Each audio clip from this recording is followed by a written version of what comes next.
The Mortals in the House by Charles Dickens.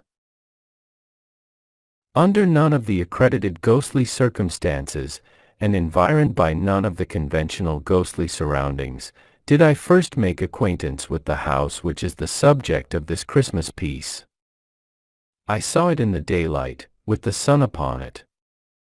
There was no wind, no rain, no lightning, no thunder, no awful or unwonted circumstance, of any kind, to heighten its effect. More than that, I had come to it direct from a railway station. It was not more than a mile distant from the railway station, and, as I stood outside the house, looking back upon the way I had come, I could see the goods train running smoothly along the embankment in the valley. I will not say that everything was utterly commonplace, because I doubt if anything can be that, except to utterly commonplace people, and there my vanity steps in, but I will take it on myself to say that anybody might see the house as I saw it, any fine autumn morning. The manner of my lighting on it was this. I was traveling towards London out of the north, intending to stop by the way, to look at the house. My health required a temporary residence in the country, and a friend of mine who knew that, and who had happened to drive past the house, had written to me to suggest it as a likely place.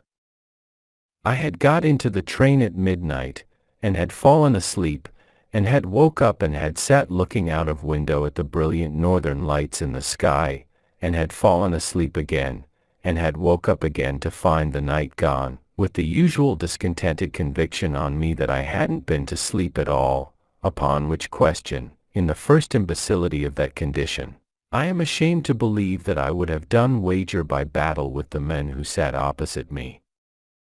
That opposite man had, through the night, as that opposite man always has, several legs too many, and all of them too long. In addition to this unreasonable conduct, which was only to be expected of him, he had had a pencil and a pocket-book, and had been perpetually listening and taking notes. It had appeared to me that these aggravating notes related to the jolts and bumps of the carriage, and I should have resigned myself to his taking them, under a general supposition that he was in the civil engineering way of life, if he had not sat staring straight over my head whenever he listened. He was a goggle-eyed gentleman of a perplexed aspect, and his demeanor became unbearable. It was a cold, dead morning, the sun not being up yet, and when I had outwatched the paling light of the fires of the iron country, and the curtain of heavy smoke that hung at once between me and the stars and between me and the day, I turned to my fellow traveler and said, "I beg your pardon, sir, but do you observe anything particular in me?" For, really, he appeared to be taking down, either my traveling cap or my hair, with a minuteness that was a liberty. The goggle-eyed gentleman withdrew his eyes from behind me, as if the back of the carriage were 100 miles off, and said, with a lofty look of compassion for my insignificance, "In you, sir?" B, sir," said I, growing warm. "I have nothing to do with you, sir," returned the gentleman, "pray let me listen, oh." He enunciated this vowel after a pause, and noted it down. At first I was alarmed, for an express lunatic and no communication with the guard, is a serious position. The thought came to my relief that the gentleman might be what is popularly called a rapper, one of a sect for, some of, whom I have the highest respect, but whom I don't believe in. I was going to ask him the question, when he took the bread out of my mouth. "You will excuse me," said the gentleman contemptuously, "if I am too much in advance of common humanity to trouble myself at all about it. I have passed the night, as indeed I pass the whole of my time now, in spiritual intercourse. "Oh," said I, somewhat snappishly. "The conferences of the night began," continued the gentleman, turning several leaves of his notebook, "with this message: evil communications corrupt good manners." "Sound," said I, "but absolutely new." "New from spirits," returned the gentleman. I could only repeat my rather snappish "oh," and ask if I might be favored with the last communication. "A bird in the hand," said the gentleman, reading his last entry with great solemnity, "is worth two in the Bosch." "Truly I am of the same opinion," said I, "but shouldn't it be Bush?" "It came to me, Bosch," returned the gentleman. The gentleman then informed me that the spirit of Socrates had delivered this special revelation in the course of the night. "My friend, I hope you are pretty well. There are two in this railway carriage. How do you do? There are 17,479 spirits here, but you cannot see them. Pythagoras is here. He is not at liberty to mention it, but hopes you like traveling. Galileo likewise had dropped in, with this scientific intelligence. I am glad to see you, amico. Come sta. Water will freeze when it is cold enough. Addio." In the course of the night, also, the following phenomena had occurred. Bishop Butler had insisted on spelling his name, Bublé, for which offense against orthography and good manners he had been dismissed as out of temper. John Milton, suspected of willful mystification, had repudiated the authorship of Paradise Lost, and had introduced, as joint authors of that poem, two unknown gentlemen, respectively named Grungers and Skagingtone. And Prince Arthur, nephew of King John of England, had described himself as tolerably comfortable in the seventh circle, where he was learning to paint on velvet, under the direction of Mrs. Trimmer and Mary Queen of Scots. If this should meet the eye of the gentleman who favored me with these disclosures, I trust he will excuse my confessing that the sight of the rising sun, and the contemplation of the magnificent order of the vast universe, made me impatient of them. In a word, I was so impatient of them, that I was mightily glad to get out at the next station, and to exchange these clouds and vapors for the free air of heaven. By that time it was a beautiful morning. As I walked away among such leaves as had already fallen from the golden, brown, and russet trees, and as I looked around me on the wonders of creation, and thought of the steady, unchanging, and harmonious laws by which they are sustained, the gentleman's spiritual intercourse seemed to me as poor a piece of journey work as ever this world saw. In which heathen state of mind, I came within view of the house, and stopped to examine it attentively. It was a solitary house, standing in a sadly neglected garden, a pretty even square of some 2 acres. It was a house of about the time of George II, as stiff, as cold, as formal, and in as bad taste, as could possibly be desired by the most loyal admirer of the whole quartet of Georges. It was uninhabited, but had, within a year or two, been cheaply repaired to render it habitable. I say cheaply, because the work had been done in a surface manner, and was already decaying as to the paint and plaster, though the colors were fresh. A lopsided board drooped over the garden wall, announcing that it was, to let on very reasonable terms, well furnished. It was much too closely and heavily shadowed by trees, and, in particular, there were 6 tall poplars before the front windows, which were excessively melancholy, and the site of which had been extremely ill chosen. It was easy to see that it was an avoided house, a house that was shunned by the village, to which my eye was guided by a church spire some half a mile off, a house that nobody would take. And the natural inference was that it had the reputation of being a haunted house. No period within the 24 hours of day and night is so solemn to me as the early morning. In the summertime, I often rise very early and repair to my room to do a day's work before breakfast, and I am always on those occasions deeply impressed by the stillness and solitude around me.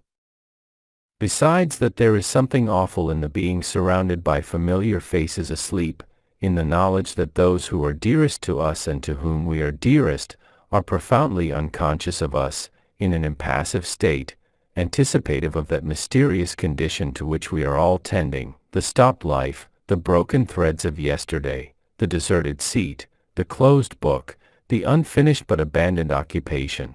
All are images of death. The tranquility of the hour is the tranquility of death. The color and the chill have the same association. Even a certain air that familiar household objects take upon them when they first emerge from the shadows of the night into the morning, of being newer, and as they used to be long ago, has its counterpart in the subsidence of the worn face of maturity or age, in death, into the old youthful look. Moreover, I once saw the apparition of my father, at this hour. He was alive and well, and nothing ever came of it, but I saw him in the daylight, sitting with his back towards me, on a seat that stood beside my bed. His head was resting on his hand, and whether he was slumbering or grieving, I could not discern. Amazed to see him there, I sat up, moved my position, leaned out of bed, and watched him. As he did not move, I spoke to him more than once. As he did not move then, I became alarmed and laid my hand upon his shoulder, as I thought, and there was no such thing. For all these reasons, and for others less easily and briefly statable, I find the early morning to be my most ghostly time. Any house would be more or less haunted, to me, in the early morning, and a haunted house could scarcely address me to greater advantage than then. I walked on into the village, with the desertion of this house upon my mind, and I found the landlord of the little inn, sanding his doorstep. I bespoke breakfast, and broached the subject of the house. "Is it haunted?" I asked. The landlord looked at me, shook his head, and answered, "I say nothing." "Then it is haunted." "Well," cried the landlord, in an outburst of frankness that had the appearance of desperation, "I wouldn't sleep in it." "Why not?" "If I wanted to have all the bells in a house ring, with nobody to ring, and all the doors in a house bang, with nobody to bang, and all sorts of feet treading about, with no feet there, why, then," said the landlord, "I'd sleep in that house." "Is anything seen there?" The landlord looked at me again, and then, with his former appearance of desperation, called down his stable yard for Icky. The call produced a high-shouldered young fellow, with a round red face, a short crop of sandy hair, a very broad humorous mouth, a turned-up nose, and a great-sleeved waistcoat of purple bars, with mother-of-pearl buttons, that seemed to be growing upon him, and to be in a fair way, if it were not pruned, of covering his head and overrunning his boots. "This gentleman wants to know," said the landlord, "if anything's seen at the Poplars." "Wooded woman with a howl," said Icky, in a state of great freshness. "Do you mean a cry?" "I mean a bird, sir." "A hooded woman with an owl." "Dear me! Did you ever see her?" "I seen the howl." Never the woman. Not so plain as the howl, but they always keeps together. Has anybody ever seen the woman as plainly as the owl? Lord bless you, sir. Lots. Who? Lord bless you, sir. Lots. The general dealer opposite, for instance, who is opening his shop. Perkins. Bless you, Perkins wouldn't go anigh the place. No, observed the young man, with considerable feeling, he ain't overwise, Aunt Perkins, but he ain't such a fool as that. Here, the landlord murmured his confidence in Perkins's knowing better. Who is, or who was, the hooded woman with the owl? Do you know? Well, said Icky, holding up his cap with one hand while he scratched his head with the other, they say, in general, that she was murdered, and the howl he hooded the while. This very concise summary of the facts was all I could learn, except that a young man, as hearty and likely a young man as ever I see, had been took with fits and held down in M, after seeing the hooded woman. Also, that a personage, dimly described as a "hold chap," a sort of one-eyed tramp, answering to the name of Joby, unless you challenged him as Greenwood, and then he said, why not? And even if so, mind your own business, had encountered the hooded woman, a matter of 5 or 6 times. But I was not materially assisted by these witnesses, inasmuch as the first was in California, and the last was, as Icky said, and he was confirmed by the landlord, anywheres. Now, although I regard with a hushed and solemn fear, the mysteries, between which and this state of existence is interposed the barrier of the great trial and change that fall on all the things that live, and although I have not the audacity to pretend that I know anything of them, I can no more reconcile the mere banging of doors, ringing of bells, creaking of boards, and such like insignificances, with the majestic beauty and pervading analogy of all the divine rules that I am permitted to understand, than I had been able, a little while before, to yoke the spiritual intercourse of my fellow traveler to the chariot of the rising sun. Moreover, I had lived in 2 haunted houses, both abroad.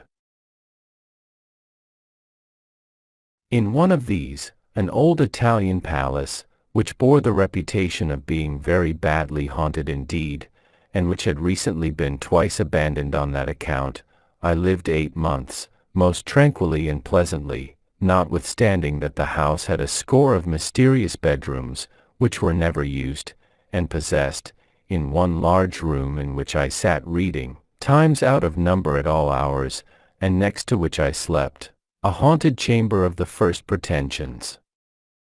I gently hinted these considerations to the landlord. And as to this particular house having a bad name, I reasoned with him, why, how many things had bad names undeservedly, and how easy it was to give bad names, and did he not think that if he and I were persistently to whisper in the village that any weird-looking old drunken tinker of the neighborhood had sold himself to the devil, he would come in time to be suspected of that commercial venture? All this wise talk was perfectly ineffective with the landlord, I am bound to confess, and was as dead a failure as ever I made in my life.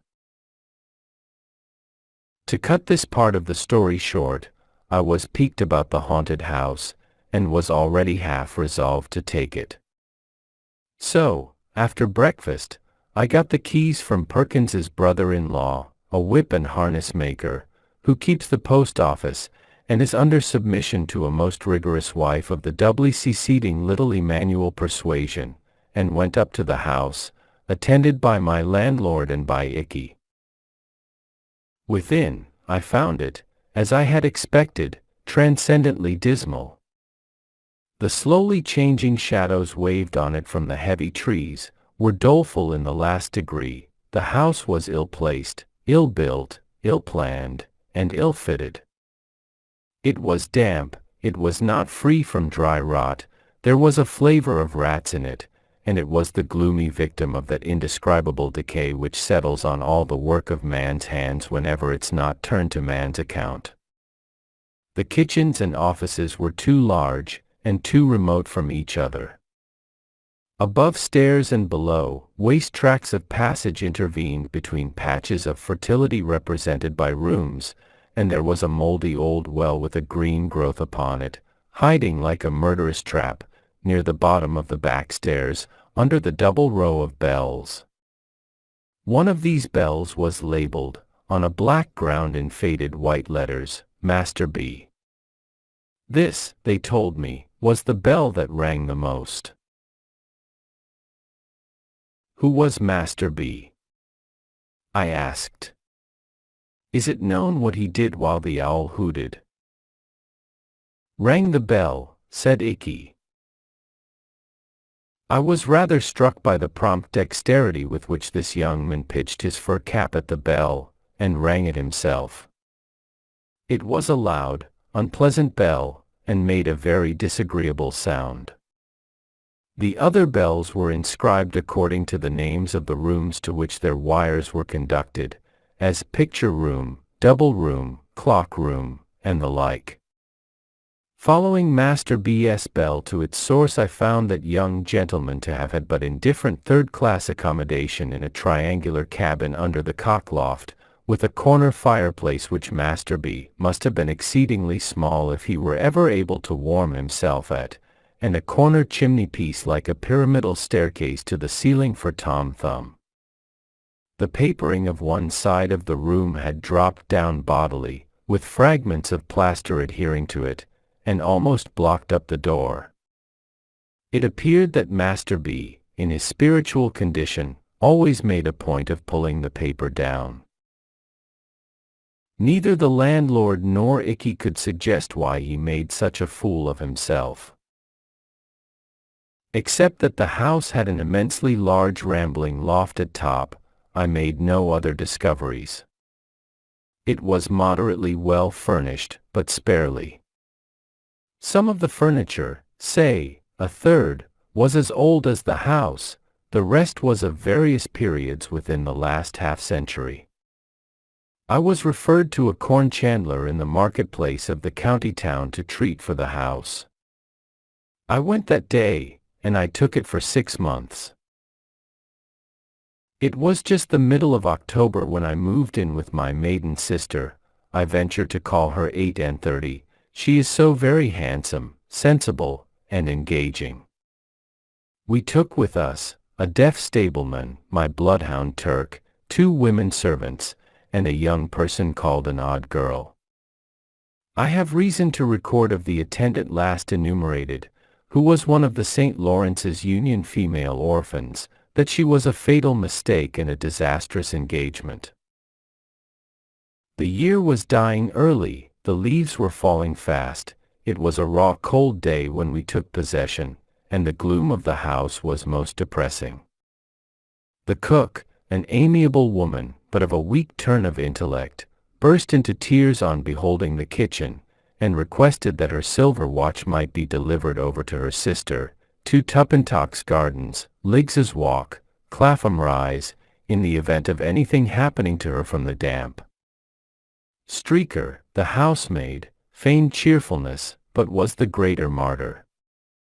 The odd girl, who had never been in the country, alone was pleased, and made arrangements for sowing an acorn in the garden outside the scullery window, and rearing an oak. We went, before dark, through all the natural, as opposed to supernatural, miseries incidental to our state. Dispiriting reports ascended, like the smoke, from the basement in volumes, and descended from the upper rooms.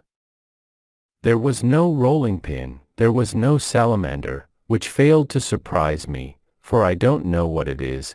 There was nothing in the house, what there was broken, the last people must have lived like pigs, What could the meaning of the landlord be? Through these distresses, the odd girl was cheerful and exemplary. But within 4 hours after dark we had got into a supernatural groove, and the odd girl had seen eyes, and was in hysterics.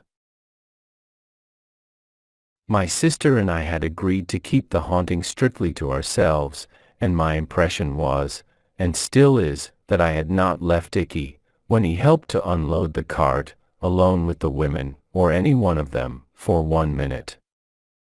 Nevertheless, as I say, the odd girl had seen eyes. No other explanation could ever be drawn from her, before 9, and by 10 o'clock had had as much vinegar applied to her as would pickle a handsome salmon. I leave a discerning public to judge of my feelings, when, under these untoward circumstances, at about 10:30 o'clock Master B.'s bell began to ring in a most infuriated manner, and Turk howled until the house resounded with his lamentations. I hope I may never again be in a state of mind so unchristian as the mental frame in which I lived for some weeks, respecting the memory of Master B. Whether his bell was rung by rats, or mice, or bats, or wind, or what other accidental vibration, or sometimes by one cause, sometimes another, and sometimes by collusion, I don't know, but certain it is that it did ring 2 nights out of 3, until I conceived the happy idea of twisting Master B.'s neck, in other words, breaking his bell short off, and silencing that young gentleman, as to my experience and belief, forever.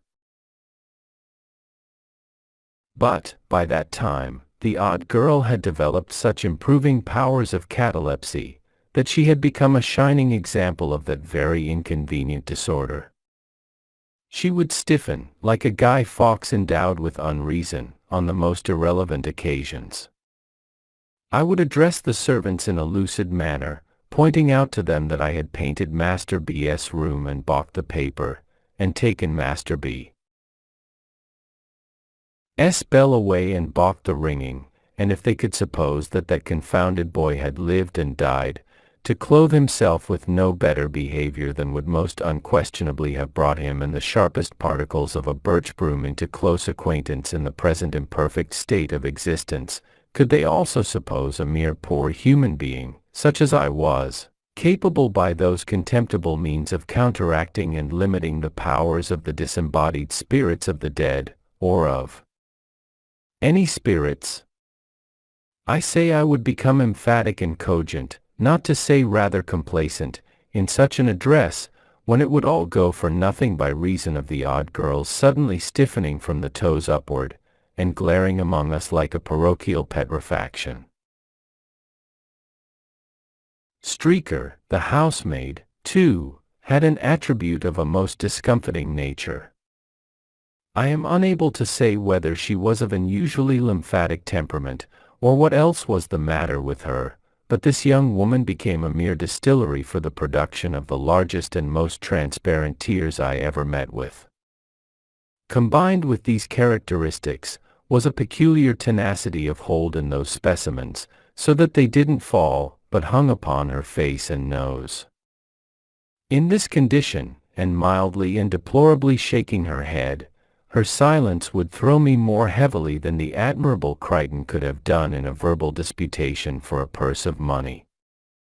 Cook, likewise, always covered me with confusion as with a garment, by neatly winding up the session with the protest that the ooze was wearing her out, and by meekly repeating her last wishes regarding her silver watch.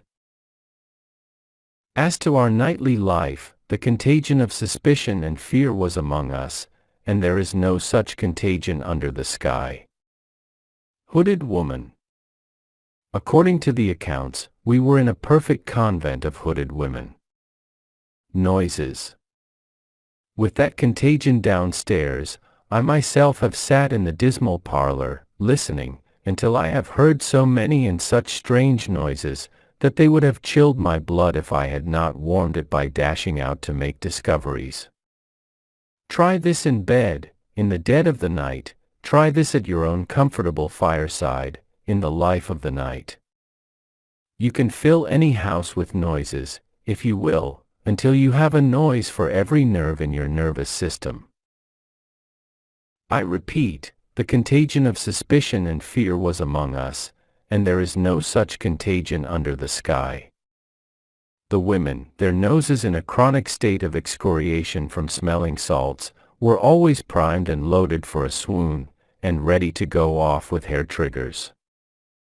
The two elder detached the odd girl on all expeditions that were considered doubly hazardous, and she always established the reputation of such adventures by coming back cataleptic. If cook or streaker went overhead after dark, we knew we should presently hear a bump on the ceiling, and this took place so constantly, that it was as if a fighting man were engaged to go about the house, administering a touch of his art which I believe is called the auctioneer, to every domestic he met with. It was in vain to do anything. It was in vain to be frightened, for the moment in one's own person, by a real owl, and then to show the owl. It was in vain to discover, by striking an accidental discord on the piano, that Turk always howled at particular notes and combinations. It was in vain to be a Rhadamanthus with the bells, and if an unfortunate bell rang without leave, to have it down inexorably and silence it. It was in vain to fire up chimneys, let torches down the well, charge furiously into suspected rooms and recesses. We changed servants, and it was no better. The new set ran away, and a third set came, and it was no better. At last, our comfortable housekeeping got to be so disorganized and wretched, that I one night dejectedly said to my sister, "Patty, I begin to despair of our getting people to go on with us here, and I think we must give this up." My sister, who is a woman of immense spirit, replied, "No, John, don't give it up. Don't be beaten, John. There is another way." "And what is that?" said I. "John," returned my sister, "if we are not to be driven out of this house, and that for no reason whatever, that is apparent to you or me, we must help ourselves and take the house wholly and solely into our own hands." "But, the servants," said I. "Have no servants," said my sister, boldly. Like most people in my grade of life, I had never thought of the possibility of going on without those faithful obstructions. The notion was so new to me when suggested, that I looked very doubtful. "We know they come here to be frightened and infect one another, and we know they are frightened and do infect one another," said my sister. "With the exception of Bottles," I observed, in a meditative tone. "The deaf stableman. I kept him in my service, and still keep him, as a phenomenon of moroseness not to be matched in England." "To be sure, John," assented my sister, "except Bottles. And what does that go to prove?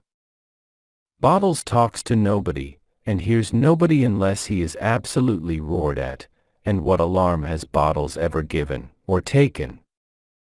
None." This was perfectly true, the individual in question having retired, every night at 10 o'clock, to his bed over the coach-house, with no other company than a pitchfork and a pail of water.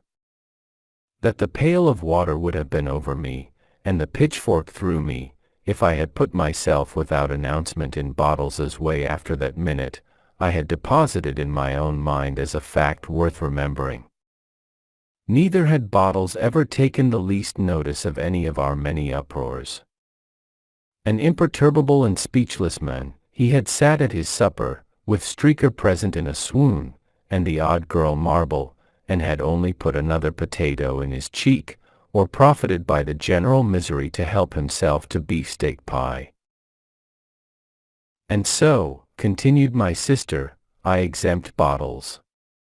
And considering, John, that the house is too large, and perhaps too lonely, to be kept well in hand by bottles, you and me, I propose that we cast about among our friends for a certain selected number of the most reliable and willing, form a society here for 3 months, wait upon ourselves and one another, live cheerfully and socially, and see what happens.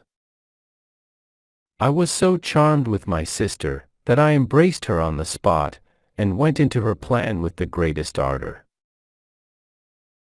We were then in the 3rd week of November, but we took our measures so vigorously, and were so well seconded by the friends in whom we confided, that there was still a week of the month unexpired, when our party all came down together merrily, and mustered in the haunted house.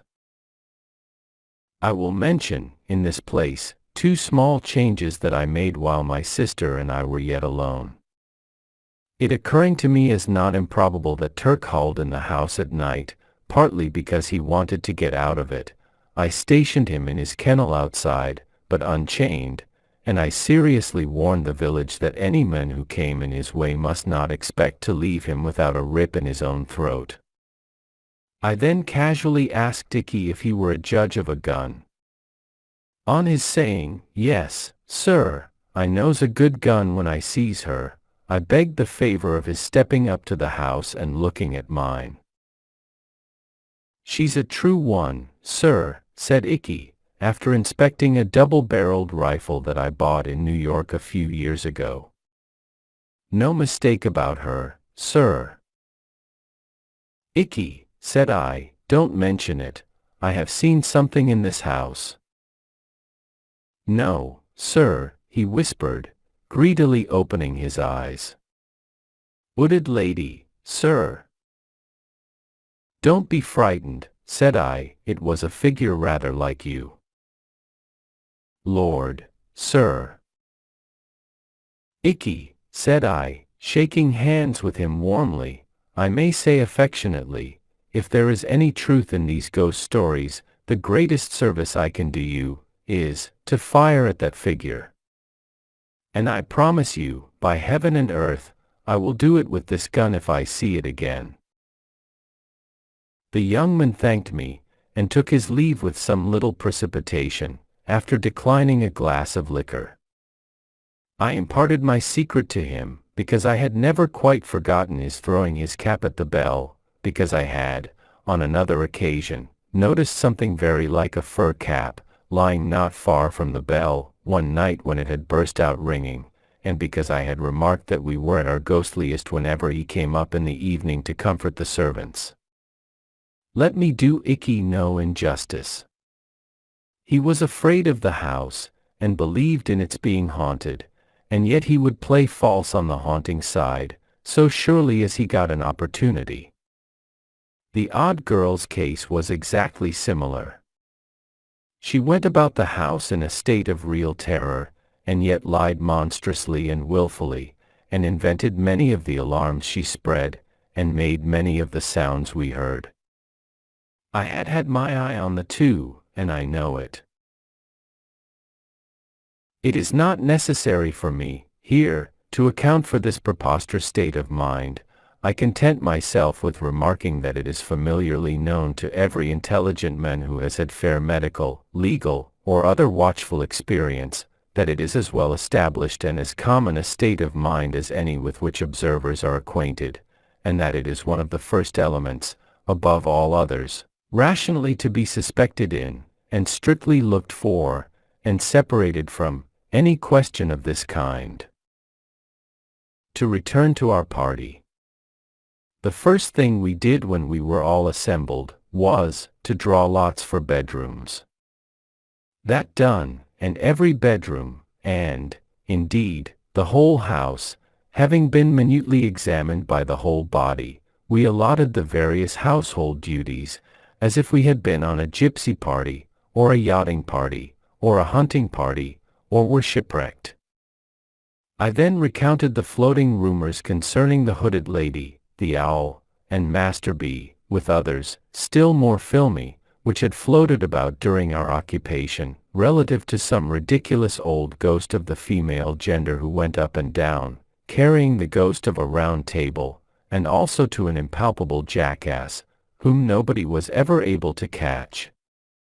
Some of these ideas I really believe our people below had communicated to one another in some diseased way, without conveying them in words.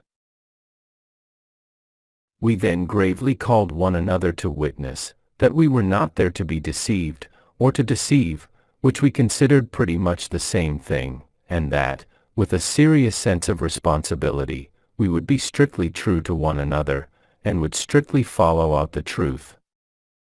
The understanding was established that anyone who heard unusual noises in the night, and who wished to trace them, should knock at my door. Lastly, that on 12th night, the last night of Holy Christmas, all our individual experiences since that then present hour of our coming together in the haunted house, should be brought to light for the good of all, and that we would hold our peace on the subject till then, unless on some remarkable provocation to break silence.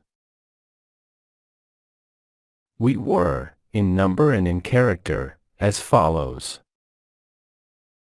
First, to get my sister and myself out of the way, there were we two.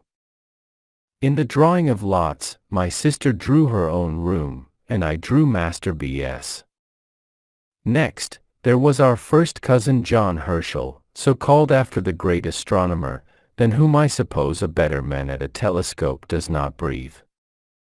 With him was his wife, a charming creature to whom he had been married in the previous spring. I thought it, under the circumstances, rather imprudent to bring her, because there is no knowing what even a false alarm may do at such a time, but I suppose he knew his own business best, and I must say that if she had been my wife, I never could have left her endearing and bright face behind. They drew the clock room.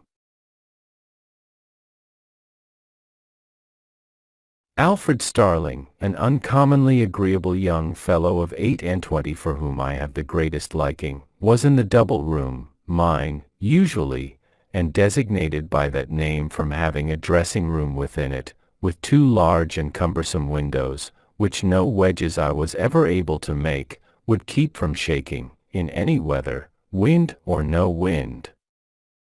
Alfred is a young fellow who pretends to be fast, another word for loose, as I understand the term, but who is much too good and sensible for that nonsense, and who would have distinguished himself before now, if his father had not unfortunately left him a small independence of 200 a year, on the strength of which his only occupation in life has been to spend 6. I am in hopes, however, that his banker may break, or that he may enter into some speculation guaranteed to pay 20%, for, I am convinced that if he could only be ruined, his fortune is made.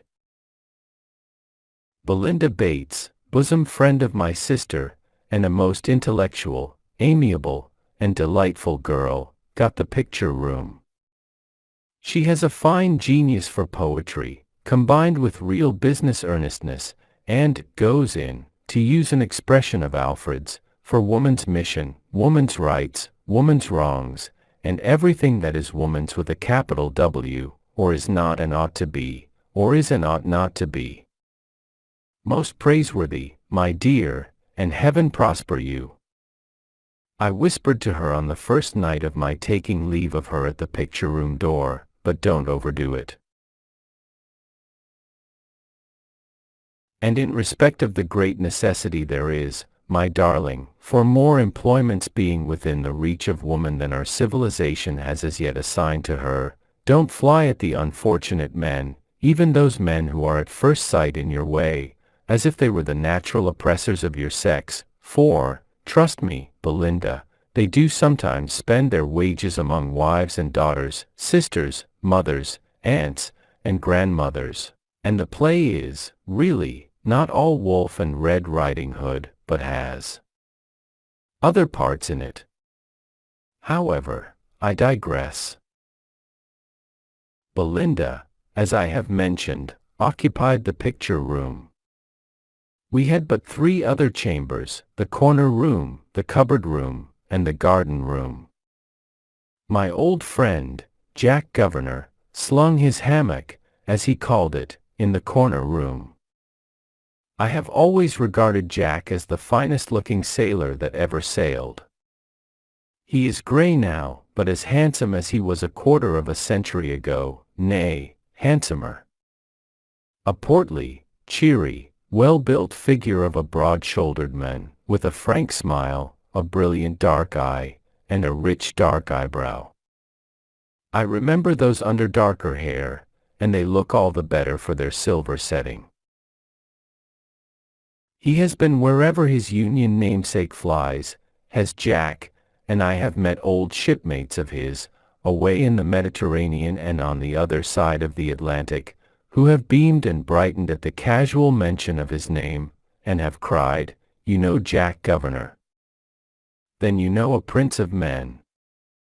That he is." And so unmistakably a naval officer, that if you were to meet him coming out of an Eskimo snow hut in seal's skin, you would be vaguely persuaded he was in full naval uniform. Jack once had that bright clear eye of his on my sister, but it fell out that he married another lady and took her to South America, where she died. This was a dozen years ago or more. He brought down with him to our haunted house a little cask of salt beef, for he is always convinced that all salt beef not of his own pickling is mere carrion, and invariably, when he goes to London, packs a piece in his portmanteau. He had also volunteered to bring with him one Nat Beaver, an old comrade of his, captain of a merchantman. Mr. Beaver, with a thick-set wooden face and figure, and apparently as hard as a block all over, proved to be an intelligent man, with a world of watery experiences in him, and great practical knowledge. At times, there was a curious nervousness about him, apparently the lingering result of some old illness, but it seldom lasted many minutes. He got the cupboard room, and lay there next to Mr.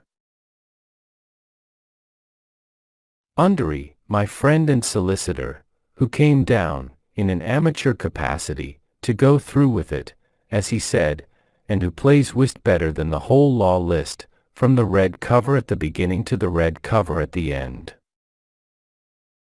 I never was happier in my life, and I believe it was the universal feeling among us. Jack Governor, always a man of wonderful resources, was chief cook, and made some of the best dishes I ever ate, including unapproachable curries. My sister was pastry cook and confectioner. Starling and I were cook's mate, turn and turnabout, and on special occasions the chief cook pressed Mr. Beaver. We had a great deal of outdoor sport and exercise, but nothing was neglected within, and there was no ill humor or misunderstanding among us, and our evenings were so delightful that we had at least one good reason for being reluctant to go to bed. We had a few night alarms in the beginning. On the first night, I was knocked up by Jack with a most wonderful ship's lantern in his hand, like the gills of some monster of the deep, who informed me that he was going aloft to the main truck, to have the weathercock down. It was a stormy night and I remonstrated, but Jack called my attention to its making a sound like a cry of despair, and said somebody would be hailing a ghost presently, if it wasn't done. So, up to the top of the house, where I could hardly stand for the wind, we went, accompanied by Mr. Beaver, and there Jack, lantern and all, with Mr. Beaver after him, swarmed up to the top of a cupola, some 24 feet above the chimneys, and stood upon nothing particular, coolly knocking the weathercock off, until they both got into such good spirits with the wind and the height, that I thought they would never come down. Another night, they turned out again, and had a chimney cowl off. Another night, they cut a sobbing and gulping water pipe away. Another night, they found out something else. On several occasions, they both, in the coolest manner, simultaneously dropped out of their respective bedroom windows, hand over hand by their counterpanes, to overhaul something mysterious in the garden. The engagement among us was faithfully kept, and nobody revealed anything. All we knew was, if anyone's room were haunted, no one looked the worse for it. The Ghost in the Clock Room, by Hesba Stretton. My cousin, John Herschel, turned rather red, and turned rather white, and said he could not deny that his room had been haunted. The spirit of a woman had pervaded it. On being asked by several voices whether the spirit had taken any terrible or ugly shape, my cousin drew his wife's arm through his own, and said decidedly, no. To the question, had his wife been aware of the spirit? He answered, yes. Had it spoken? Oh dear, yes. As to the question, what did it say, he replied apologetically, that he could have wished his wife would have undertaken the answer, for she would have executed it much better than he. However, she had made him promise to be the mouthpiece of the spirit, and was very anxious that he should withhold nothing, so he would do his best, subject to her correction. Suppose the spirit, added my cousin, as he finally prepared himself for beginning, to be my wife here, sitting among us. I was an orphan from my infancy, with 6 elder half-sisters. A long and persistent course of training imposed upon me the yoke of a second and diverse nature, and I grew up as much the child of my eldest sister, Barbara, as I was the daughter of my deceased parents. Barbara, in all her private plans, as in all her domestic decrees, inexorably decided that her sisters must be married, and, so powerful had been her single but inflexible will, that each of them had been advantageously settled, excepting myself, upon whom she built her highest hopes. Most people know a character such as I had grown, a mindless, flirting girl, whose acknowledged vocation was the hunting and catching of an eligible match, rather pretty, lively, and just sentimental enough to make me a very pleasant companion for an idle hour or two, as I exacted and enjoyed the slight attentions an unemployed man is pleased to offer. There was scarcely a young man in the neighborhood with whom I had not coquetted. I had served my 7 years' apprenticeship to my profession, and had passed my 25th birthday without having achieved my purpose, when Barbara's patience was wearied, and she spoke to me with a decision and explicitness we had always avoided, for, on some subjects, it is better to have a silent understanding than an expressed opinion. Stella, she said, solemnly, you are now 25, and every one of your sisters were in homes of their own before they were your age, yet none of them had your advantages or your talents. But I must tell you, frankly, your chances are on the wane, and, unless you exert yourself, our plans must fail.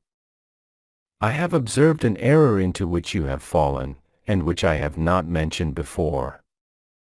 Besides your very open and indiscriminate flirtations which young men regard only as an amusing pastime, you have a way with you of rallying and laughing at any one who begins to look really serious. Now your opportunity rests upon the moment when they begin to be earnest in their manner. Then you should seem confused and silenced, you ought to lose your vivacity, and half avoid them, seeming almost frightened and quite bewildered by the change. A little melancholy goes a deal further than the utmost cheerfulness, for, if a man believes you can live without him, he will not give you a second thought. I could name 6 most eligible settlements you have lost by laughing at the wrong minute. Mortify a man's self-love, Stella, and you can never heal the wound. I paused for a minute or two before I answered, for the original suppressed nature that I had inherited from my unknown mother was stirring unwanted feeling in my heart. Barbara, I answered, with timidity, among all the people I have known, I never saw one whom I could reverence and look up to, nor, I am half ashamed to use the word, whom I could love. I do not wonder you are ashamed, said Barbara, severely. At your age, you cannot expect to fall in love like a girl of 17. But I tell you, definitely and distinctly, it is necessary that you should marry, and we had better work in concert now.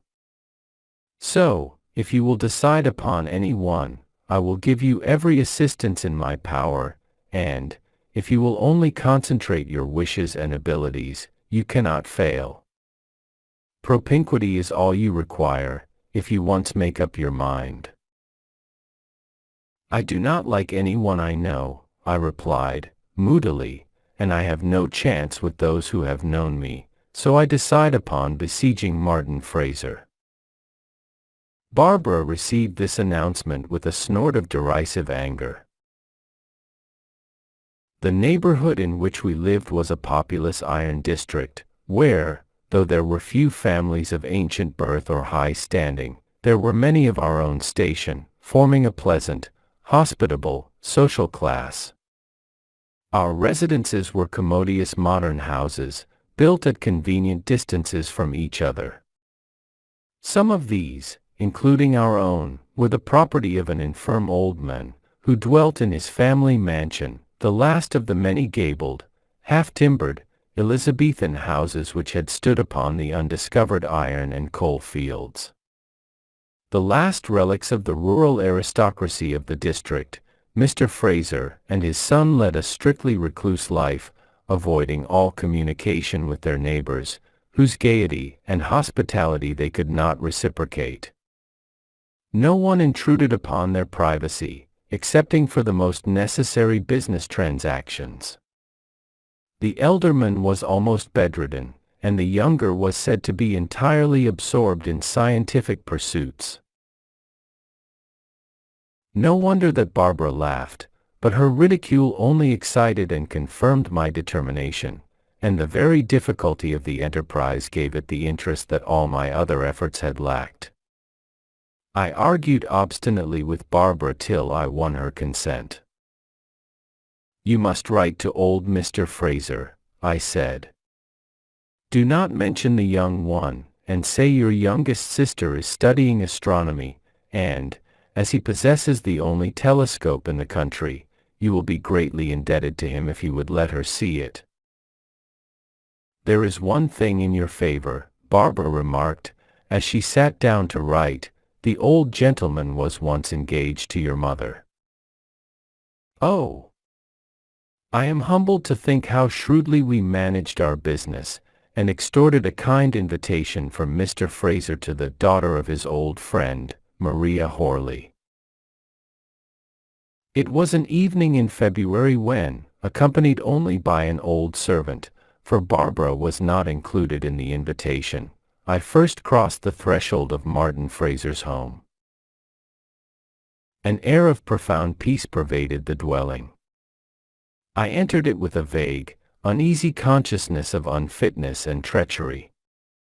My attendant remained in the entrance hall, and, as I was conducted to the library, a feeling of shyness stole over me, which was prompting me to retreat, but, with the recollection that I was becomingly dressed, I regained my confidence, and advanced smilingly into the room.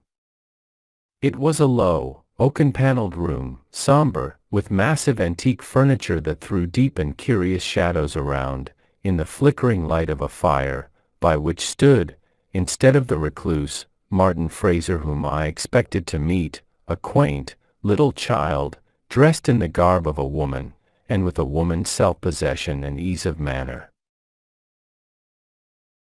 I am very glad to see you. You are welcome, she said, advancing to meet me, and extending her hand to lead me to a seat.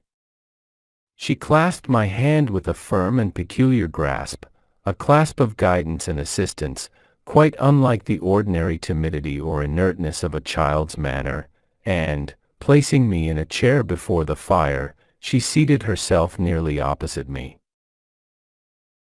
I made a few embarrassed remarks, to which she replied, and then I noticed her furtively and in silence.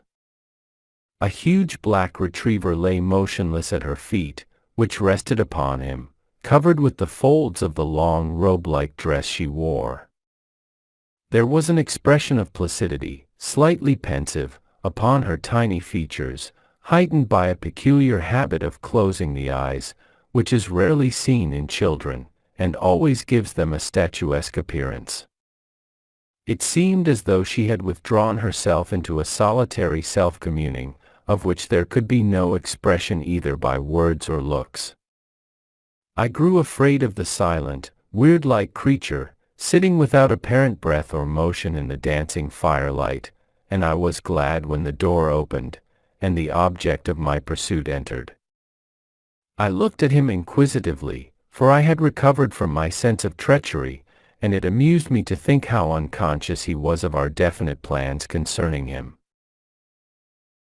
Hitherto the young men I had met had a fear of being caught, greater than my desire to catch them, so our contest had been an open and equal one, but Martin Fraser knew nothing of the wiles of woman. I remembered that my brown hair fell in curls round my face, and that my dark blue eyes were considered expressive when I looked up to meet his gaze, but when he accosted me with an air of grave preoccupation and of courteous indifference that would not permit him to notice my personal charms, I trembled to think that all I knew of astronomy was what I had learned at school in Mangnall's Questions. The grave, austere man said at once, "My father, Mr. Fraser, is altogether confined to his own rooms, but he desires the favor of a visit from you. Upon me devolves the honor of showing you what you require to view through the telescope, and, while I adjust it, will you oblige him by conversing with him for a few minutes? Lucy Fraser will accompany you." The child rose, and, taking my hand again in her firm hold, led me to the old man's sitting room. "You are like your mother, child," he said, after looking at me long. "You have her face and eyes, not a whit like your sister Barbara.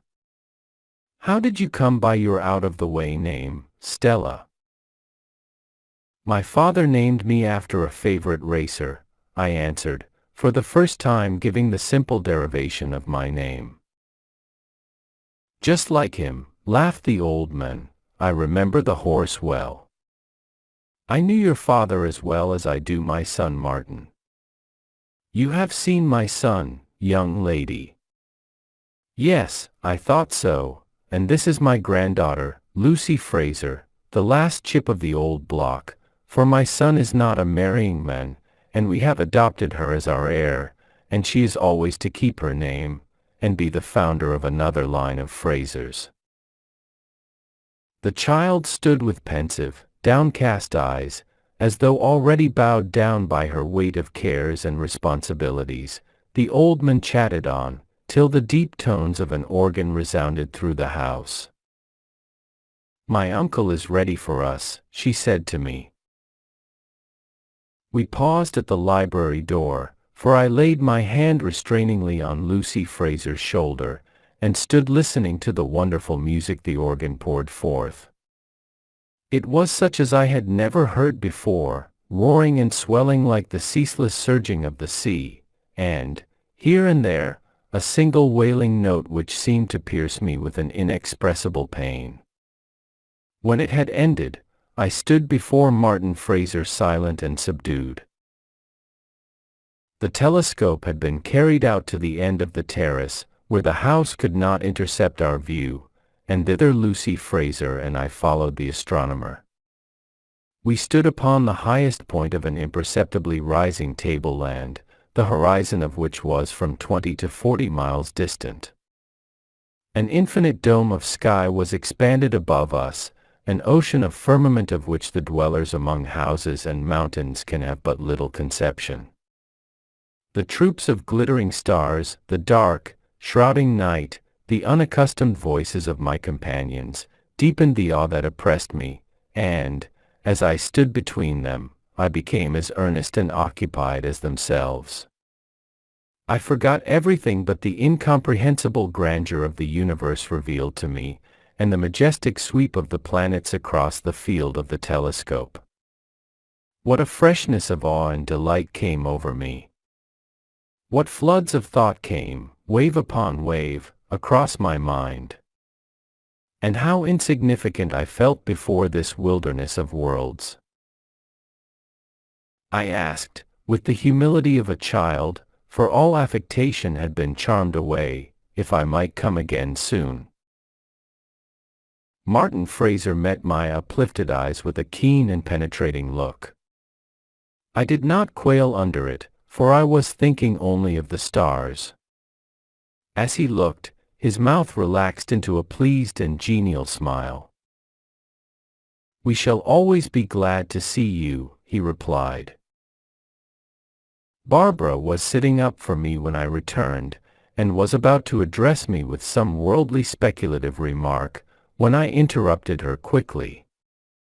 "Not one word, Barbara, not one question, or I never go near the Holmes again. I cannot dwell upon details." I went off into the house. Into the dull routine of Mr. Fraser's and Lucy's life, I came, I suppose, like a streak of sunshine, lighting up the cloud that had been creeping over them. To both, I brought wholesome excitement and merriment, and so I became dear and necessary to them. But over myself, there came a great and an almost incredible change. I had been frivolous, self-seeking, soulless, but the solemn study I had begun with other studies that came in its train, awoke me from my inanity, to a life of mental activity. I absolutely forgot my purpose, for I had at once perceived that Martin Fraser was as distant and as self-poised as the polar star. So I became to him merely a diligent and insatiable pupil, and he was to me only a grave and exacting master, to be propitiated by my most profound reverence. Each time I crossed the threshold of his quiet home, all the worldliness and coquetry of my nature fell from my soul like an unfit garment, and I entered as into a temple, simple, real, and worshipping. The happy summer passed away, the autumn crept on, and for 8 months I had visited the Frasers constantly, and had never, by word, or look, or tone, intentionally deceived them. Lucy Fraser and I had long looked forward to an eclipse of the moon, which was visible early in October. I left my home alone in the twilight of that evening, my thoughts dwelling upon the coming pleasure, when, just as I drew near the Holmes, there overtook me one of the young men with whom I had flirted in former times. "Good evening, Stella," he exclaimed familiarly. "I have not seen you for a long time." "Ah. You are pursuing other game, I suppose, but are you not aiming rather too high this time?"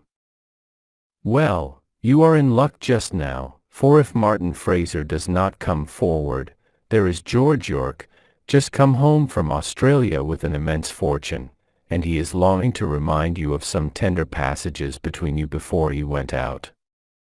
He was showing us a lock of your hair after dinner at the Crown yesterday."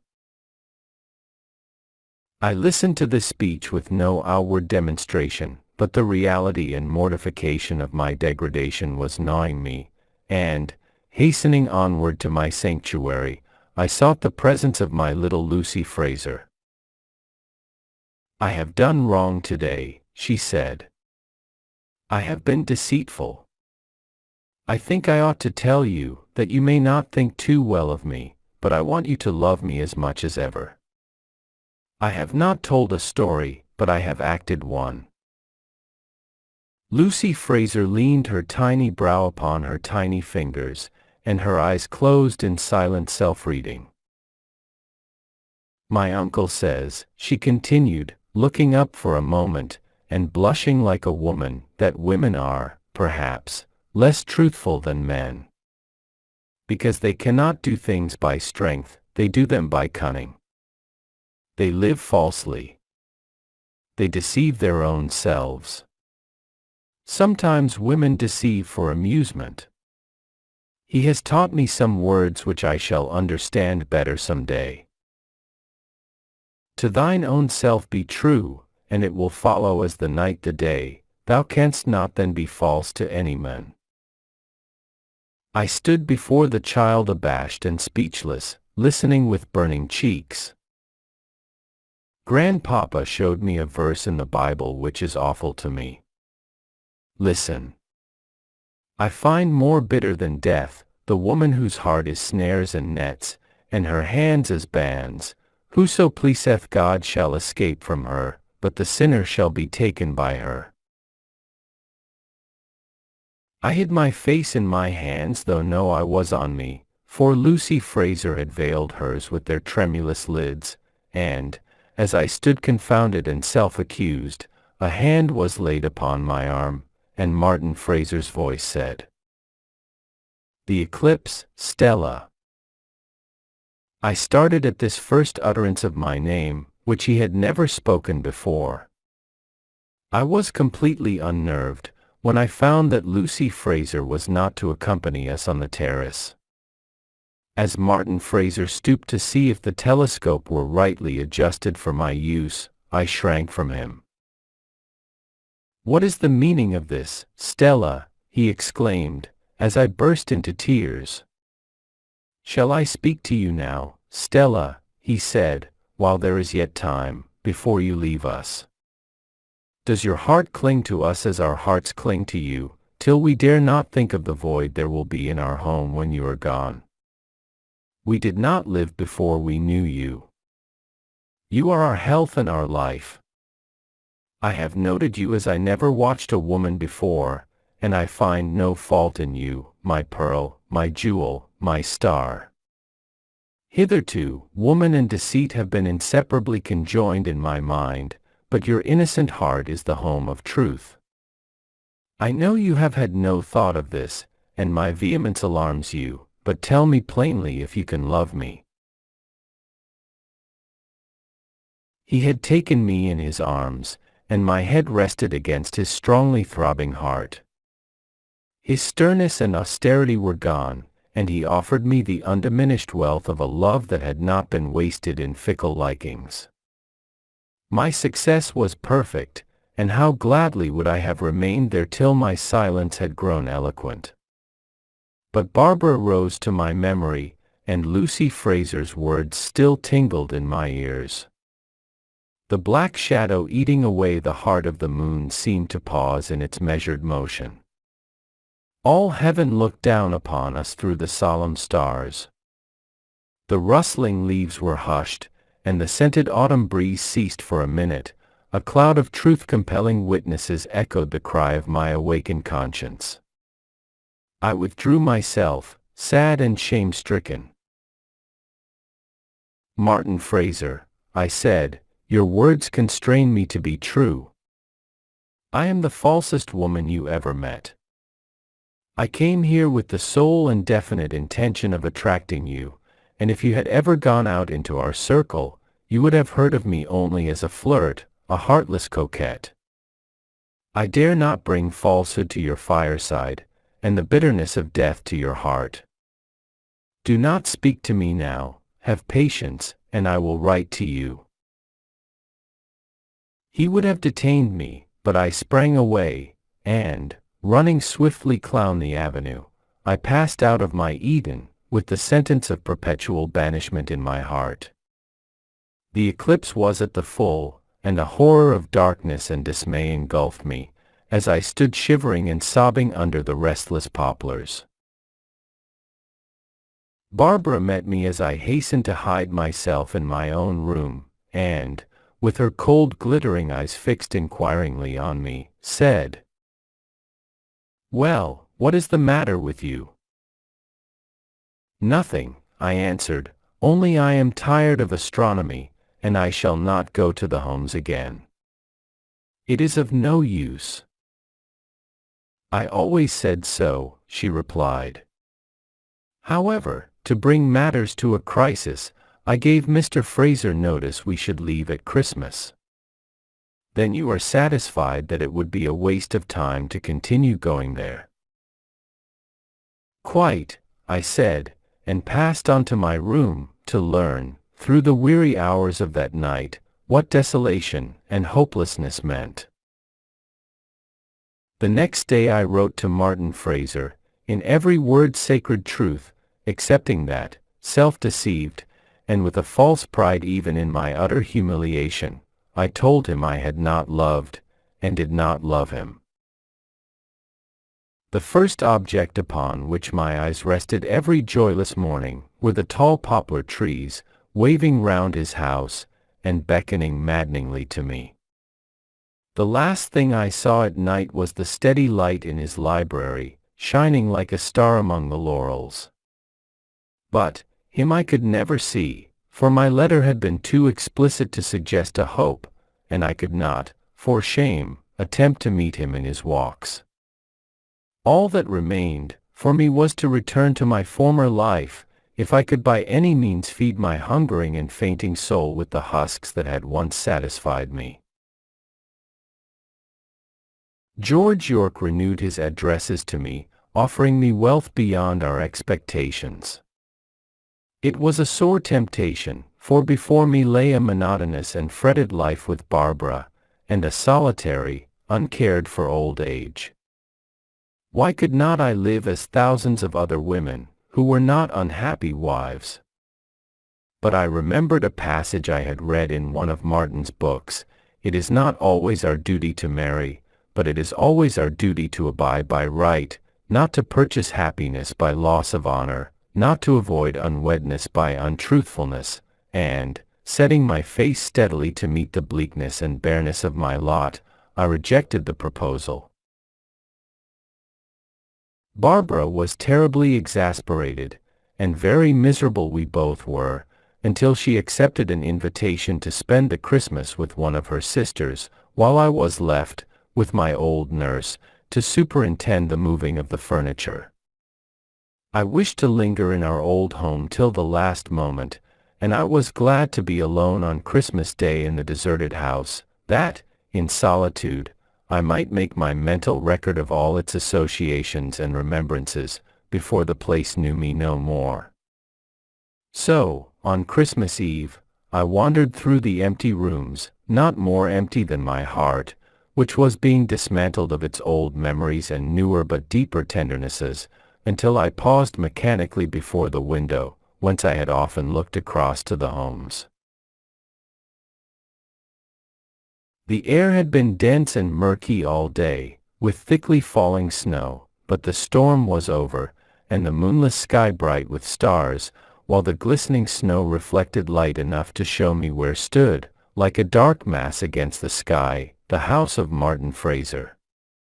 His room was dark, as it had been for many nights before, but old Mr. Fraser's window, which was nearer to our house, emitted a brilliant light across the white lawn. I was exhausted with overwork and overexcitement, and leaning there, pressing my heated cheeks against the frosty panes, I rehearsed to myself all the incidents of my intercourse with them, and there followed through my mind picture after picture, dream within dream, visions of the happiness that might have been mine. As I stood thus, with tears stealing through the clasped hands that covered my eyes, my nurse came in to close the shutters. She started nervously when she saw me. "I thought you were your mother," she exclaimed. "I have seen her stand just so, hundreds of times." "Susan, how was it that my mother did not marry Mr. Fraser?" "They were like other people, didn't understand one another, much as they were in love," she answered. "Mr. Fraser's first marriage had been for money, and was not a happy one, so he had grown something stern. They quarreled, and your mother was provoked to marry Mr. Gretton, your father. Well, Mr. Fraser became an old man all at once, and scarcely ever left his own house, so that she never saw him again, near as he lived, though I have often seen her, when your father was off to balls or races or public meetings, standing here just as you stood now. Only the last time you were in her arms, She was leaning against this window when I brought you in to say good night, and she whispered softly, looking up to heaven, "I have tried to do my duty to my husband and to my little child." Nurse.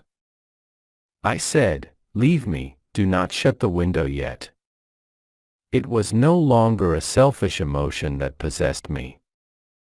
I had been murmuring that there was no sorrow like my sorrow, but my mother's error had been graver, and her trials deeper than mine. The burden she had borne had weighed her down into an early grave, but it had not passed away from earth with her. It rested now, heavily augmented by her death, upon the heart of the aged man, who, doubtless, in the contemplative time, was reviewing the events of his past life, and this, chiefly, because it was the saddest of them all. I longed to see him once again, to see him who had mourned my mother's death more bitterly and lastingly than any other being, and I determined to steal secretly across the fields, and up the avenue, and, if his window were uncurtained as its brightness suggested, to look upon him once more in remembrance of my mother. I hesitated upon our doorstep, as though my mother and myself were both concerned in some doubtful enterprise, but, with the hardihood of my nature, I drove away the scruple, and passed on into the frosty night. Yes, the window was uncurtained. I could tell that at the avenue gate, and I should see him, whom my mother loved, lying alone and uncheered upon his couch, as he would lie now all his weary years through, till Lucy Fraser was old enough to be a daughter to him. And then I remembered a rumor that the old man's grandchild was dying, which Susan had told me sorrowfully an hour or two ago, and, growing bewildered, I ran on swiftly until I stood before the window. It was no longer an invalid's room. The couch was gone and the sheltering screen, and Lucy's little chair within it. Neither were there any appliances of modern luxury or wealth, no softness, nor coloring, nor gorgeousness. It was simply the library and workroom of a busy student, who was forgetful and negligent of comfort. Yet, such as it was, my heart recognized it as home. There Martin sat, deep, as was his wont, in complicated calculations, and frequent reference to the books that were strewn about. Could it be possible that yonder absorbed man had once spoken passionately to me of love, and now he sat in light, and warmth, and indifference, almost within reach of my hand, while I, like an outcast, stood in cold, and darkness, and despair? Was there, then, no echo of my footstep lingering about the threshold, and no shadowy memory of my face coming between him and his studies? I had forfeited the right to sit beside him, reading the observations his pencil noted down, and chasing away the gloom that was deepening on his nature, and I had not the hope, which would have been really a hope and a consolation to me, that some other woman, more true and more worthy, would by and by own my forfeited right. I heard a bell tinkle, and Martin rose and left the room. I wondered if I should have time to creep in, and steal but one scrap of paper which had been thrown aside carelessly, but, as I tremblingly held the handle of the glass door, he returned, bearing in his arms the emaciated form of little Lucy Fraser. He had wrapped her carefully in a large cloak, and now, as he wheeled a chair to the fire and placed her in it, every rigid lineament of his countenance was softened into tenderness. I stretched out my arms towards him with an intense yearning to be gathered again to his noble heart, and have this chill and darkness dissipated. I turned away, with this last tender image of him graven on my memory, to retrace my steps to my desolate home. There was a sudden twittering in the ivy overhead, and a little bird, pushed out of its nest into the cold night air, came fluttering down, and flew against the lighted panes. In an instant, his dog, which had been uneasy at my vicinity before, stood baying at the window, and I had only time to escape and hide myself among the shrubs, when he opened it, and stepped out upon the terrace. The dog tracked down the path by which I had come, barking joyfully as he careered along the open fields, and, as Martin looked round, I cowered more closely into the deepest shadows. I knew he must find me, for my footmarks were plain upon the newly fallen snow, and an extravagant sensation of shame and gladness overpowered me. I saw him lose the footprints once or twice, but at last he was upon the right trace, and, lifting the boughs beneath which I had hidden, he found me among the laurels. I was crouching, and he stooped down curiously. "It is Stella," I said, faintly. "Stella," he echoed. He lifted me from the ground like a truant child, whom he had expected home every hour, carried me across the terrace into the library, and set me clown in the light and warmth of his own hearth. One little kiss to the child, whose eyes beamed with a strange light upon us, and then, taking both my hands in his, he bent down and read my face. I met his gaze unshrinkingly, eye to eye. We sounded the depths of each other's heart in that long, unwavering look. Never more could there be doubt or mistrust, never again deception or misconstruction, between us. Our star had arisen, and full-orbed, rounded into perfection, shed a soft and brilliant light upon the years to come. Chime after chime, like the marriage peal of our souls, came the sound of distant bells across those snow, and roused us from our reverie. "I thought I had lost you altogether," said Martin to me. "I believed you would come back to me, somehow, at some time, but this evening I heard that you were gone, and I was telling Lucy Fraser so, not long since.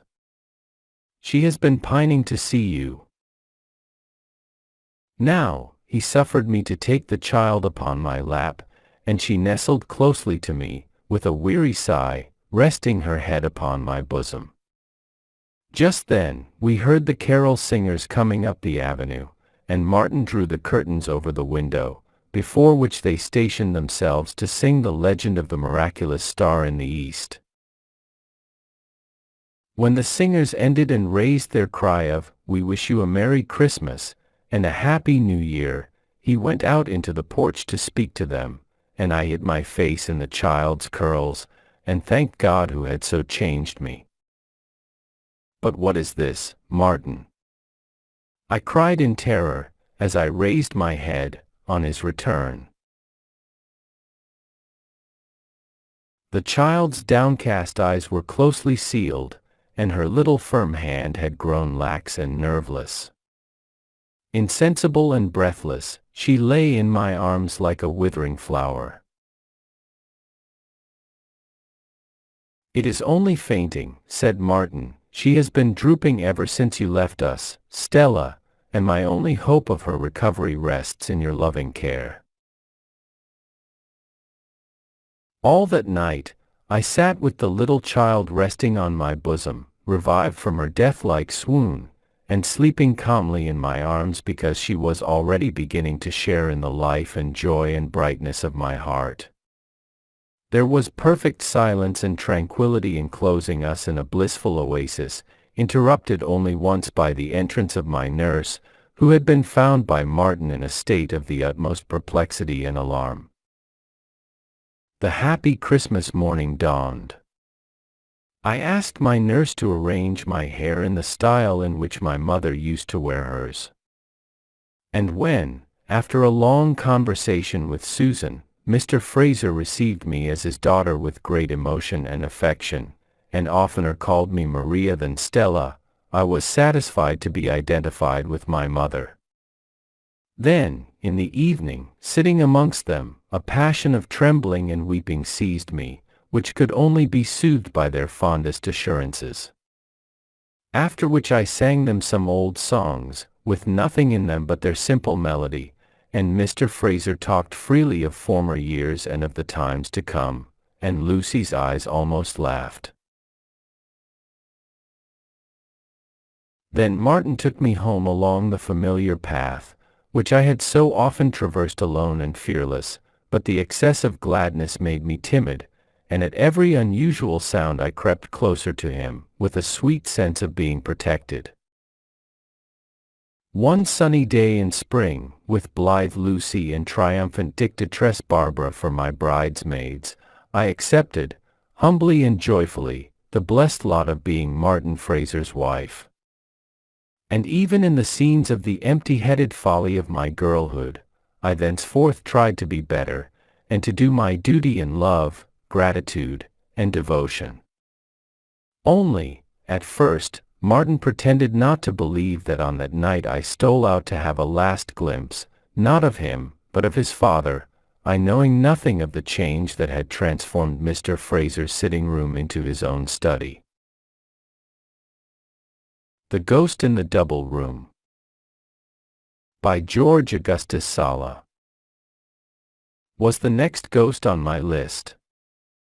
I had noted the rooms down in the order in which they were drawn, and this was the order we were to follow. I invoked the specter of the double room with the least possible delay, because we all observed John Herschel's wife to be much affected, and we all refrained, as if by common consent, from glancing at one another. Alfred Starling, with the tact and good feeling which are never wanting in him, briskly responded to my call, and declared the double room to be haunted by the ghost of the ague. "What is the ghost of the ague like?" asked every one, when there had been a laugh. "Like," said Alfred. "Like the ague." "What is the ague like?" asked somebody. "Don't you know?" said Alfred. "I'll tell you." We had both, Tilly, by which affectionate diminutive I mean my adored Matilda and your humble servant, agreed that it was not only inexpedient, but in the highest degree contrary to the duty we owed to the community at large, to wait any longer. I had 100 arguments to bring forward against the baleful effects of long engagements, and Tilly began to quote poetry of a morbid tendency. Our parents and guardians entertained different opinions. My uncle Bonser wanted us to wait till the shares in the Caerleon upon us something or other company, in which undertaking I was vicariously interested, were at a premium. They have been at a hopeless discount for years. Tilly's papa and mamma called Tilly a girl and self a boy, when we were nothing whatsoever of the kind, and only the most ardent and faithful pair of young lovers that had existed since the time of Abelard and Heloise, or Florio and Biancafiore. As, however, our parents and guardians were not made of adamant or Roman cement, we were not permitted to add another couple to the catalogue of historically unfortunate lovers. Uncle Bonser and Mr. and Mrs. Captain Standfast, my Tilly's papa and mamma, at last relented. Much was effected towards this desirable consummation by my arguments against celibacy, contained in 8 pages foolscap, and of which I made copies in triplicate for the benefit of our hard-hearted relatives. More was done by Tilly threatening to poison herself. Most, however, was accomplished by our both making up our minds to tell a piece thereof to our parents and guardians, and telling them that if they did not acquiesce in our views we would run away and get married at the very first opportunity. There was no just cause or impediment. We were young, healthy, and had plenty of money between us. Loads of money, as we thought then. As to personal appearance, Tilly was simply lovely, and my whiskers had not been ill spoken of in the best society in Dover. So it was all arranged, and on the 27th of December, 1850, being the morrow of Boxing Day, Alfred Starling, gent, was to be united in the holy bonds of matrimony to Matilda, only daughter of Captain Rockley Standfast, R.N., of Snarget Stone Villa, Dover. I had been left an orphan at a very early age, and the guardian of my moderate property, including the shares in the Caerleon upon us something or other concern, and guardian of my person, was my uncle Bonser. He sent me to merchant tailors, and afterwards for a couple of years to college at Bonn, on the Rhine. He afterwards, to keep me out of mischief, I believe, paid a handsome premium for my entrance into the counting house of Messrs. Baum, Brahm, and Bumpjes, German merchants, of Finsbury Circus, under whose tutelage I did as little as I liked in the corresponding department, and was much envied by my brother's salaried clerks. My uncle Bonser resided chiefly at Dover, where he was making large sums of money by government contracts, whose objects apparently consisted in boring holes in the chalk and then filling them up again. My uncle was, perhaps, the most respectable man in Europe, and was well known in the city of London as Responsible Bonser. He was one of those men who are confidently said to be good for any amount. He had a waistcoat, worn winter and summer, a waistcoat that wavered in hue between a sunny buff and a stony drab, which looked so ineffably respectable that I am certain if it had been presented at the pay counter of any bank in Lombard Street the clerks would have cashed it at once for any amount of notes or gold demanded. My uncle Bonser entrenched himself behind this astonishing garment as behind a fortification, and fired guns of respectability at you. That waistcoat had carried resolutions, assuaged the ire of indignant shareholders, given stability to wavering schemes, and brought in thumping subscriptions for burned-out Kaffirs and destitute Fijis.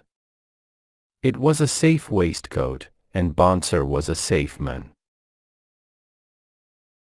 He was mixed up with a good many companies, but whenever a projector or promoter came to him with a plan, my responsible uncle would confer with his waistcoat, and within 5 minutes would either tell the projector or promoter to walk out of his counting house, or put his name down for £1,000. And the scheme was made that Responsible Bonser put his name down for. It was arranged that I was to go down to Dover on Christmas Eve, staying at my uncle's, and that we were to dine all together at Captain Standfast's on Christmas Day. Boxing Day was to be devoted to bonnets on the part of my beloved, and to the signing and sealing of certain releases, deeds, covenants, and other documents connected with law and money, on the part of self, my uncle, and my prospective papa-in-law, and on the 27th we were to be married. Of course my connection with Messrs. Baum, Brahm, and Bumpjes was brought to an amicable termination. I gave the clerks a grand treat at a hostelry in Newgate Street, and had the pleasure of receiving, at a somewhat late hour, and at least 87 times, a unanimous choral assurance, not unaccompanied by hiccups, that I was a jolly good fellow. I was unwillingly compelled to defer my departure for Dover till the 8:30 p.m. express mail on Christmas Eve, being engaged to a farewell dinner at 4, at the mansion of our Mr. Max Bumpjes, Jr., and dinner-giving partner in the firm, in Finsbury Circus. A capital dinner it was, and very merry. I left the gentlemen over their wine, and had just time to pop into a cab and catch the mail train at London Bridge. You know how quickly time passes on a railway journey, when one has dined comfortably before starting. I seem to have been telegraphed down to Dover, so rapidly were the 80-odd miles skimmed over. But it now becomes my duty to impart to you the knowledge of my terrible misfortune. In my youth, a little boy at a preparatory school near Ashford, I had experienced a touch of the dreadful disease of the Kentish marshes. How long this malady had lain concealed in my frame, and by what accident of time or temperature it became again evolved, I had no means of judging, but by the time the train arrived at Dover I was in the throes of acute ague. It was a horrible, persistent, regular shivering and shaking, a racking palsy, a violent tremor, accompanied, I am sure, by fever, for my temples throbbed, and I experienced an almost deafening, jarring, rattling noise in the head. My blood seemed all in revolt, and surging backwards and forwards in my veins, and my unhappy body swayed from side to side with the distempered current. On the platform I staggered to and fro, and the porter, of whose arm I caught hold to steady myself, seemed, lantern and all, by mere communicated violence, to be shaken and buffeted about as I was. I had always been an abstemious young man, and had not exceeded in the consumption of the hospitable junior partner's rare old hock. Besides, for all the noise in my head, I could think and talk, albeit my teeth chattered, and my tongue wagged in my mouth with aguish convulsions. I had never known before that railway porters were a hard-hearted race, but one tall man in velveteen grinned most impertinently as I was helped into a fly, and I am certain that his companion, a short, fat fellow, with a leer in his eye, thrust his tongue into his cheek as he heaped, at my desire, greatcoats and rugs over me, and bade the flyman drive to the Marine Parade, where my uncle resided. I had told every one at the station about my attack of ague. "He's got his load," I heard the tall porter exclaim, as we drove off. Of course he meant that the flyman had got all my luggage. It was a dreadful 5 minutes' ride to my uncle's.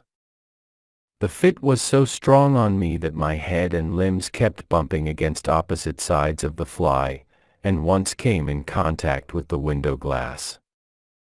And the noise in my head never ceased.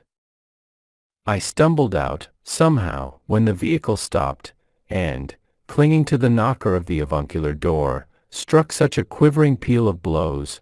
I had previously scattered the cabman's fare on the pavement in the attempt to place the money in his hand, that Jakes, my uncle's confidential man, who opened the door, stared with astonishment. "I'm very ill, Jakes," I stammered, when I had staggered into the hall. "I'm down with that dreadful ague again." "Yes, sir," answered Jakes, with something like a grin on his countenance too. "Comps of the season, sir. Hadn't you better go to bed, sir?" Now the house was all lighted up, for there was to be a snapdragon party, and I knew that my Tilly and all the standfasts were upstairs with my uncle and his waistcoat, and that they were to wait for my arrival before lighting the bowl. And, ill as I was, I burned to see my darling. "No, Jakes," I said, "I'll try and bear up. You had better bring me a little cognac, and some very hot water, into the dining room. It will do me good, and the fit may leave me."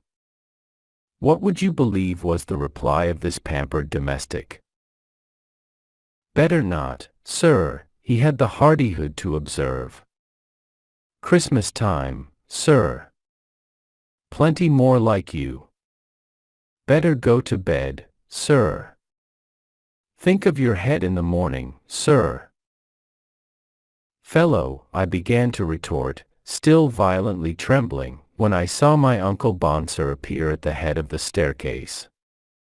There was a group of ladies and gentlemen in the background, and as well as I could see for shaking, there were the clear golden curls of my Tilly. But her face looked so scared and terrified. "Alfred," said my uncle, sternly, from behind his waistcoat, "you ought to be ashamed of yourself. Go to bed directly, sir." "Uncle," I cried, with a desperate attempt to keep myself steady, "do you think I'm—" Here I made an effort to ascend the staircase, but my foot caught either in the carpet or over one of the confounded brass rods, and, upon my word, I tumbled heels over heels into the hall. And yet, even as I lay recumbent, I shook worse than ever. I heard my uncle's responsible voice ordering the servants to carry me to bed. And I was carried too, Jake's and a long-legged footpage conveying my shaking body to my bedroom. The night was brief and terrible as in an access of fever, and I lay shaking and chattering in the burning bed. In the morning, my uncle sent word to say that my ague was all nonsense, and that I was to come down to breakfast. I went down, determined on remonstrance, but holding on by the banisters and quivering in every limb. Oh, for the tribulations of that wretched Christmas day! I was received with sneers, and advised to take very strong tea with a little cognac, yet soon afterwards my uncle shook hands with me, and said that it was only once a year, and that he supposed boys would be boys. Everybody wished me a Merry Christmas, but I could only return the compliments of the season in a spasmodic stutter. I took a walk on the pier immediately after breakfast, but I nearly tumbled into the sea, and bumped against so many posts, that I had to be led home by a mariner in a yellow sou'wester hat, who insisted that I should give him 5 shillings to drink my health. Then came a more appalling ordeal. I was to call at Snargetstone Villa to accompany my Tilly and the family to church. To my great relief, though I was shaking in every joint of my fingers and toes, nobody took any notice of my alarming complaint. I began to hope that it might be intermittent, and would pass off, but it wouldn't, and rather increased in violence. My darling girl patted me on the head, and hoped that I was a good boy now, but when I began, shiveringly, to explain my attack of ague, she only laughed. We went to church, and then my ague soon brought me into disgrace again. First I created terrible scandal by knocking up against the old pauper women in the free seats and nearly upsetting the beadle. Then I knocked the church services and hymn books off the ledge of the pew. Then I kicked a hassock from beneath the very knees of my future mamma-in-law. Then I trod, accidentally I declare, on the toes of Mary Seaton, my Tilly's pretty cousin, whereupon she gave a little scream, and my beloved looked daggers at me, and as a climax, in the agony of that extraordinary horizontal shaking fit of mine, I burst the pew door open, and tumbled once more against the beadle, who in stern tones, and in the name of the churchwardens, desired me either to behave myself or to leave the church. I saw that it was no good contending against my complaint, so I did leave, but as I lurched out of the edifice I seemed to see the clergyman shaking in the reading desk, and the clerk wagging to and fro beneath him, while the hatchments and tablets shook on the walls, and the organ in the gallery kept bumping now against the charity boys, now against the charity girls. It wasn't vertigo, the head swims round under that circumstance. It was clearly ague, and of the very worst description, the body shaking from right to left, and the blood surging in the ears with fever. At dinner time, my agonies had never ceased, but had not attracted notice. I began literally to put my foot into it again. First, handing Mrs. Van Plank of Sandwich down to the dining room, my uncle Bonser escorted Tilly. I entangled myself in the bugle ornaments which that wealthy but obese woman persisted in wearing, and we came down together with alarming results. I was undermost, shaking miserably, with Mrs. Van Plank's large person pressing on my shirt studs. When we were assisted to rise she would not be appeased. She would not join us at dinner. She ordered her fly and returned to Sandwich, and as the carriage drove away, Captain Standfast, R.N., looking at me as savagely as though he would have liked to have me up at the gangway and give me 6 dozen on the instant, said, "There goes poor Tilly's diamond bracelet. The old screw won't give it her now." I saw the case on the cushion of the fly. Was it my fault? Could I help my lamentable ague? At dinner I went from bad to worse. Item: I spilled 2 ladlefuls of mock turtle soup over a new damask tablecloth. Item: I upset a glass of Madeira over Mary Seaton's blue moire dress. Item: in a convulsive fit of shaking, I nearly stabbed Lieutenant Lamb, of the 54th Regiment, stationed on the Heights, with a silver fork, and, finally, in a maniacal attempt to carve a turkey, I sent the entire body OT that Christina's bird, with a garland of sausages clinging to it, full but into the responsible waistcoat of my Uncle Bonser. The peace was made somehow, I'm sure I don't know in what manner, but half an hour afterwards we were all very pleasant and talkative over our dessert. When I say all, I of course except my unhappy self. There had been no solution of continuity in my shaking. Somebody, I think, proposed my health. In returning thanks, I hit the proposer a tremendous blow under the left eye with my elbow.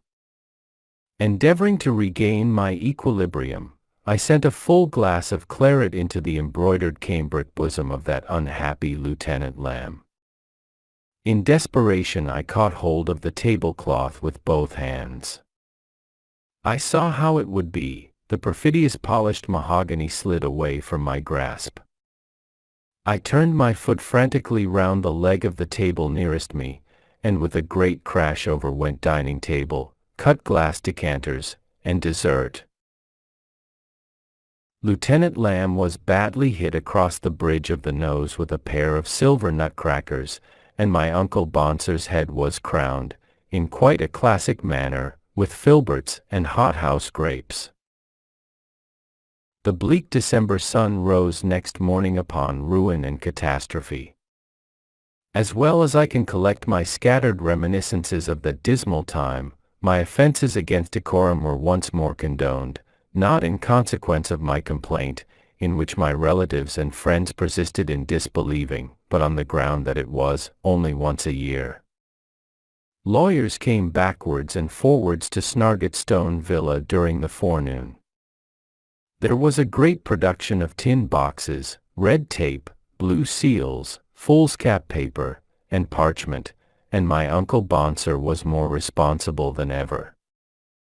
They brought me a paper to sign at last, whispering much among themselves as they did so, and I protest that I could see nothing but a large pool of white, jogging about in a field of green tablecloth, while on the paper an infinity of crabbed characters seemed racing up and down in a crazed and furious manner.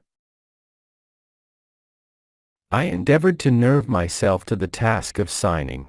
I bit my lips, I clenched my left hand, I tried to screw my wagging head onto my neck, I cramped my toes up in my boots, I held my breath, but was it my fault, when I clutched the pen and tried to write my name, that the abominable goosequill began to dance, and skate, and leap, and plunge, and dig its nibs into the paper, that when, in despair, I seized the inkstand, to hold it nearer to the pen, I shook its sable contents, in horrid, horned, tasseled blots, all over a grave legal document.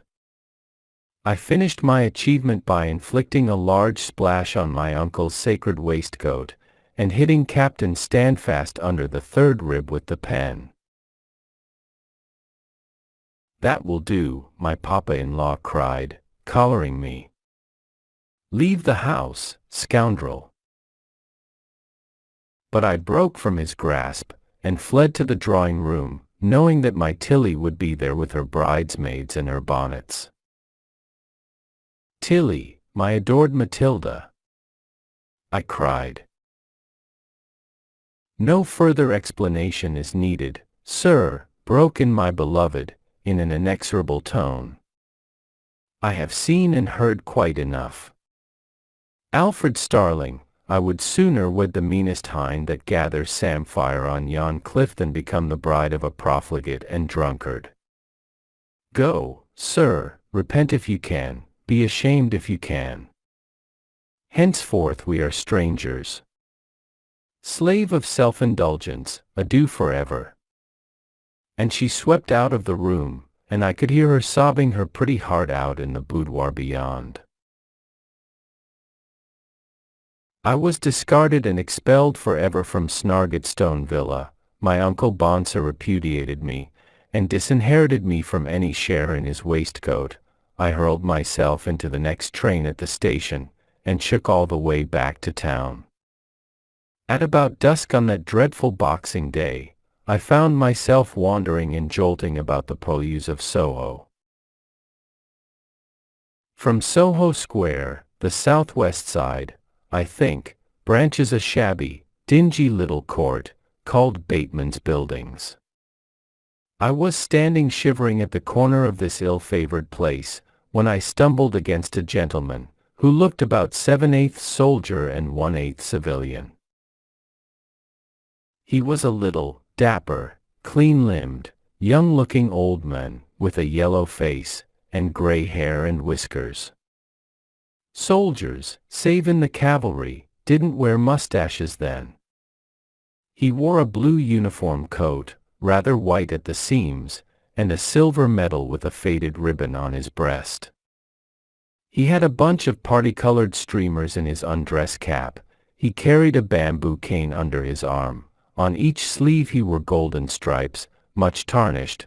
On his scarlet collar was embroidered a golden lion, and on his shoulders he had a pair of little, light, golden epaulets, that very much resembled two sets of teeth from a dentist's glass case, covered with bullion.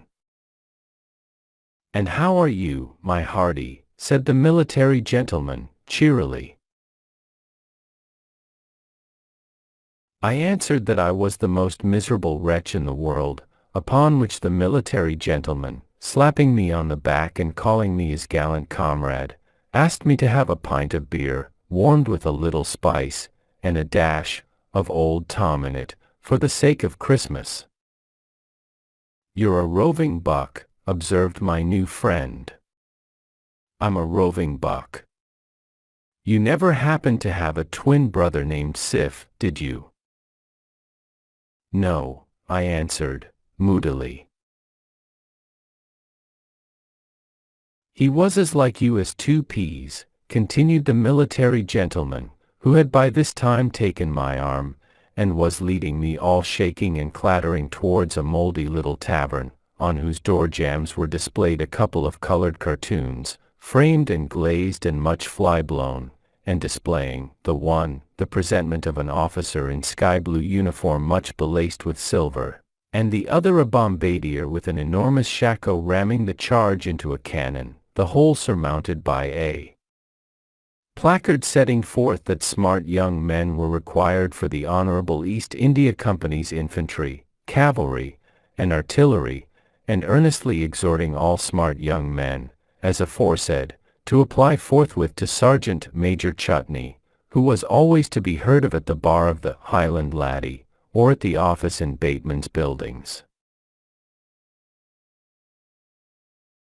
"The last time I saw him," went on the man with the yellow face and the gray whiskers, "when he had tilted me into the Highland Laddie, pinned me, shaking, against the bar counter, and ordered a pint of sophisticated beer, he had left our service, and was a field marshal in the army of the King avowed.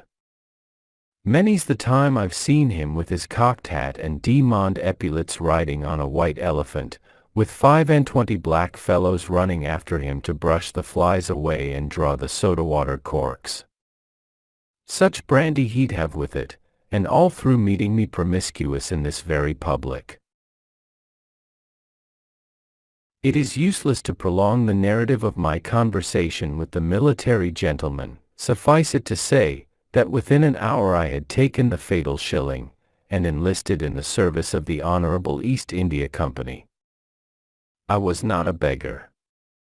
I possessed property, over which my uncle Bonser had no control. I had not committed any crime, but I felt lost, ruined, and desperate, and I enlisted. For a wonder, when I was brought before a magistrate to be attested, and before a surgeon to be examined respecting my sanitary fitness for the service, my ague seemed entirely to have left me. I stood firm and upright in the witness box, and under the measuring standard, and was only deterred by shame and anguish at the misconstruction put upon my conduct at Dover from negotiating for my discharge. I had scarcely reached the East India recruiting depot at Brentwood, however, before the attacks of ague returned with redoubled severity. At first, on my stating that I had an ear for music, they began to train me for a bandsman, but I could not keep a wind instrument in my hands, and struck those that were played by my comrades from their grasp. Then, I was put into the awkward squad among the recruits, and the sergeants caned me, but I could never get beyond the preliminary drill of the goose step, and I kept my own time, and not the squad's, even then. The depot surgeons wouldn't place the slightest credence in my ague, and the sergeant major of my company reported that I was a skulking, malingering impostor. Among my comrades who despised, without pitying me, I got the nickname of Young Shivery Shakery. And the most wonderful thing is, that, although I could have procured remittances at any time, the thought of purchasing my discharge never entered my poor, shaking, jarring head.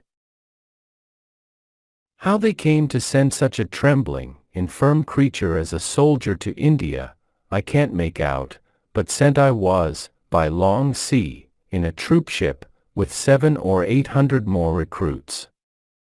My military career in the East came to a very speedy and inglorious termination.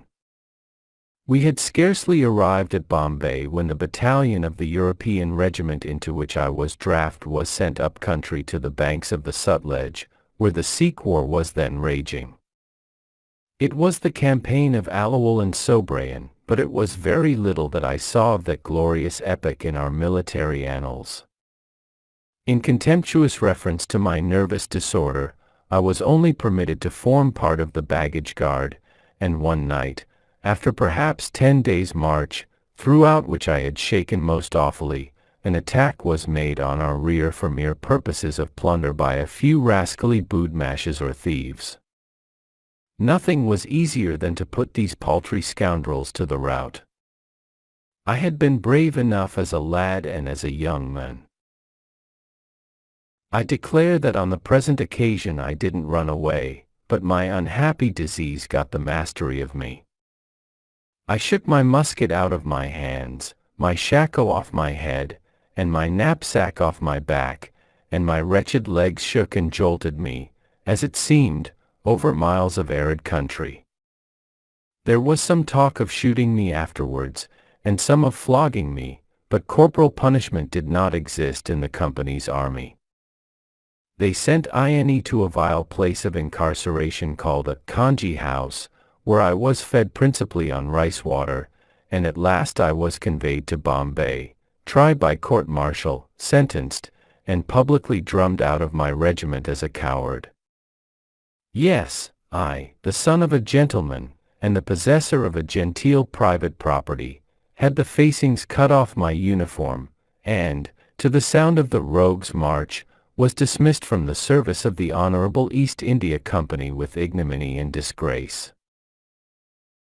I can scarcely tell how I reached England again, whether a berth was given me, whether I paid for it, or whether I worked my passage home. I can only remember that the ship in which I was a passenger broke her back in Algoa Bay, close to the Cape, and became a total wreck. There was not the slightest danger. We were surrounded by large and small craft, and every soul on board was saved, but I shook so terribly and incessantly while the boats were leaving the vessel, that the whole ship's company hooted and groaned at me when I was shoved over the side, and I was not allowed to go in the longboat, but was towed alone and aft in the dingy to shore. I took passage in another ship, which did nothing but shake all the way from the Cape to Plymouth, and at last I reached England. I wrote innumerable letters to my friends and relatives, to Tilly, and to my uncle Bonser, but the only answer I received was a few formal lines from my uncle's lawyer, telling me that my illegible scrawls had come to the hands of the persons for whom they were designed, but that no further notice could be taken of my communications.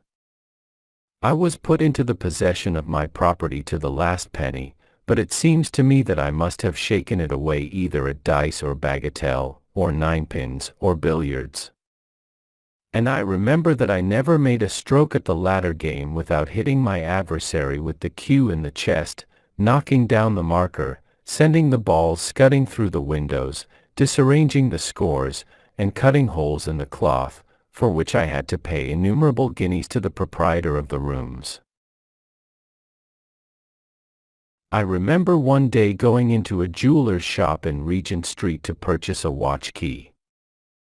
I had only a silver one now. My gold repeater had been shaken away in some unaccountable manner. It was winter time, and I wore an overcoat with long loose sleeves. While the shopkeeper was adjusting a key to my watch, my ague fit came upon me with demoniacal ferocity, and, to my horror and dismay, in catching hold of the counter to save myself, I tilted a trayful of diamond rings over. Some fell on the floor, but some, horror and anguish, fell into the sleeves of my overcoat. I shook so that I seemed to have shaken diamond rings into my hands, my pockets, my very boots.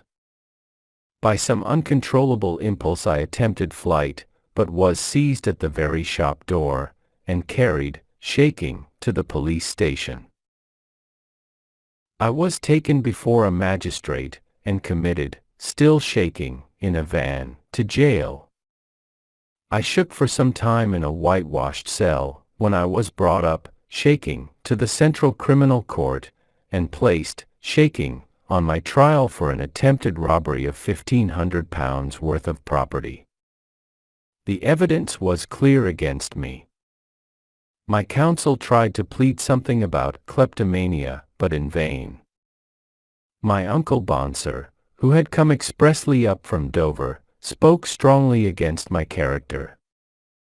I was found guilty, yes, I, the most innocent and unfortunate young man breathing, and sentenced to 7 years' transportation. I can recall the awful scene vividly to memory now. The jury in a body were shaking their heads at me. So was the judge, so was my uncle Bonser, so were the spectators in the gallery, and I was holding on by the spikes on the ledge of the dock, shaking from right to left like 10,000 million aspen leaves. My skull was splitting, my brain was bursting, when I woke. I was lying in a very uncomfortable position in a first-class carriage of the Dover mail train. Everything in the carriage was shaking. The oil was surging to and fro in the lamp, my companions were swaying to and fro, and the sticks and umbrellas were rattling in the network above. The train was at speed, and my frightful dream was simply due to the violent and unusual oscillation of the train. Then, sitting up, and rubbing my eyes, immensely relieved, but holding on by the compartments near me, so violently did the carriages shake from side to side, I began to remember what I had dreamed or heard of others' dreams before, while at sea, or while somebody was knocking loudly at the door, and of the odd connections between unusual sound and motion on the thoughts of our innermost souls. And again with odd distinctness I remember that at one period of my distempered vision, namely, when I was attested and examined as a recruit, I had remained perfectly still and steady. This temporary freedom from ague I was fain to ascribe to the customary 2 or 3 minutes stoppage of the train at Tunbridge Wells. But, thank heaven, all this was but a dream. Enough to shake one's head off, exclaimed the testy old lady opposite, alluding to the oscillation of the train, as the guard appeared at the window with a shout of "Du vor." "Well, mum, it have been a shaking most unusual all the way down," replied that functionary. Thought we should have been off the line more than once. Screws will be looked to tomorrow morning. Night, sir, this was to me. I knew the men well. Merry Christmas and a Happy New Year. You'll be wanting a fly to Snargetstone Villa, won't you, sir? Now, poor Tur. I did want that fly, and I had it. I paid the driver liberally, and did not scatter his money over the pavement. Mr. Jakes insisted upon my having something hot in the dining room the moment I arrived. The weather was so woundy cold, he said. I joined the merry party upstairs, and was received by my Tilly with open arms, and by my Uncle Bonser with an open waistcoat. I partook in cheerful moderation of the Snapdragon festivities of Christmas Eve. We all dined together on Christmas Day, and I helped the soup and carved a turkey, beautifully, and on the morrow, Boxing Day, was complimented by my uncle's lawyer on my remarkably neat calligraphy, as displayed in the signatures to the necessary legal documents. On the 27th of December, 1846, I was married to my darling Tilly, and was going to live happy ever afterwards, when I woke again. Really did wake in bed in this haunted house, and found that I had been very much shaken on the railway coming down, and that there was no marriage, no Tilly, no Mary Seaton, no Van Plank, no anything but myself and the ghost of the ague, and the two inner windows of the double room rattling like the ghosts of two departed watchmen who wanted spiritual assistance to carry me to the dead and gone old watch house.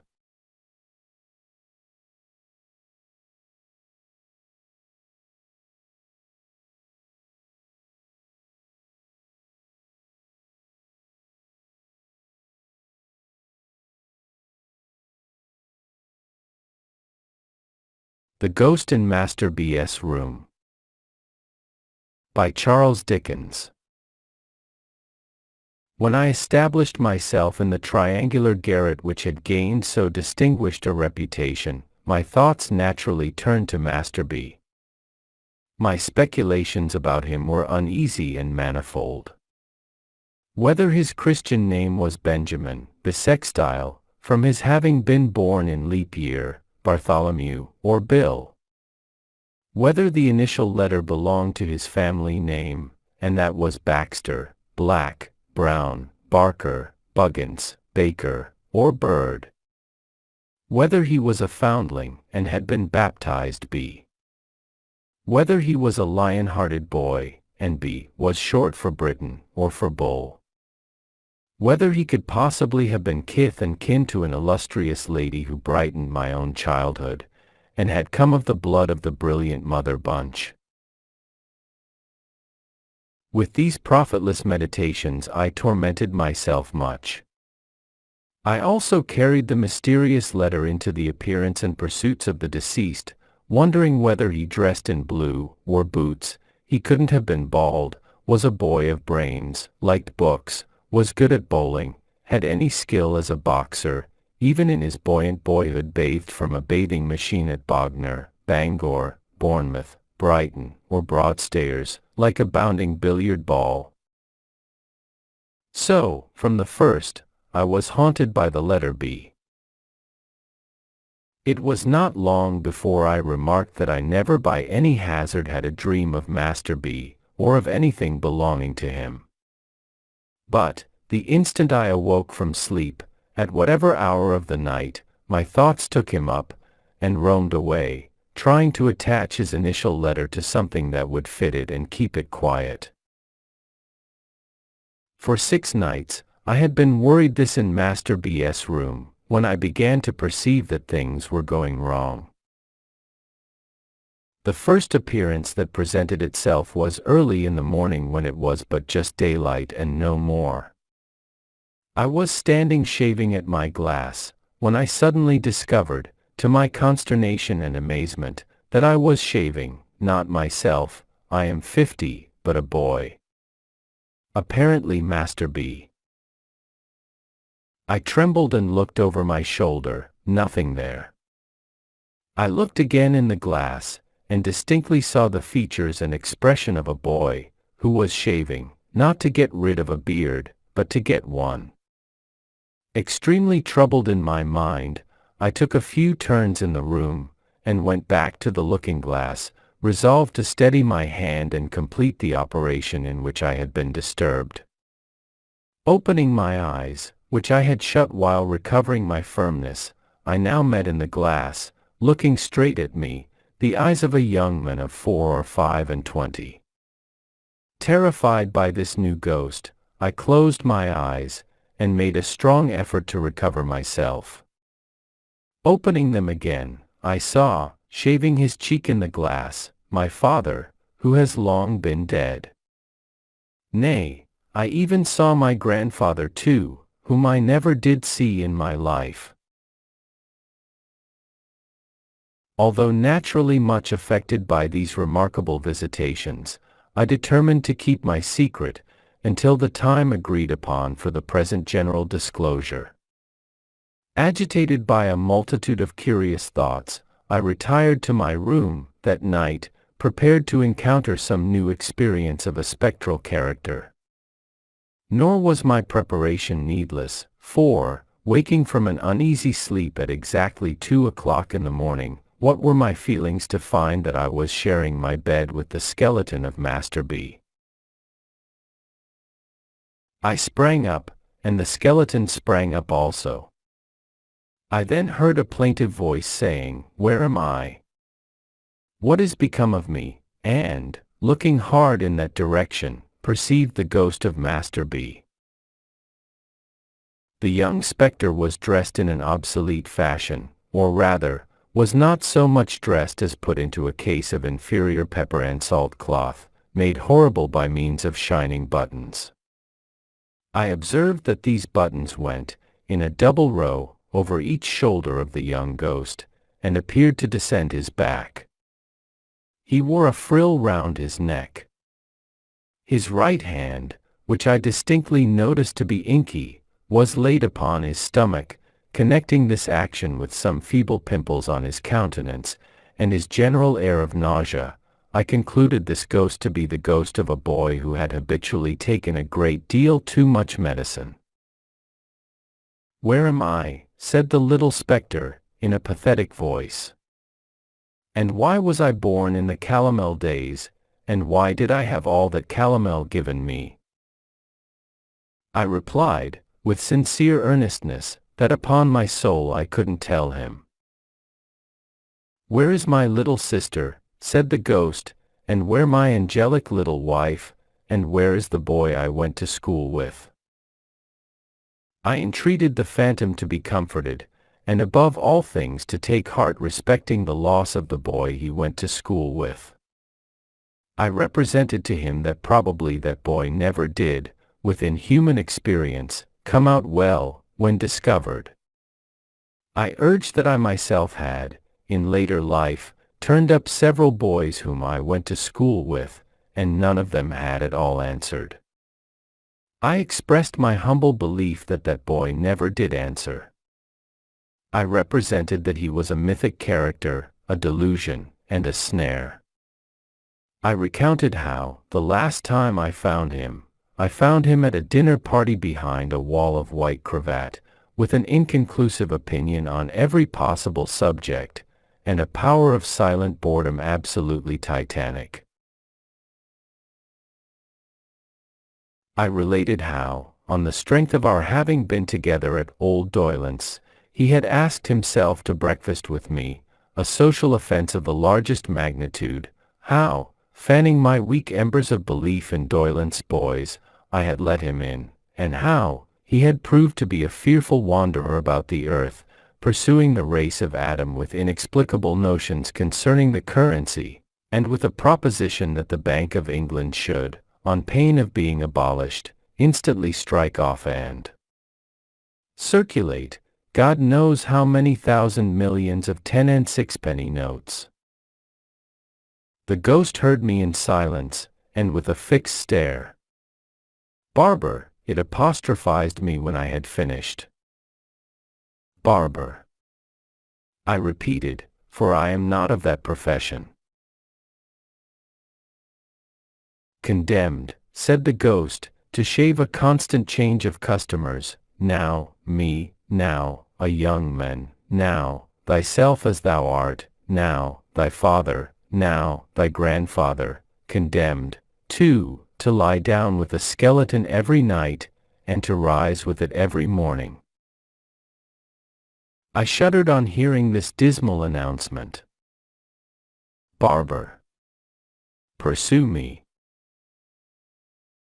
I had felt, even before the words were uttered, that I was under a spell to pursue the phantom.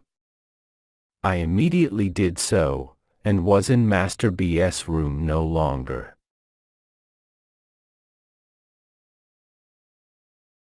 Most people know what long and fatiguing night journeys had been forced upon the witches who used to confess, and who, no doubt, told the exact truth, particularly as they were always assisted with leading questions, and the torture was always ready.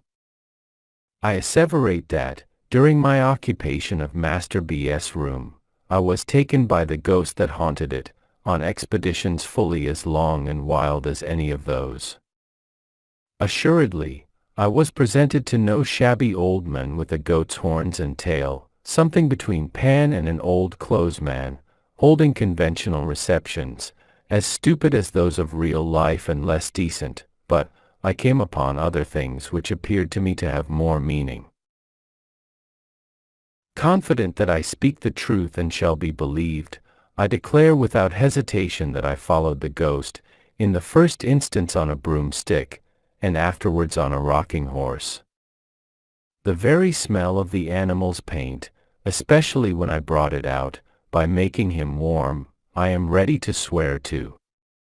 I followed the ghost, afterwards, in a hackney coach, an institution with the peculiar smell of which the present generation is unacquainted, but to which I am again ready to swear as a combination of stable, dog with the mange, and very old bellows. In this, I appeal to previous generations to confirm or refute me. I pursued the phantom, on a headless donkey, at least, upon a donkey who was so interested in the state of his stomach that his head was always down there, investigating it, on ponies, expressly born to kick up behind, on roundabouts and swings, from fairs, in the first cab, another forgotten institution where the fare regularly got into bed, and was tucked up with the driver. Not to trouble you with a detailed account of all my travels in pursuit of the ghost of Master B, which were longer and more wonderful than those of Sinbad the sailor, I will confine myself to one experience from which you may judge of many. I was marvelously changed. I was myself, yet not myself. I was conscious of something within me, which has been the same all through my life, and which I have always recognized under all its phases and varieties as never altering, and yet I was not the I who had gone to bed in Master B.'s room.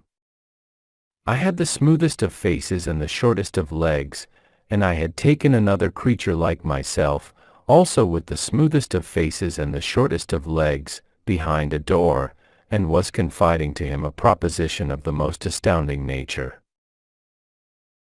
This proposition was, that we should have a seraglio.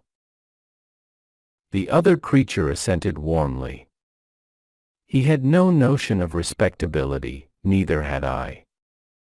It was the custom of the East, it was the way of the good Caliph Harun al-Rashid. Let me have the corrupted name again for once, it is so scented with sweet memories. The usage was highly laudable, and most worthy of imitation. Oh, yes. Let us, said the other creature with a jump, have a seraglio. It was not because we entertained the faintest doubts of the meritorious character of the Oriental establishment we proposed to import, that we perceived it must be kept a secret from Miss Griffin. It was because we knew Miss Griffin to be bereft of human sympathies, and incapable of appreciating the greatness of the great Harun.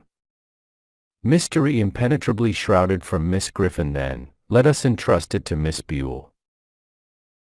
We were 10 in Miss Griffin's establishment by Hampstead Ponds, 8 ladies and 2 gentlemen. Miss Buell, whom I judged to have attained the ripe age of 8 or 9, took the lead in society. I opened the subject to her in the course of the day, and proposed that she should become the favorite. Miss Buell, after struggling with the diffidence so natural to, and charming in, her adorable sex, expressed herself as flattered by the idea, but wished to know how it was proposed to provide for Miss Pipson. Miss Buell, who was understood to have vowed towards that young lady, a friendship, halves, and no secrets, until death, on the church service and lessons complete in 2 volumes with case and lock, Miss Buell said she could not, as the friend of Pipson, disguise from herself, or me, that Pipson was not one of the common. Now, Miss Pipson, having curly hair and blue eyes, which was my idea of anything mortal and feminine that was called fair, I promptly replied that I regarded Miss Pipson in the light of a fair Circassian. And what then? Miss Buell pensively asked. I replied that she must be inveigled by a merchant, brought to me veiled, and purchased as a slave. The other creature had already fallen into the second male place in the state, and was set apart for Grand Vizier. He afterwards resisted this disposal of events, but had his hair pulled until he yielded. Shall I not be jealous? Miss Buell inquired, casting down her eyes. Zobeide, no, I replied, you will ever be the favorite sultana, the first place in my heart, and on my throne, will be ever yours. Miss Buell, upon that assurance, consented to propound the idea to her 7 beautiful companions. It occurring to me, in the course of the same day, that we knew we could trust a grinning and good-natured soul called Tabby, who was the serving drudge of the house, and had no more figure than one of the beds, and upon whose face there was always more or less black lead, I slipped into Miss Buell's hand after supper, a little note to that effect, dwelling on the black lead as being in a manner deposited by the finger of Providence, pointing Tabby out for Mesrer, the celebrated chief of the blacks of the harem. There were difficulties in the formation of the desired institution, as there are in all combinations.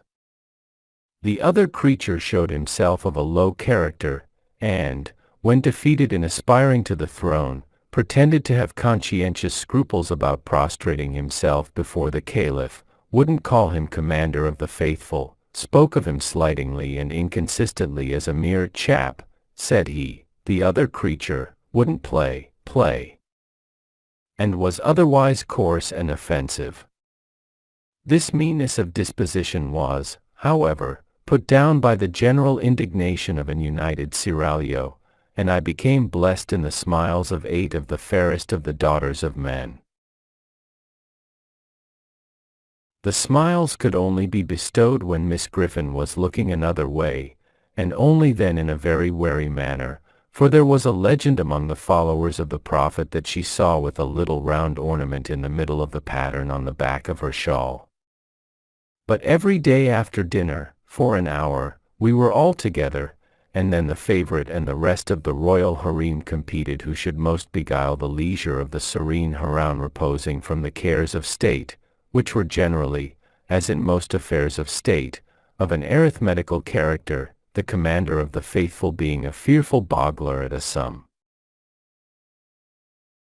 On these occasions, the devoted Mesrer, chief of the blacks of the harem, was always in attendance, Miss Griffin usually ringing for that officer, at the same time, with great vehemence, but never acquitted himself in a manner worthy of his historical reputation.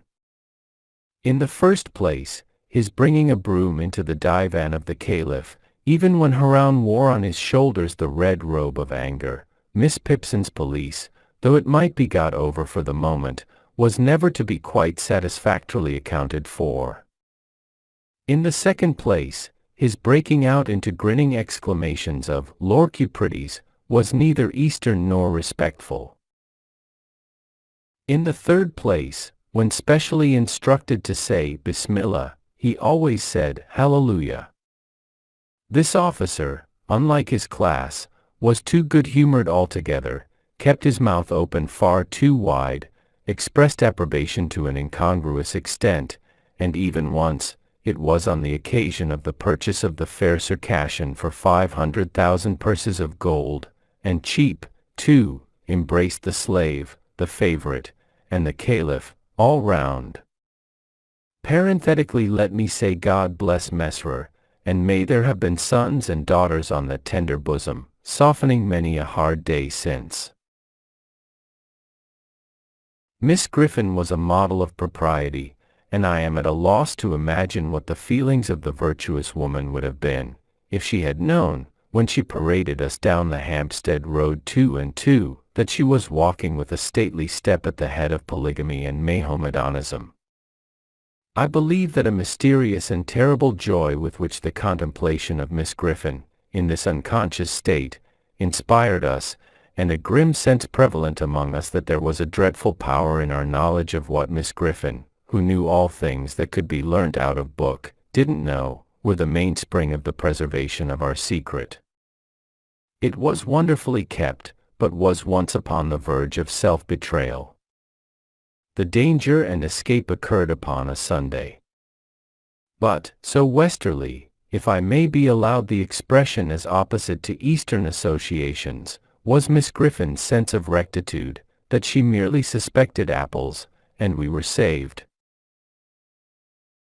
But, so westerly, if I may be allowed the expression as opposite to Eastern associations, was Miss Griffin's sense of rectitude, that she merely suspected apples, and we were saved. I have called the Seraglio united. Upon the question, solely, whether the commander of the faithful durst exercise a right of kissing in that sanctuary of the palace, were its peerless inmates divided. Zobeide asserted a counter-right in the favorite to scratch, and the fair Circassian put her face, for refuge, into a green baize bag, originally designed for books. On the other hand, a young antelope of transcendent beauty from the fruitful plains of Camden Town, whence she had been brought, by traders, in the half-yearly caravan that crossed the intermediate desert after the holidays, held more liberal opinions, but stipulated for limiting the benefit of them to that dog, and son of a dog, the Grand Vizier, who had no rights, and was not in question. At length, the difficulty was compromised by the installation of a very youthful slave as deputy. She, raised upon a stool, officially received upon her cheeks the salutes intended by the gracious Haroun for other sultanas, and was privately rewarded from the coffers of the ladies of the harem. And now it was, at the full height of enjoyment of my bliss, that I became heavily troubled. I began to think of my mother, and what she would say to my taking home at midsummer 8 of the most beautiful of the daughters of men, but all unexpected. I thought of the number of beds we made up at our house, of my father's income, and of the baker, and my despondency redoubled. The Seraglio and malicious vizier, divining the cause of their lord's unhappiness, did their utmost to augment it. They professed unbounded fidelity, and declared that they would live and die with him. Reduced to the utmost wretchedness by these protestations of attachment, I lay awake, for hours at a time, ruminating on my frightful lot. In my despair, I think I might have taken an early opportunity of falling on my knees before Miss Griffin, avowing my resemblance to Solomon, and praying to be dealt with according to the outraged laws of my country, if an unthought of means of escape had not opened before me. One day, we were out walking, 2 and 2, on which occasion the vizier had his usual instructions to take note of the boy at the turnpike, and if he profanely gazed, which he always did, at the beauties of the harem, to have him bowstrung in the course of the night, and it happened that our hearts were veiled in gloom. An unaccountable action on the part of the antelope had plunged the state into disgrace. That charmer, on the representation that the previous day was her birthday, and that vast treasures had been sent in a hamper for its celebration, both baseless assertions, had secretly but most pressingly invited 35 neighboring princes and princesses to a ball and supper, with a special stipulation that they were not to be fetched till 12. This wandering of the antelope's fancy led to the surprising arrival at Miss Griffin's door, in diverse equipages and under various escorts, of a great company in full dress, who were deposited on the top step in a flush of high expectancy, and who were dismissed in tears.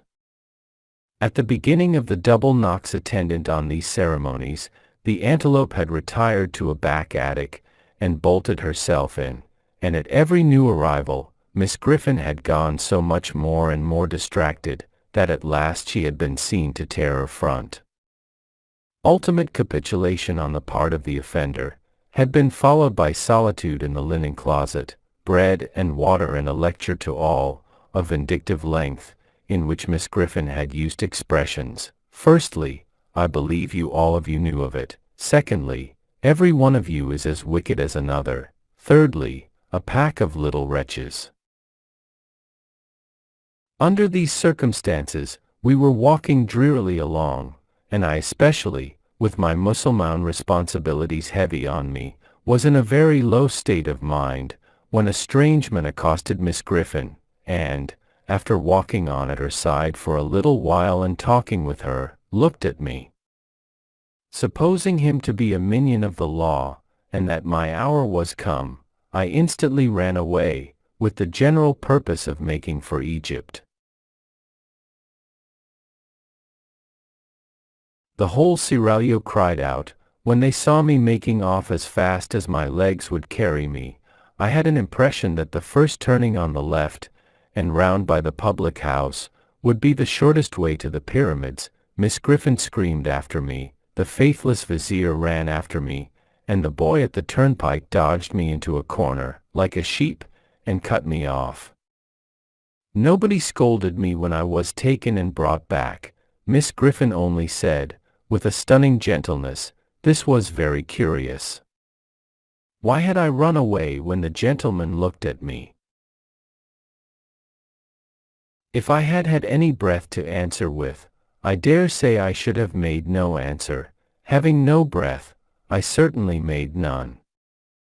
Miss Griffin and the strange man took me between them, and walked me back to the palace in a sort of state, but not at all, as I couldn't help feeling, with astonishment, in culprit state. When we got there, we went into a room by ourselves, and Miss Griffin called into her assistance, Mesrer, chief of the dusky guards of the harem. Mesrer, on being whispered to, began to shed tears. "Bless you, my precious," said that officer, turning to me, "your paws took bitter bad." I asked, with a fluttered heart, "Is he very ill?" "Lord temper the wind to you, my lamb," said the good Mesrer, kneeling down, that I might have a comforting shoulder for my head to rest on. "Your pa's dead." Harun al-Rashid took to flight at the words. The seraglio vanished. From that moment, I never again saw one of the 8 of the fairest of the daughters of men. I was taken home, and there was debt at home as well as death, and we had a sale there. My own little bed was so superciliously looked upon by a power unknown to me, hazily called the trade, that a brass coal scuttle, a roasting jack, and a bird cage, were obliged to be put into it to make a lot of it, and then it went for a song. So I heard mentioned, and I wondered what song, and thought what a dismal song it must have been to sing. Then, I was sent to a great, cold, bare, school of big boys, where everything to eat and wear was thick and clumpy, without being enough, where everybody, large and small, was cruel, where the boys knew all about the sale before I got there, and asked me what I had fetched, and who had bought me, and hooted at me, going, gone. I never whispered in that wretched place that I had been around, or had had a seraglio, for I knew that if I mentioned my reverses, I should be so worried that I should have to drown myself in the muddy pond near the playground, which looked like the beer. Ah me, ah me.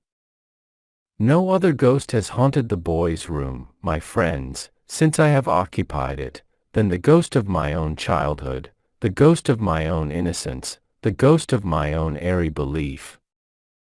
Many a time have I pursued the phantom, never with this man's stride of mine to come up with it, never with these man's hands of mine to touch it, never more to this man's heart of mine to hold it in its purity. And here you see me working out, as cheerfully and thankfully as I may, my doom of shaving in the glass a constant change of customers, and of lying down and rising up with the skeleton allotted to me for my mortal companion.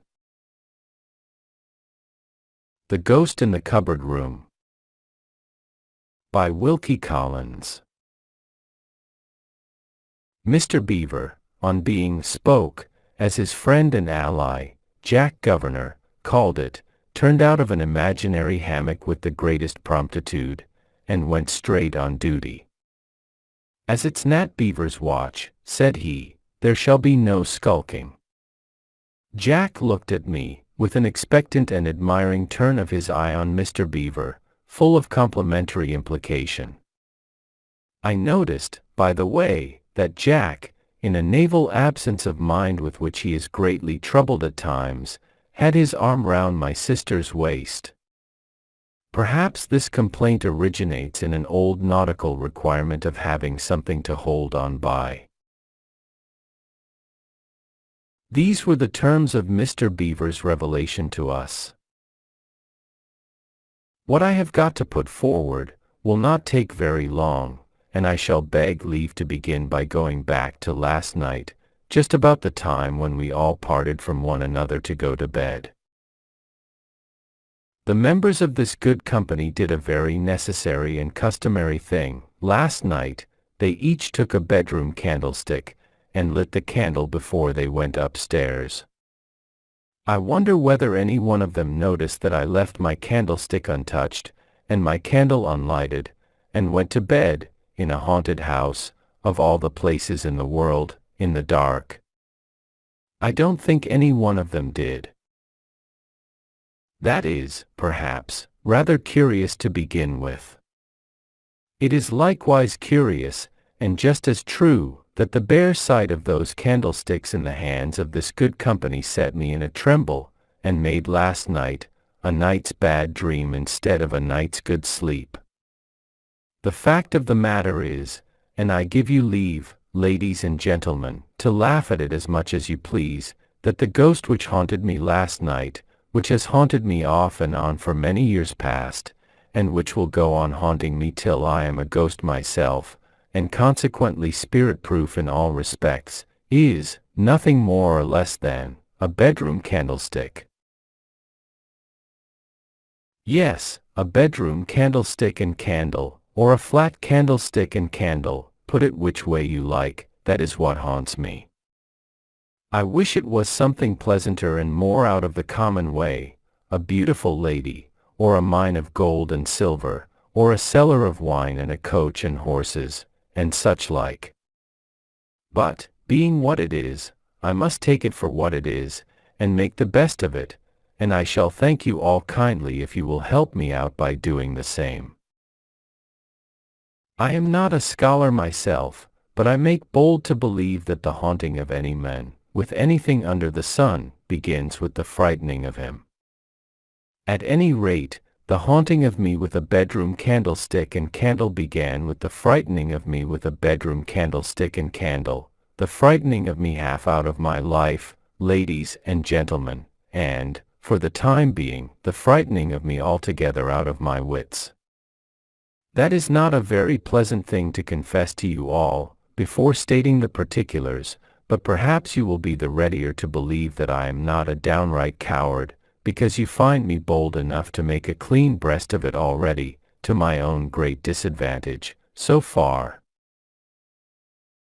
These are the particulars, as well as I can put them.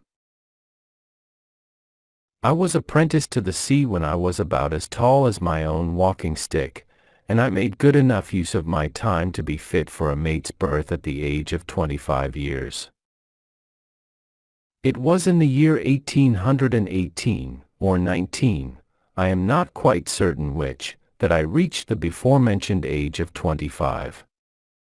You will please to excuse my memory not being very good for dates, names, numbers, places, and such like. No fear, though, about the particulars I have undertaken to tell you of. I have got them all shipshape in my recollection. I can see them, at this moment, as clear as noonday in my own mind. But there is a mist over what went before, and, for the matter of that, a mist likewise over much that came after, and it's not very likely to lift, at my time of life, is it? Well, in 1818, or 19, when there was peace in our part of the world, and not before it was wanted, you will say, there was fighting, of a certain scampering, scrambling kind, going on in that old fighting ground, which we seafaring men know by the name of the Spanish Main. The possessions that belonged to the Spaniards in South America had broken into open mutiny and declared for themselves years before. There was plenty of bloodshed between the new government and the old, but the new had got the best of it, for the most part, under one General Bolivar, a famous man in his time, though he seems to have dropped out of people's memories now. Englishmen and Irishmen with a turn for fighting, and nothing particular to do at home, joined the general as volunteers, and some of our merchants here found it a good venture to send supplies across the ocean to the popular side. There was risk enough, of course, in doing this, but where one speculation of the kind succeeded, it made up for two, at the least, that failed. And that's the true principle of trade, wherever I have met with it, all the world over. Among the Englishmen who were concerned in this Spanish-American business, I, your humble servant, happened, in a small way, to be one. I was then mate of a brig belonging to a certain firm in the city, which drove a sort of general trade, mostly in queer out-of-the-way places, as far from home as possible, and which freighted the brig, in the year I am speaking of, with a cargo of gunpowder for General Bolivar and his volunteers. Nobody knew anything about our instructions, when we sailed, except the captain, and he didn't half seem to like them. I can't rightly say how many barrels of powder we had on board, or how much each barrel held. I only know we had no other cargo. The name of the brig was the Good Intent, a queer name enough, you will tell me, for a vessel laden with gunpowder, and sent to help a revolution. And as far as this particular voyage was concerned, so it was. I meant that for a joke, ladies and gentlemen, and I'm sorry to find you don't laugh at it. The Good Intent was the craziest old tub of a vessel I ever went to sea in, and the worst found in all respects. She was 230, or 280 tons burden, I forget which, and she had a crew of 8, all told, nothing like as many as we ought by rights to have had to work the brig. However, we were well and honestly paid our wages, and we had to set that against the chance of foundering at sea, and, on this occasion, likewise, the chance of being blown up into the bargain. In consideration of the nature of our cargo, we were harassed with new regulations which we didn't at all like, relative to smoking our pipes and lighting our lanterns, and, as usual in such cases, the captain who made the regulations preached what he didn't practice. Not a man of us was allowed to have a bit of lighted candle in his hand when he went below, except the skipper, and he used his light when he turned in, or when he looked over his charts on the cabin table, just as usual. This light was a common kitchen candle or dip, of the sort that goes 8 or 10 to the pound, and it stood in an old battered flat candlestick, with all the Japan worn and melted off, and all the tin showing through. It would have been more seamanlike and suitable in every respect if he had had a lamp or a lantern, but he stuck to his old candlestick, and that same old candlestick, ladies and gentlemen, was ever afterwards stuck to me. That's another joke, if you like, and I'm much obliged to Miss Belinda in the corner for being good enough to laugh at it. Well, I said well before, but it's a word that helps a man on. Like, we sailed in the brig, and shaped our course, first, for the Virgin Islands, in the West Indies, and, after sighting them, we made for the Leeward Islands next, and then stood on due south, till the lookout at the masthead hailed the deck, and said he saw land. That land was the coast of South America. We had had a wonderful voyage so far. We had lost none of our spars or sails, and not a man of us had been harassed to death at the pumps. It wasn't often the good intent made such a voyage as that, I can tell you. I was sent aloft to make sure about the land, and I did make sure of it. When I reported the same to the skipper, he went below, and had a look at his letter of instructions and the chart. When he came on deck again, he altered our course a trifle to the eastward. I forget the point on the compass, but that don't matter. What I do remember is, that it was dark before we closed in with the land. We kept the lead going, and hove the brig to in from 4 to 5 fathoms water, or it might be 6, I can't say for certain. I kept a sharp eye to the drift of the vessel, none of us knowing how the currents ran on that coast. We all wondered why the skipper didn't anchor, but he said, no, he must first show a light at the foretop masthead, and wait for an answering light on shore. We did wait, and nothing of the sort appeared. It was starlight and calm. What little wind there was came in puffs off the land.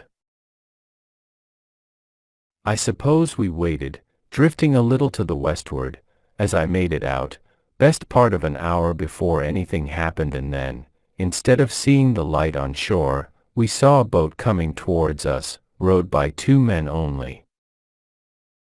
We hailed them, and they answered, friends, and hailed us by our name. They came on board. One of them was an Irishman, and the other was a coffee-colored native pilot, who jabbered a little English. The Irishman handed a note to our skipper, who showed it to me. It informed us that the part of the coast we were off then was not over safe for discharging our cargo, seeing that spies of the enemy, that is to say, of the old government, had been taken and shot in the neighborhood the day before. We might trust the brig to the native pilot, and he had his instructions to take us to another part of the coast. The note was signed by the proper parties, so we let the Irishman go back alone in the boat, and allowed the pilot to exercise his lawful authority over the brig. He kept us stretching off from the land till noon the next day, his instructions, seemingly, ordering him to keep us well out of sight of the shore. We only altered our course, in the afternoon, southwest as to close in with the land again a little before midnight. This same pilot was about as ill-looking a vagabond as ever I saw, a skinny, cowardly, quarrelsome mongrel, who swore at the men, in the vilest broken English, till they were every one them ready to pitch him over. The skipper kept them quiet, and I kept them quiet, for the pilot being given us by our instructions, we were bound to make the best of him. Near nightfall, however, with the best will in the world to avoid it, I was unlucky enough to quarrel with him. He wanted to go below with his pipe, and I stopped him, of course, because it was contrary to orders. Upon that, he tried to hustle by me, and I put him away with my hand. I never meant to push him down, but, somehow, I did. He picked himself up as quick as lightning, and pulled out his knife. I snatched it out of his hand, slapped his murderous face for him, and threw his weapon overboard. He gave me one ugly look, and walked aft. I didn't think much of the look then, but I remembered it a little too well afterwards. We were close in with the land again, just as the wind failed us, between 11 and 12 that night, and dropped our anchor by the pilot's directions. It was pitch dark, and a dead, airless calm. The skipper was on deck with 2 of our best men for watch. The rest were below, except the pilot, who coiled himself up, more like a snake than a man, on the forecastle. It was not my watch till 4 in the morning. But I didn't like the look of the night, or the pilot, or the state of things generally, and I shook myself down on deck to get my nap there, and be ready for anything at a moment's notice. The last I remember was the skipper whispering to me that he didn't like the look of things either, and that he would go below and consult his instructions again. That is the last I remember, before the slow, heavy, regular roll of the old brig on the ground swell rocked me off to sleep. I was woke, ladies and gentlemen, by a scuffle on the forecastle, and a gag in my mouth.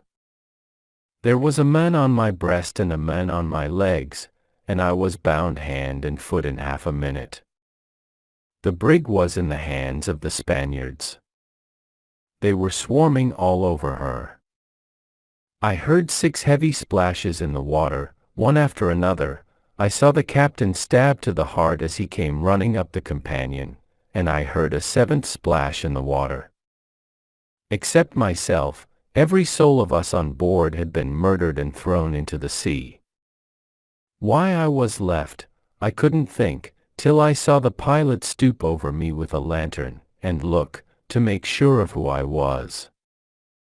There was a devilish grin on his face, and he nodded his head at me, as much as to say, "You were the men who hustled me down and slapped my face, and I mean to play the game of cat and mouse with you in return for it." I could neither move nor speak, but I could see the Spaniards take off the main hatch and rig the purchases for getting up the cargo. A quarter of an hour afterwards, I heard the sweeps of a schooner, or other small vessel, in the water. The strange craft was laid alongside of us, and the Spaniards set to work to discharge our cargo into her. They all worked hard except the pilot, and he came, from time to time, with his lantern, to have another look at me, and to grin and nod always in the same devilish way. I am old enough now not to be ashamed of confessing the truth, and I don't mind acknowledging that the pilot frightened me.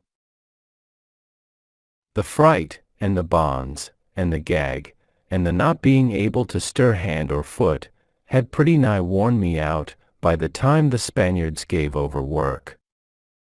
This was just as the dawn broke. They had shifted good part of our cargo on board their vessel, but nothing like all of it, and they were sharp enough to be off with what they had got, before daylight. I need hardly say that I had made up my mind, by this time, to the worst I could think of. The pilot, it was clear enough, was one of the spies of the enemy, who had wormed himself into the confidence of our consignees without being suspected. He, or more likely his employers, had got knowledge enough of us to suspect what our cargo was. We had been anchored for the night in the safest berth for them to surprise us in, and we had paid the penalty of having a small crew, and consequently an insufficient watch. All this was clear enough, but what did the pilot mean to do with me? On the word of a man, it makes my flesh creep, now, only to tell you what he did with me. After all the rest of them were out of the brig, except the pilot and 2 Spanish seamen, these last took me up, bound and gagged as I was, lowered me into the hold of the vessel, and laid me along on the floor, lashing me to it with rope's ends, so that I could just turn from one side to the other, but could not roll myself fairly over, so as to change my place. They then left me. Both of them were the worse for liquor, but the devil of a pilot was sober, mind that. As sober as I am at the present moment. I lay in the dark for a little while, with my heart thumping as if it was going to jump out of me. I lay about 5 minutes so, when the pilot came down into the hold, alone. He had the captain's cursed flat candlestick and a carpenter's awl in one hand, and a long thin twist of cotton yarn, well oiled, in the other. He put the candlestick, with a new dip lighted in it, down on the floor, about 2 feet from my face, and close against the side of the vessel. The light was feeble enough, but it was sufficient to show a dozen barrels of gunpowder or more, left all round me in the hold of the brig. I began to suspect what he was after, the moment I noticed the barrels. The horrors laid hold of me from head to foot, and the sweat poured off my face like water. I saw him go, next, to one of the barrels of powder standing against the side of the vessel, in a line with the candle, and about 3 feet, or rather better, away from it. He bored a hole in the side of the barrel with his awl, and the horrid powder came trickling out, as black as hell, and dripped into the hollow of his hand, which he held to catch it. When he had got a good handful, he stopped up the hole by jamming one end of his oiled twist of cotton yarn fast into it, and he then rubbed the powder into the whole length of the yarn, till he had blackened every hair's breadth of it. The next thing he did, as true as I sit here, as true as the heaven above us all, the next thing he did was to carry the free end of his long, lean, black, frightful slow match to the lighted candle alongside my face, and to tie it, in several folds, round the tallow dip, about 1/3 of the distance down, measuring from the flame of the wick to the lip of the candlestick. He did that. He looked to see that my lashings were all safe, and then he put his face down close to mine, and whispered in my ear, "Blow up with the brig." He was on deck again the moment after, and he and the 2 others shoved the hatch on over me. At the farthest end from where I lay, they had not fitted it down quite true, and I saw a blink of daylight glimmering in when I looked in that direction. I heard the sweeps of the schooner fall into the water, splash, splash. Fainter and fainter, as they swept the vessel out in the dead calm, to be ready for the wind in the offing. Fainter and fainter, splash, splash. For a quarter of an hour or more. While those sounds were in my ears, my eyes were fixed on the candle. It had been freshly lit. If left to itself it would burn for between 6 and 7 hours. The slow match was twisted round it about 1/3 of the way down, and therefore the flame would be about 2 hours reaching it. There I lay, gagged, bound, lashed to the floor, seeing my own life burning down with the candle by my side. There I lay, alone on the sea, doomed to be blown to atoms, and to see that doom drawing on, nearer and nearer with every fresh second of time, through nigh on 2 hours to come, powerless to help myself and speechless to call for help to others. The wonder to me is that I didn't cheat the flame, the slow match, and the powder, and die of the horror of my situation before my first half-hour was out in the hold of the brig.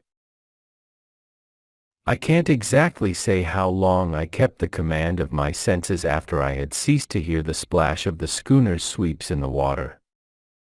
I can trace back everything I did and everything I thought, up to a certain point, but, once past that, I get all abroad, and lose myself in my memory now, much as I lost myself in my own feelings at the time. The moment the hatch was covered over me, I began, as every other man would have begun in my place, with a frantic effort to free my hands. In the mad panic I was in, I cut my flesh with the lashings as if they had been knife blades, but I never stirred them. There was less chance still of freeing my legs, or of tearing myself from the fastenings that held me to the floor. I gave in, when I was all but suffocated for want of breath. The gag, you will please to remember, was a terrible enemy to me. I could only breathe freely through my nose, and that is but a poor vent when a man is straining his strength as far as ever it will go. I gave in, and lay quiet, and got my breath again, my eyes glaring and straining at the candle all the time. While I was staring at it, the notion struck me of trying to blow out the candle by pumping a long breath at it suddenly through my nostrils. It was too high above me, and too far away from me, to be reached in that fashion. I tried, and tried, and tried, and then I gave in again and lay quiet again, always with my eyes glaring at the candle and the candle glaring at me. The splash of the schooner's sweeps was very faint by this time. I could only just hear them in the morning stillness. Splash. Splash. Fainter and fainter, splash. Splash. Without exactly feeling my mind going, I began to feel it getting queer, as early as this.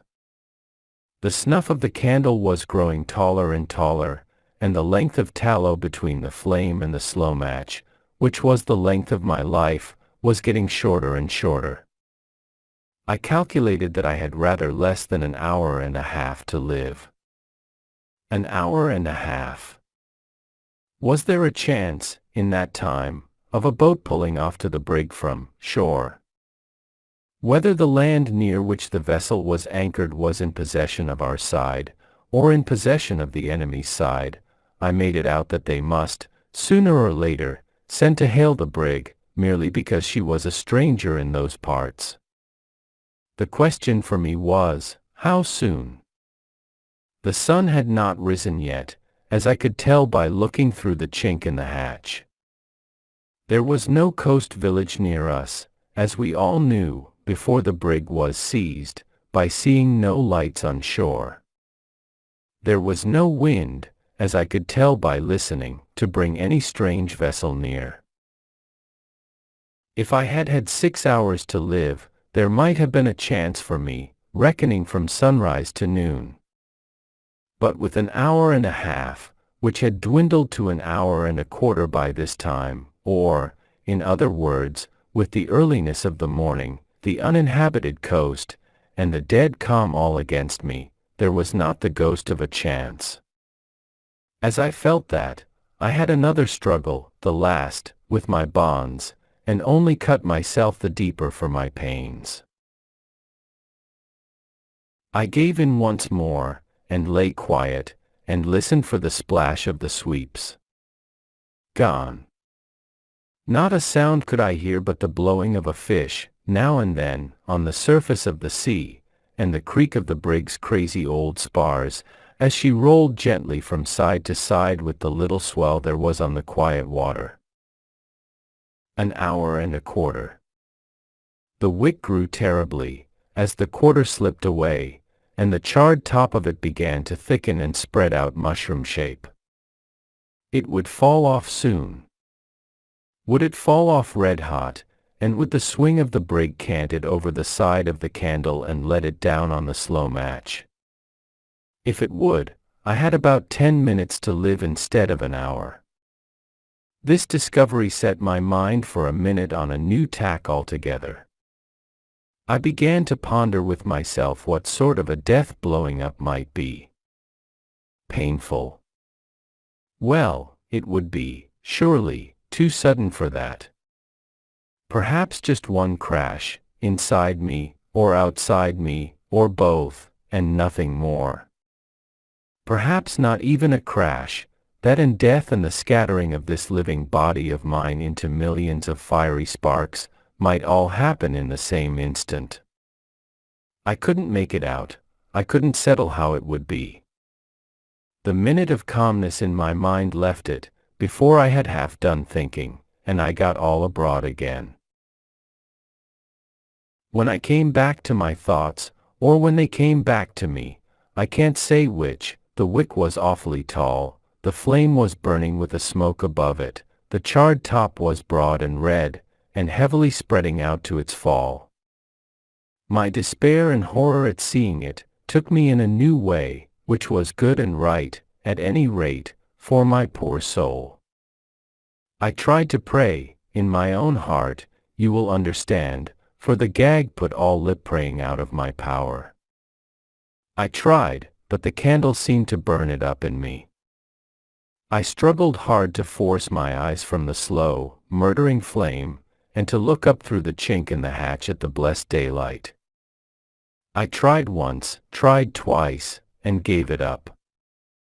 I tried next only to shut my eyes, and keep them shut, once, twice, and the second time I did it. God bless old mother, and Sister Lizzie, God keep them both, and forgive me. That was all I had time to say, in my own heart, before my eyes opened again, in spite of me, and the flame of the candle flew into them, flew all over me, and burnt up the rest of my thoughts in an instant.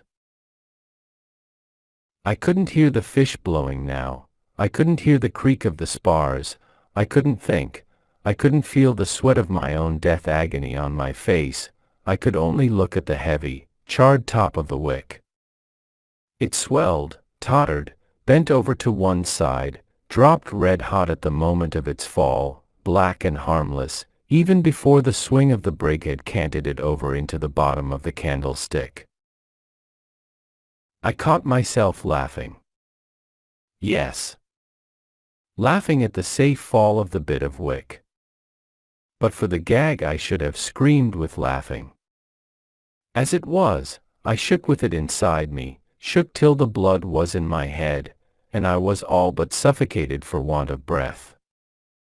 I had just sense enough left to feel that my own horrid laughter, at that awful moment, was a sign of my brain going at last. I had just sense enough left to make another struggle before my mind broke loose like a frightened horse, and ran away with me.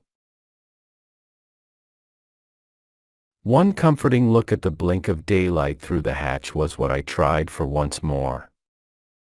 The fight to force my eyes from the candle and to get that one look at the daylight was the hardest I had had yet, and I lost the fight. The flame had hold of my eyes as fast as the lashings had hold of my hands. I couldn't look away from it. I couldn't even shut my eyes, when I tried that next, for the second time. There was the wick, growing tall once more. There was the space of unburnt candle between the light and the slow match, shortened to an inch or less. How much life did that inch leave me? 3/4 of an hour. Half an hour. 50 minutes. 20 minutes. Steady. An inch of tallow candle would burn longer than 20 minutes. An inch of tallow. The notion of a man's body and soul being kept together by an inch of tallow. Wonderful. Why, the greatest king that sits on a throne can't keep a man's body and soul together, and here's an inch of tallow that can do what the king can't. There's something to tell Mother, when I get home, which will surprise her more than all the rest of my voyages put together. I laughed inwardly, again, at the thought of that, and shook and swelled and suffocated myself, till the light of the candle leaped in through my eyes, and licked up the laughter, and burnt it out of me, and made me all empty, and cold, and quiet once more. Mother and Lizzie. I don't know when they came back, but they did come back, not, as it seemed to me, into my mind this time, but right down bodily before me, in the hold of the brig. Yes, sure enough, there was Lizzie, just as light-hearted as usual, laughing at me. Laughing. Well, why not? Who is to blame Lizzie for thinking I'm lying on my back, drunk in the cellar, with the beer barrels all round me? Steady. She's crying now, spinning round and round in a fiery mist, wringing her hands, screeching out for help, fainter and fainter, like the splash of the schooner's sweeps. Gone. Burnt up in the fiery mist. Mist. Fire. No, neither one nor the other. Its mother makes the light, mother knitting, with 10 flaming points at the ends of her fingers and thumbs, and slow matches hanging in bunches all round her face instead of her own gray hair. Mother in her old armchair, and the pilot's long skinny hands hanging over the back of the chair, dripping with gunpowder. No. No gunpowder, no chair, no mother, nothing but the pilot's face, shining red-hot, like a sun, in the fiery mist, turning upside down in the fiery mist, running backwards and forwards along the slow match, in the fiery mist, spinning millions of miles in a minute, in the fiery mist, spinning itself smaller and smaller into one tiny point, and that point darting on a sudden straight into my head, and then, all fire and all mist, no hearing, no seeing, no thinking, no feeling, the brig, the sea, my own self, the whole world, all gone together. After what I've just told you, I know nothing and remember nothing, till I woke up, as it seemed to me in a comfortable bed, with 2 rough and ready men like myself sitting on each side of my pillow, and a gentleman standing watching me at the foot of the bed. It was about 7 in the morning. My sleep, or what seemed like my sleep to me, had lasted better than 8 months. I was among my own countrymen in the island of Trinidad. The men at each side of my pillow were my keepers, turn and turn about, and the gentleman standing at the foot of the bed was the doctor. What I said and did in those 8 months, I never have known and never shall. I woke out of it, as if it had been one long sleep. That's all I know. It was another 2 months or more before the doctor thought it safe to answer the questions I asked him. The brig had been anchored, just as I had supposed, off a part of the coast which was lonely enough to make the Spaniards pretty sure of no interruption, so long as they managed their murderous work quietly under cover of night. My life had not been saved from the shore, but from the sea. An American vessel, becalmed in the offing, had made out the brig as the sun rose, and the captain, having his time on his hands in consequence of the calm, and seeing a vessel anchored where no vessel had any reason to be, had manned one of his boats and sent his mate with it, to look a little closer into the matter, and bring back a report of what he saw. What he saw, when he and his men found the brig deserted and boarded her, was a gleam of candlelight through the chink in the hatchway. The flame was within about a thread's breadth of the slow match, when he lowered himself into the hold, and if he had not had the sense and coolness to cut the match in 2 with his knife, before he touched the candle, he and his men might have been blown up along with the brig, as well as me.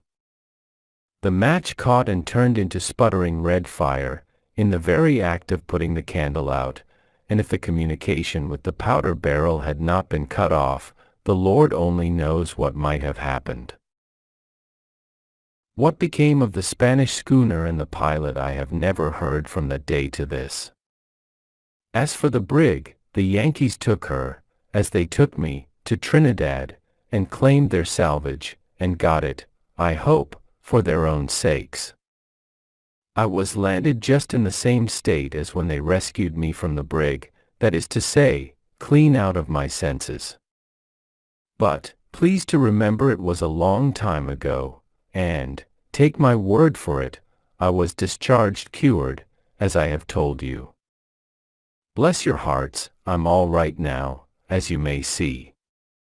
I'm a little shaken by telling the story, ladies and gentlemen, a little shaken, that's all. The Ghost in the Picture Room, by Adelaide and Proctor. Belinda, with a modest self-possession quite her own, promptly answered for this spectre in a low, clear voice. The lights extinguished, by the hearth I leant, half weary with a listless discontent. The flickering giant shadows, gathering near, closed round me with a dim and silent fear. All dull, all dark, save when the leaping flame, glancing, lit up the picture's ancient frame. Above the hearth it hung. Perhaps the night, my foolish tremors, or the gleaming light,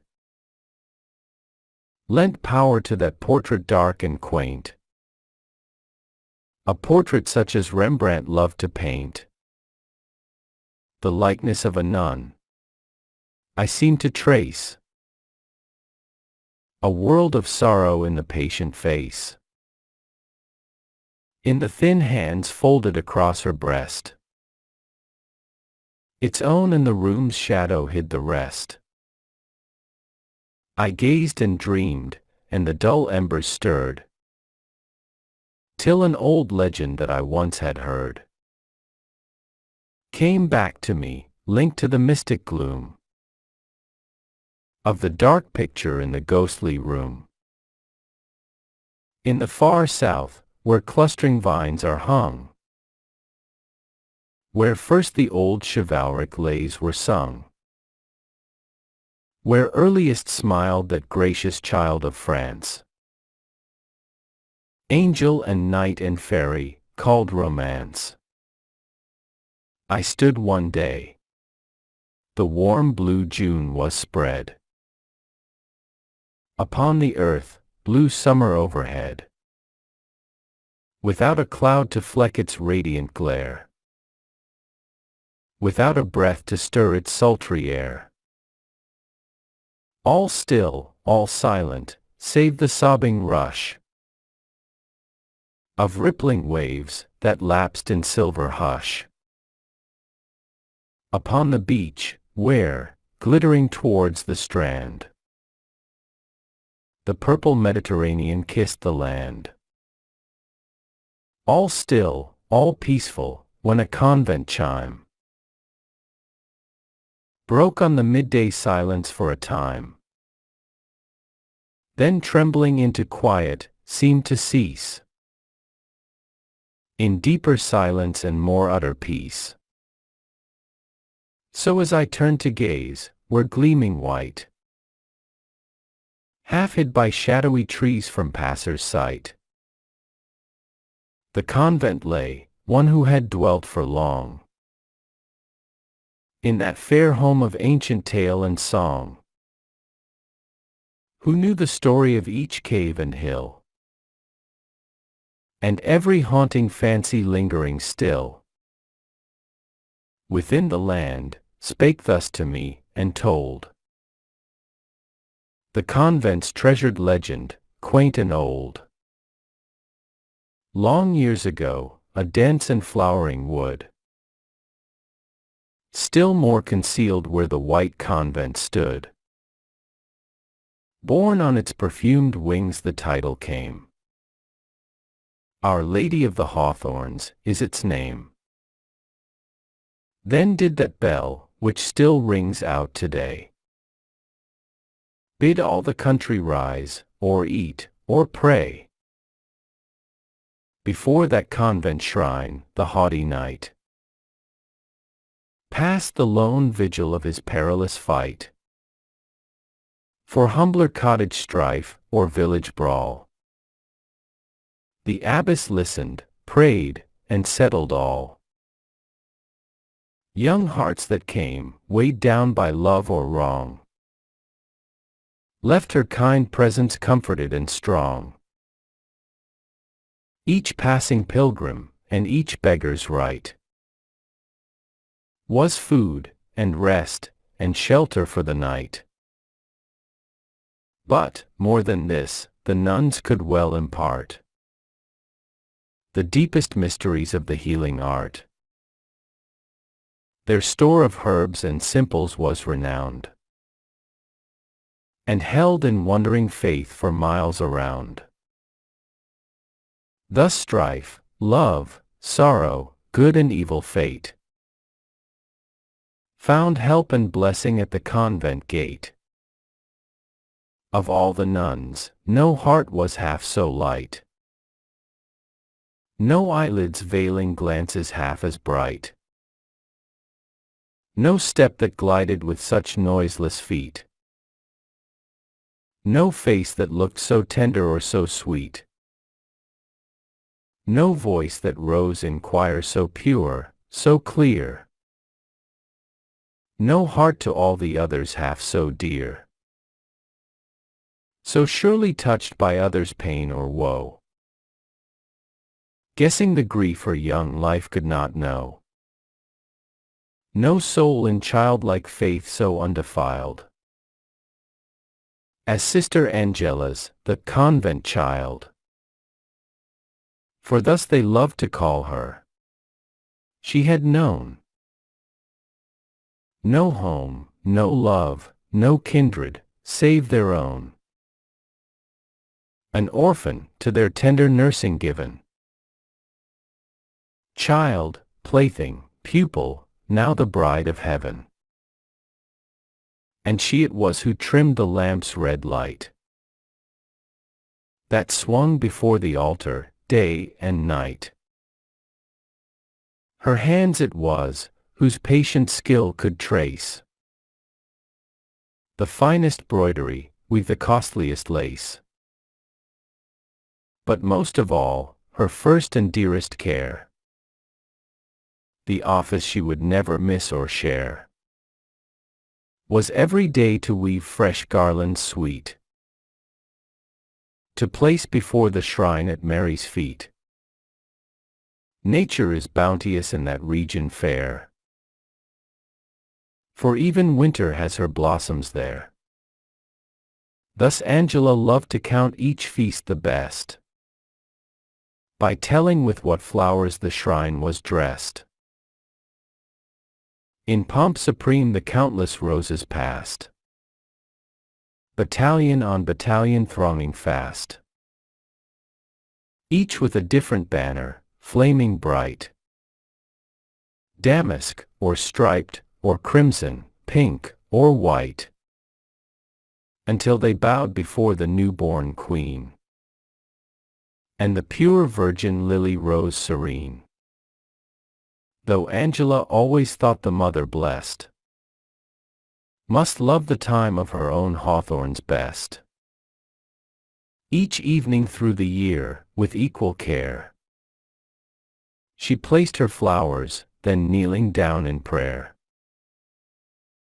as their faint perfume rose before the shrine, so rose her thoughts, as pure and as divine. She knelt until the shades grew dim without, till one by one the altar lights shone out, till one by one the nuns, like shadows dim, gathered around to chant their vesper hymn. Her voice then led the music's winged flight, and Ave Maris Stella filled the night. But wherefore linger on those days of peace? When storms draw near, then quiet hours must cease. War, cruel war, defaced the land, and came so near the convent with its breath of flame, that, seeking shelter, frightened peasants fled, sobbing out tales of coming fear and dread.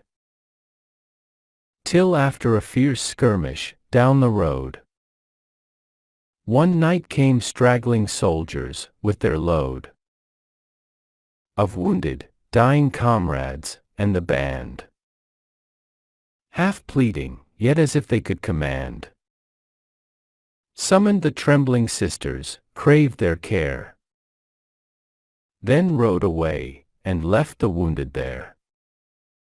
But soon compassion bade all fear depart, and bidding every sister do her part, some prepare simples, healing salves, or bands. The abbess chose the more experienced hands, to dress the wounds needing most skillful care. Yet even the youngest novice took her share. And thus to Angela, whose ready will and pity could not cover lack of skill, the charge of a young wounded knight must fall, a case which seemed least dangerous of them all. Day after day she watched beside his bed, and first in utter quiet the hours fled. His feverish moans alone the silence stirred, or her soft voice, uttering some pious word. At last the fever left him, day by day. The hours, no longer silent, passed away. What could she speak of? First, to still his plaint, she told him legends of the martyred saints, described the pangs, which, through God's plenteous grace, had gained their souls so high and bright a place. This pious artifice soon found success, or so she fancied, for he murmured less. And so she told the pomp and grand array, in which the chapel shone on Easter Day, described the vestments, gold, and colors bright, counted how many tapers gave their light. Then, in minute detail went on to say, how the high altar looked on Christmas Day. The kings and shepherds, all in green and white, and a large star of jewels gleaming bright. Then told the sign by which they all had seen, how even nature loved to greet her queen. For, when Our Lady's last procession went down the long garden, every head was bent, and rosary in hand each sister prayed, as the long floating banners were displayed. They struck the hawthorn boughs, and showers of buds and blossoms strewed her way with flowers. The knight unwearied listened, till at last he too described the glories of his past. Tourney, and joust, and pageant bright and fair, and all the lovely ladies who were there.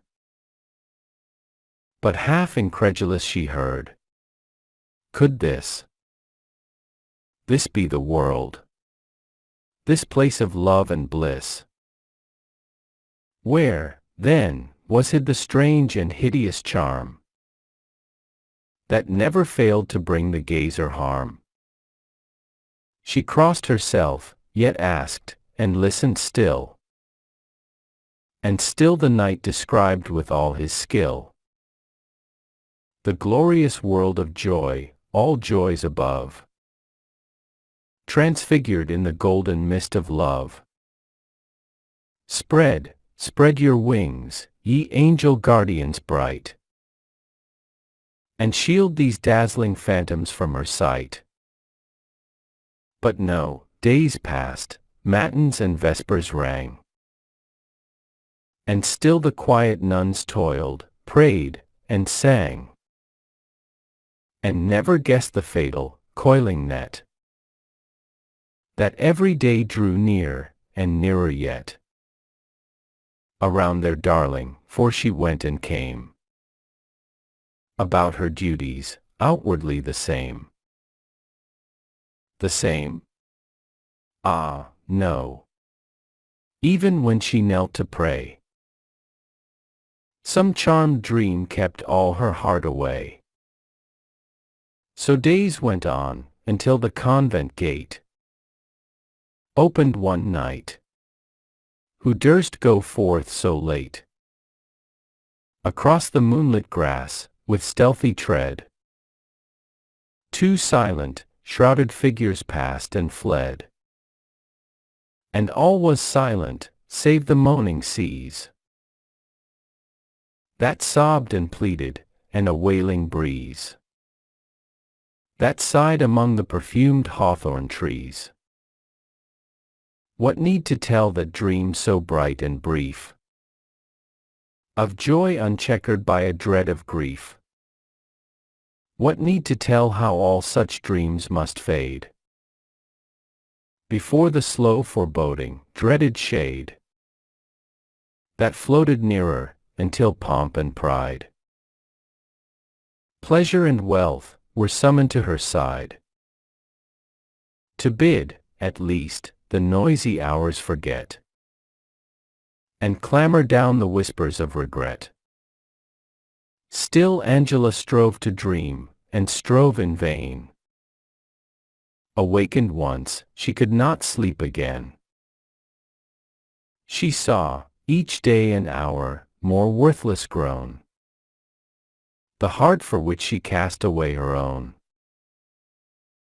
And her soul learnt, through bitterest inward strife, the slight, frail love for which she wrecked her life, the phantom for which all her hope was given,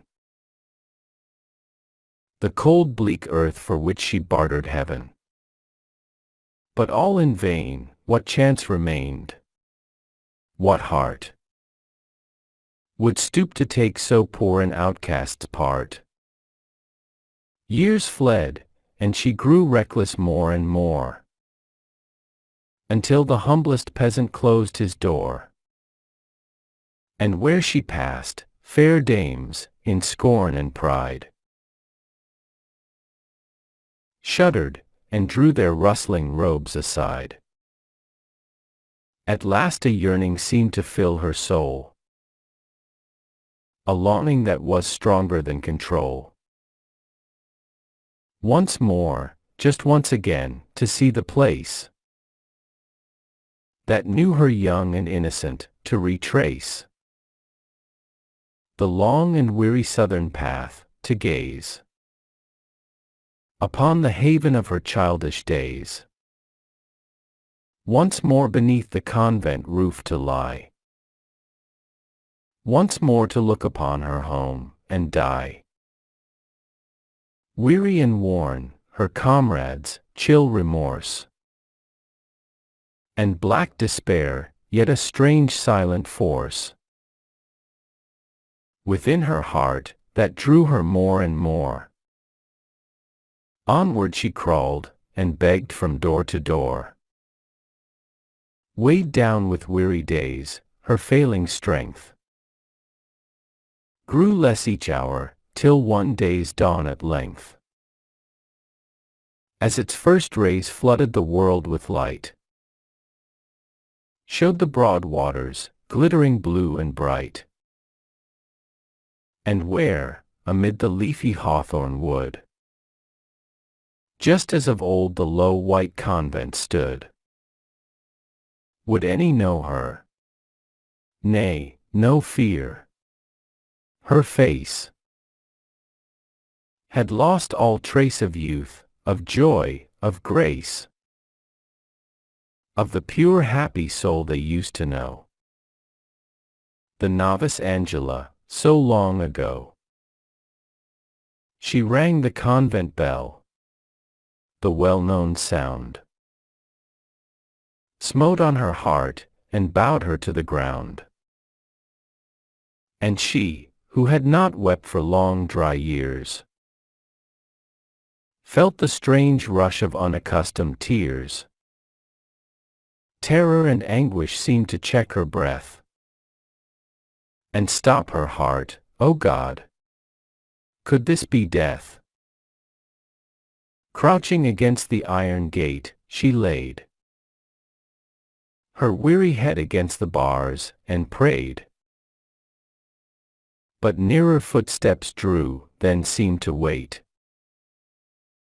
And then she heard the opening of the grate, and saw the withered face, on which awoke pity and sorrow, as the portress spoke, and asked the stranger's bidding, "Take me in." She faltered, "Sister Monica, from sin and sorrow, and despair, that will not cease. Oh, take me in, and let me die in peace." With soothing words the sister bade her wait, until she brought the key to unbar the gate. The beggar tried to thank her as she lay, and heard the echoing footsteps die away. But what soft voice was that which sounded near, and stirred strange trouble in her heart to hear? She raised her head, she saw, she seemed to know a face that came from long, long years ago. Herself, yet not as when she fled away. The young and blooming novice, fair and gay, but a grave woman, gentle and serene. The outcast knew it, what she might have been. But as she gazed and gazed, a radiance bright filled all the place with strange and sudden light. The nun was there no longer, but instead a figure with a circle round its head, a ring of glory, and a face so meek, so soft, so tender. Angela strove to speak, and stretched her hands out, crying, "Mary mild, Mother of mercy, help me. Help your child." And Mary answered, "From thy bitter past, welcome, my child. Oh, welcome home at last. I filled thy place. Thy flight is known to none. For all thy daily duties I have done. Gathered thy flowers, and prayed, and sang, and slept. Didst thou not know, poor child, thy place was kept? Kind hearts are here, yet would the tenderest one have limits to its mercy. God has none. And man's forgiveness may be true and sweet, but yet he stoops to give it more complete. Is love that lays forgiveness at thy feet, and pleads with thee to raise it. Only heaven means crowned, not vanquished, when it says forgiven. Back hurried Sister Monica, but where was the poor beggar she left lying there? Gone, and she searched in vain, and sought the place for that one woman with the piteous face. But only Angela at the gateway stood, laden with hawthorn blossoms from the wood. And never did a day pass by again, but the old portress, with a sigh of pain, would sorrow for her loitering, with a prayer that the poor beggar, in her wild despair, might not have come to any ill. And when she ended, God forgive her, humbly then did Angela bow her head, and say, Amen. How pitiful her heart was! All could trace something that dimmed the brightness of her face. After that day, which none had seen before, not trouble, but a shadow, nothing more. Years passed away. Then, one dark day of dread, saw all the sisters kneeling round a bed, where Angela lay dying, every breath struggling beneath the heavy hand of death. But suddenly a flush lit up her cheek. She raised her one right hand, and strove to speak. In sorrowing love they listened, not a sound or sigh disturbed the utter silence round. The very taper's flames were scarcely stirred. In such hushed awe the sisters knelt and heard. And through that silence Angela told her life, her sin, her flight, the sorrow and the strife, and the return, and then, clear, low, and calm, praise God for me, my sisters, and the psalm rang up to heaven, far, and clear, and wide. Again and yet again, then sank and died. While her white face had such a smile of peace, they saw she never heard the music cease. And weeping sisters laid her in her tomb, crowned with a wreath of perfumed hawthorn bloom. And thus the legend ended. It may be something is hidden in the mystery, besides the lesson of God's pardon, shown. Never enough believed, or asked, or known. Have we not all, amid life's petty strife, some pure ideal of a noble life that once seemed possible? Did we not hear the flutter of its wings, and feel it near? And just within our reach it was. And yet we lost it in this daily jar and fret, and now live idle in a vague regret. But still our place is kept, and it will wait, ready for us to fill it, soon or late. No star is ever lost we once have seen. We always may be what we might have been. Since good, though only thought, has life and breath, God's life can always be redeemed from death. And evil, in its nature, is decay, and any hour can blot it all away. The hopes that, lost, in some far distance seem, may be the truer life, and this the dream.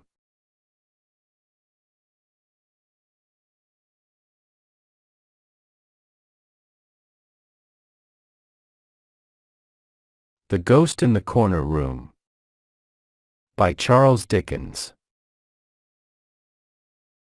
I had observed Mr. Governor growing fidgety as his turn is spell, he called it approached, and he now surprised us all, by rising with a serious countenance, and requesting permission to come aft, and have speech with me, before he spun his yarn.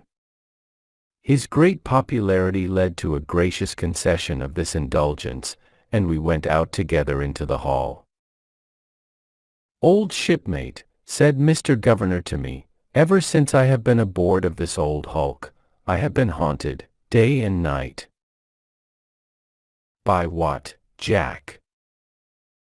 Mr. Governor, clapping his hand on my shoulder and keeping it there, said, "By something in the likeness of a woman." "All your old affliction. You'll never get over that, Jack, if you live to be 100. No, don't talk so, because I am very serious. All night long, I have been haunted by one figure. All day, the same figure has so bewildered me in the kitchen, that I wonder I haven't poisoned the whole ship's company. Now, there's no fancy here. Would you like to see the figure? I should like to see it very much. Then here it is, said Jack. Thereupon, he presented my sister, who had stolen out quietly, after us. Oh, indeed, said I, then, I suppose, Patty, my dear, I have no occasion to ask whether you have been haunted. Constantly, Joe, she replied.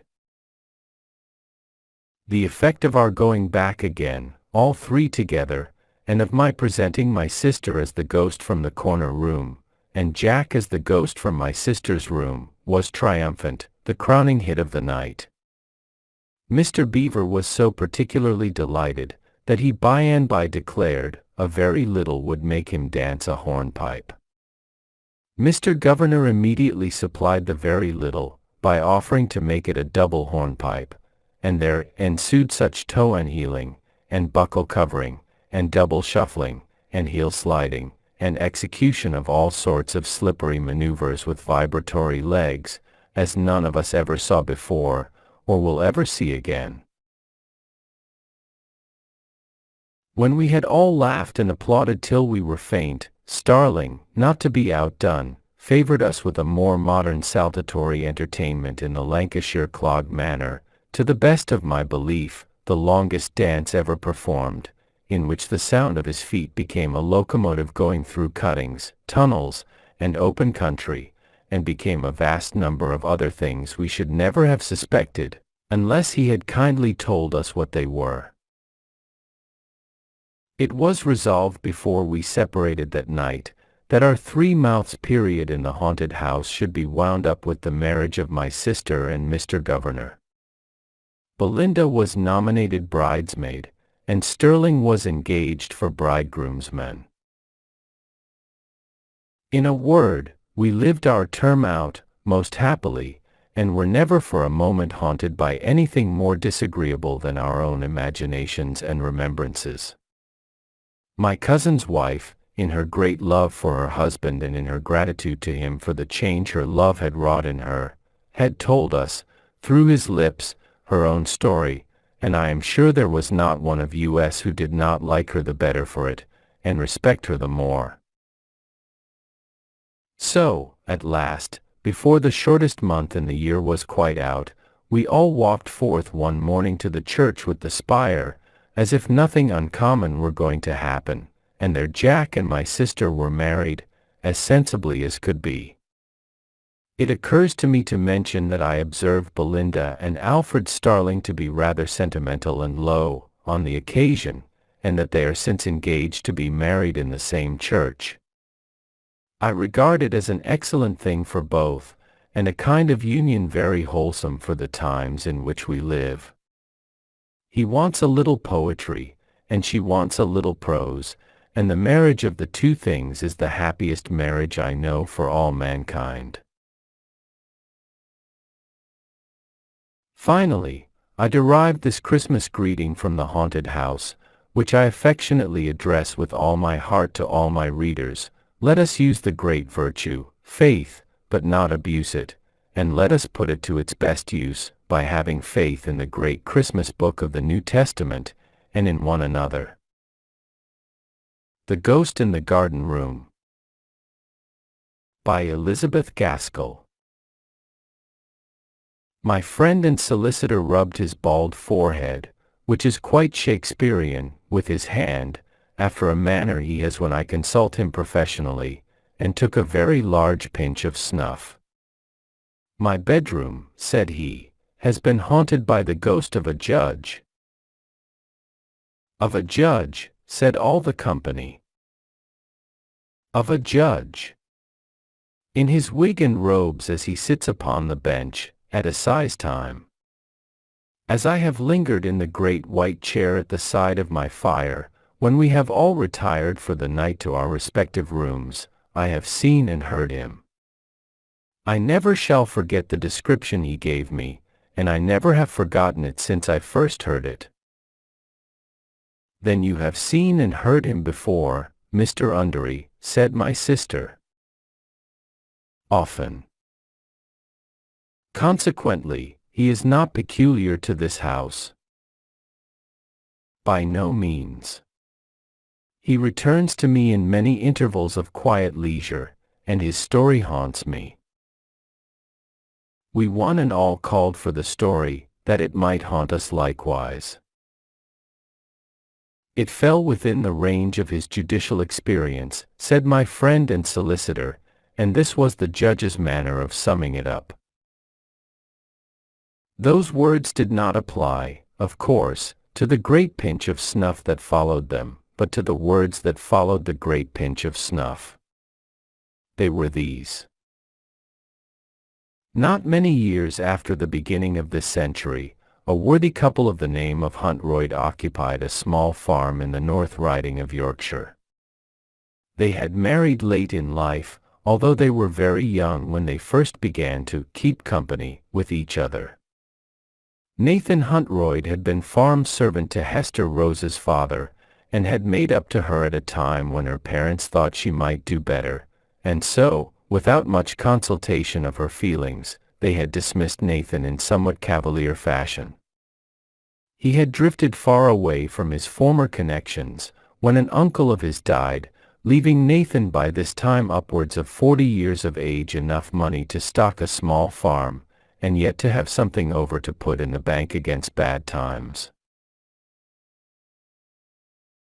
One of the consequences of this bequest was that Nathan was looking out for a wife and housekeeper in a kind of discreet and leisurely way, when, one day, he heard that his old love, Hester, was not married and nourishing, as he had always supposed her to be, but a poor maid of all work, in the town of Ripon.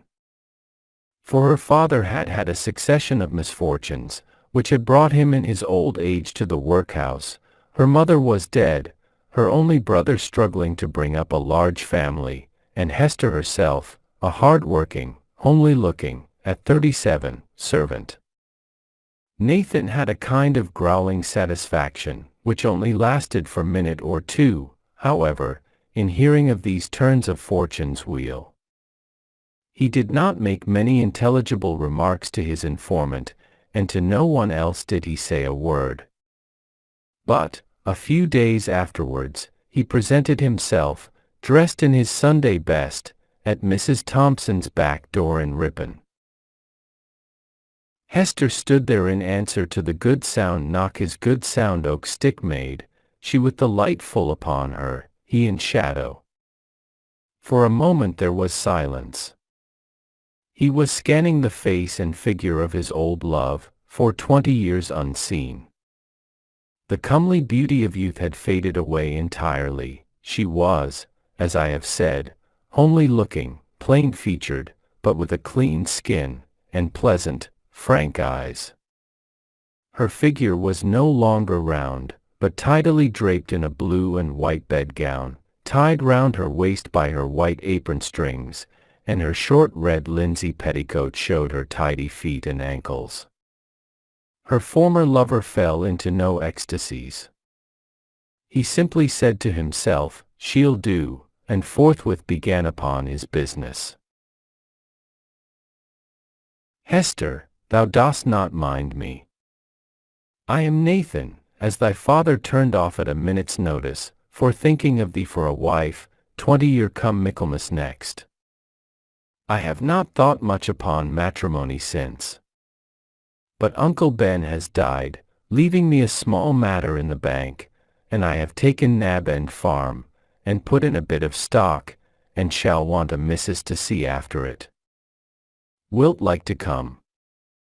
I'll not mislead thee. It's dairy, and it might have been arable. But arable takes more horses than it suited me to buy, and I'd the offer of a tidy lot of kine. That's all. If thou wilt have me, I'll come for thee as soon as the hay is gotten in."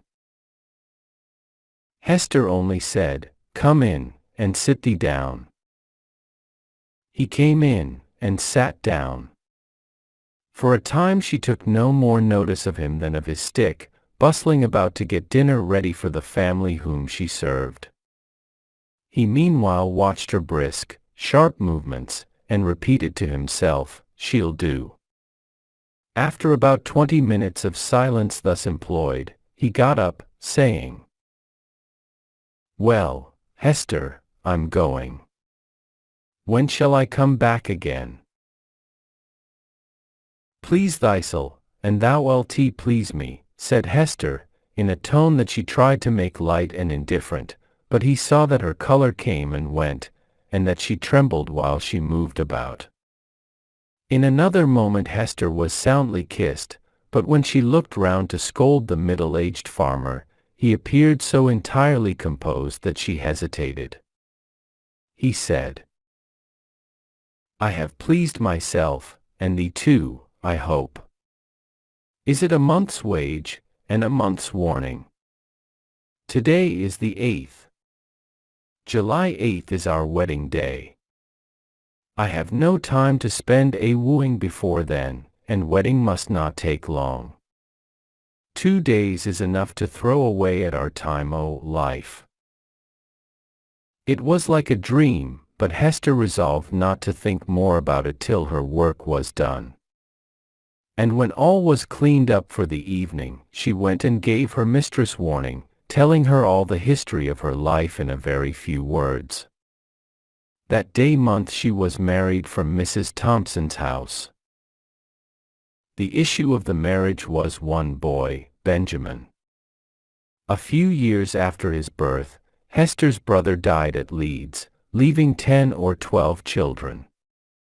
Hester sorrowed bitterly over this loss, and Nathan showed her much quiet sympathy, although he could not but remember that Jack Rose had added insult to the bitterness of his youth. He helped his wife to make ready to go by the wagon to Leeds. He made light of the household difficulties which came thronging into her mind after all was fixed for her departure. He filled her purse, that she might have wherewithal to alleviate the immediate wants of her brother's family. And as she was leaving, he ran after the wagon. "Stop, stop," he cried. "Hetty, if thou wilt, if it wonn't be too much for thee, bring back one of Jack's wenches for company, like. We've enough and to spare, and a lass will make the house winsome, as a man may say." The wagon moved on, while Hester had such a silent swelling of gratitude in her heart, as was both thanks to her husband, and thanksgiving to God. And that was the way that little Bessie Rose came to be an inmate of the Nab's End farm. Virtue met with its own reward in this instance, and in a clear and tangible shape, too, which need not delude people in general into thinking that such is the usual nature of virtue's rewards. Bessie grew up a bright, affectionate, active girl, a daily comfort to her uncle and aunt.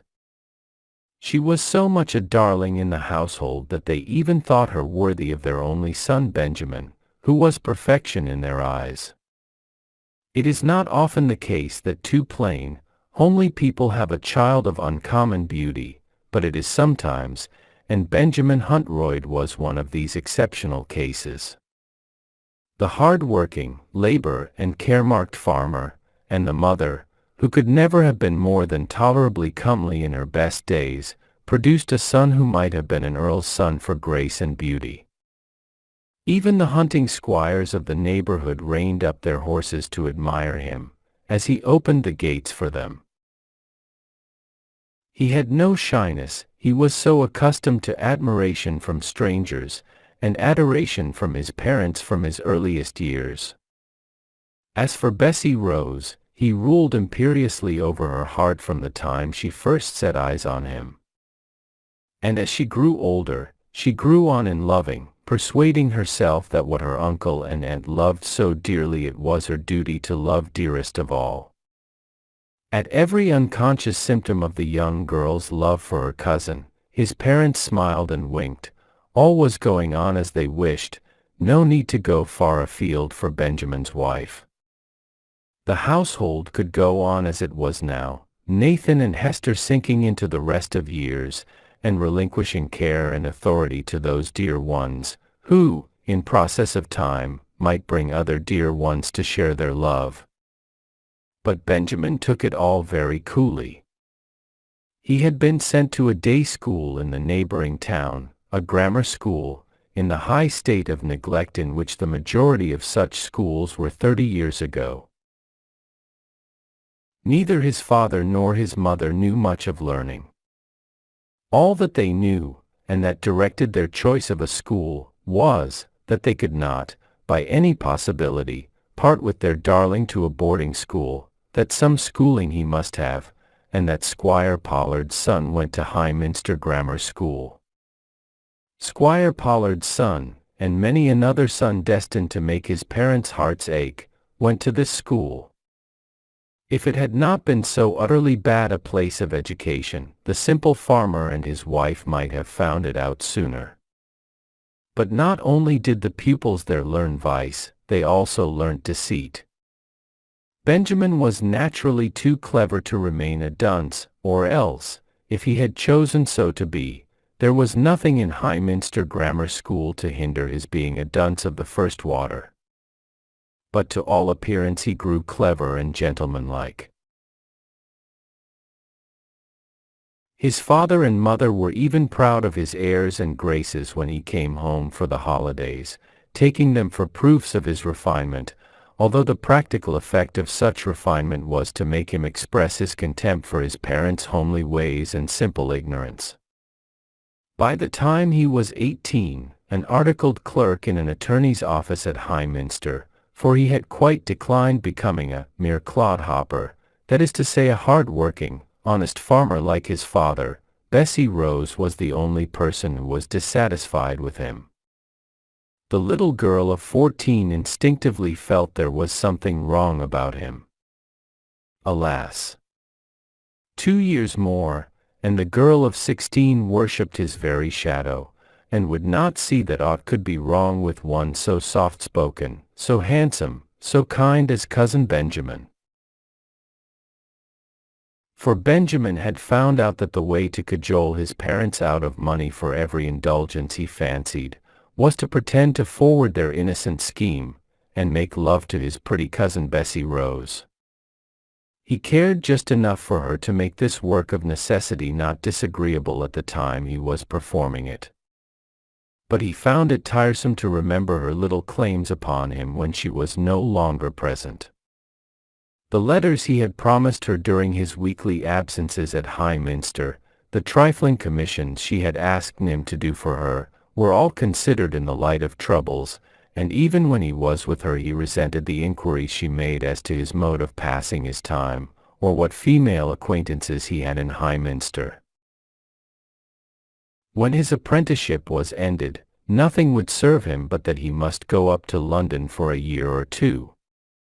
Poor Farmer Huntroyd was beginning to repent of his ambition of making his son Benjamin a gentleman. But it was too late to repine now. Both father and mother felt this, and, however sorrowful they might be, they were silent, neither demurring nor assenting to Benjamin's proposition when first he made it. But Bessie, through her tears, noticed that both her uncle and aunt seemed unusually tired that night, and sat hand in hand on the fireside settle, idly gazing into the firelight flames as if they saw in it pictures of what they had once hoped their lives would have been. Bessie rattled about among the supper things as she put them away after Benjamin's departure, making more noise than usual as if noise and bustle was what she needed to keep her from bursting out crying and, having at one keen glance taken in the position and looks of Nathan and Hester, she avoided looking in that direction again, for fear the sight of their wistful faces should make her own tears overflow. "Sit thee down, lass, sit thee down. Bring the creepy stool to the fireside, and let's have a bit of talk over the lad's plans," said Nathan at last, rousing himself to speak. Bessie came and sat down in front of the fire, and threw her apron over her face, as she rested her head on both hands. Nathan felt as if it was a chance which of the two women burst out crying first. So he thought he would speak, in hopes of keeping off the infection of tears. Didst ever hear of this mad plan afore, Bessie? No, never. Her voice came muffled, and changed from under her apron. Hester felt as if the tone, both of question and answer, implied blame, and this she could not bear. We should look to it when we bound him, for of necessity it would come to this. There's examines, and catechizes, and I dunno what all for him to be put through in London. It's not his fault. Which on us said it were? Asked Nathan, rather put out. Though, for that matter, a few weeks would carry him over the mire, and make him as good a lawyer as any judge among 'em. Ood Lawson the attorney told me that, in a talk I had him a bit sin. Nah. It's the lad's own hankering after London that makes him want for to stay there for a year, let alone 2. Nathan shook his head. And if it be his own hankering, said Bessie, putting down her apron, her face all aflame, and her eyes swollen up, I dunnot see harm in it. Lads aren't like lasses, to be tied to their own fireside like Crook yonder. It's fitting for a young man to go abroad, and see the world afore he settles down. Hester's hand sought Bessie's, and the 2 women sat in sympathetic defiance of any blame that should be thrown on the beloved absent. Nathan only said,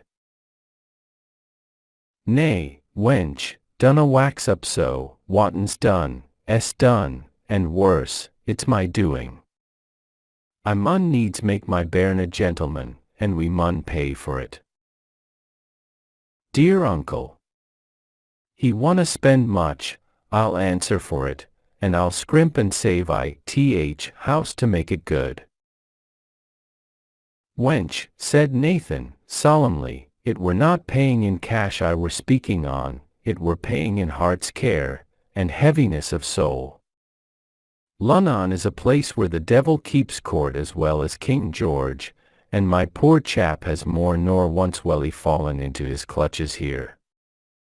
I dunno what he'll do when he gets close within sniff of him. Don't let him go, father, said Hester, for the first time taking this view. Hitherto she had only thought of her own grief at parting with him. Father, if you think so, keep him here, safe under our own eye. Nay, said Nathan, he's past time o' life for that. Why, there's not one on us knows where he is at this present time, and he not gone out of our sight an hour.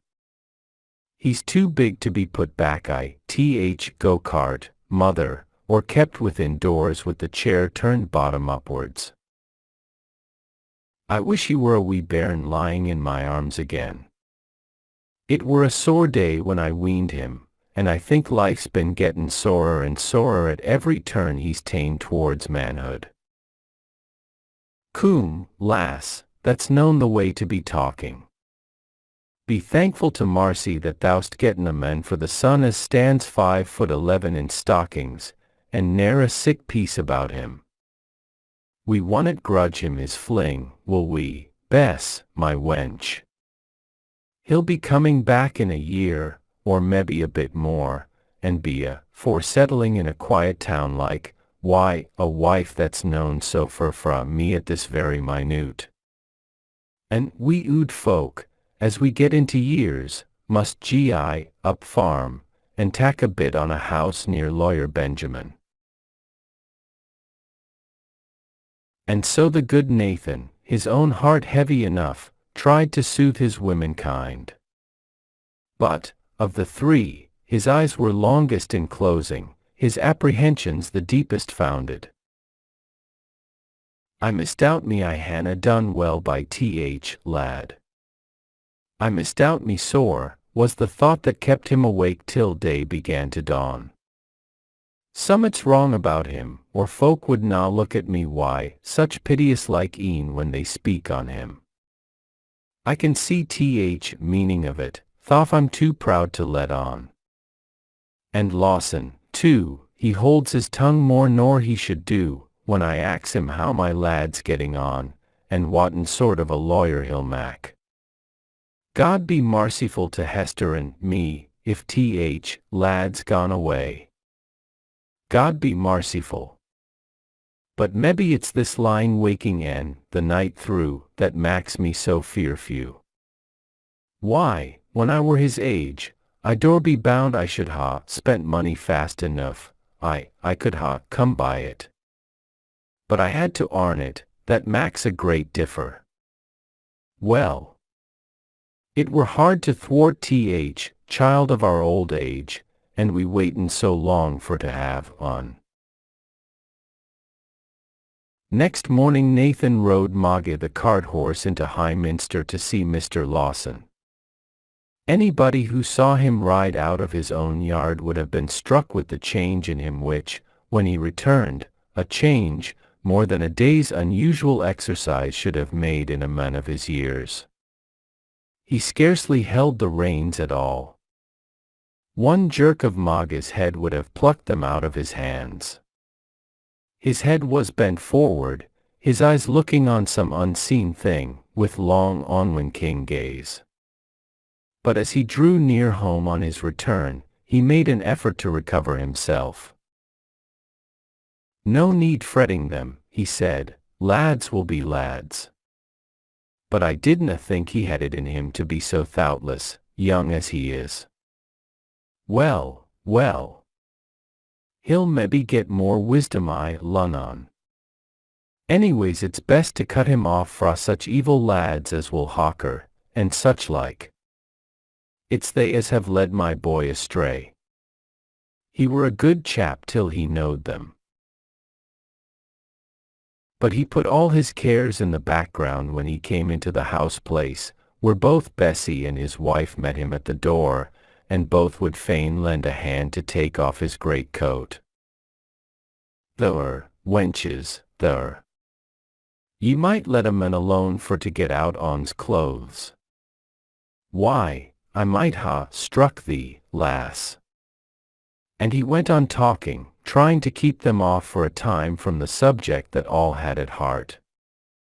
But there was no putting them off forever, and, by dint of repeated questioning on his wife's part, more was got out than he had ever meant to tell, enough to grieve both his hearers sorely, and yet the brave old man still kept the worst in his own breast. The next day Benjamin came home for a week or two before making his great start to London. His father kept him at a distance, and was solemn and quiet in his manner to the young man. Bessie, who had shown anger enough at first, and had uttered many a sharp speech, began to relent, and then to feel hurt and displeased that her uncle should persevere so long in his cold, reserved manner, and Benjamin just going to leave them. Her aunt went, tremblingly busy, about the clothes presses and drawers, as if afraid of letting herself think either of the past or the future. Only once or twice, coming behind her son, she suddenly stooped over his sitting figure, and kissed his cheek, and stroked his hair.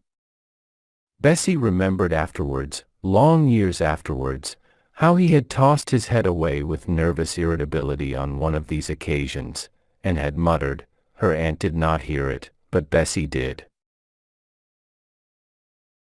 "Can't you leave a man alone?" Towards Bessie herself he was pretty gracious. No other words express his manner. It was not warm, nor tender, nor cousinly, but there was an assumption of underbred politeness towards her as a young, pretty woman, which politeness was neglected in his authoritative or rumbling manner towards his mother, or his sullen silence before his father. He once or twice ventured on a compliment to Bessie on her personal appearance. She stood still, and looked at him with astonishment. "How's my eyes changed sin last thou saw'st them?" she asked, that thou must be telling me about, am I that fashion? I'd rather buy a deal see thee helping the mother when she's dropped her knitting needle and can you a cith dusk for to pick it up. But Bessie thought of his pretty speech about her eyes long after he had forgotten making it, and would have been puzzled to tell the color of them. Many a day, after he was gone, did she look earnestly in the little oblong looking-glass, which hung up against the wall of her little sleeping chamber, but which she used to take down in order to examine the eyes he had praised, murmuring to herself, "Pretty soft gray eyes. Pretty soft gray eyes," until she would hang up the glass again with a sudden laugh and a rosy blush. In the days when he had gone away to the vague distance and vaguer place the city called London, Bessie tried to forget all that had gone against her feeling of the affection and duty that a son owed to his parents, and she had many things to forget of this kind that would keep surging up into her mind. For instance, she wished that he had not objected to the homespun, homemade shirts which his mother and she had had such pleasure in getting ready for him.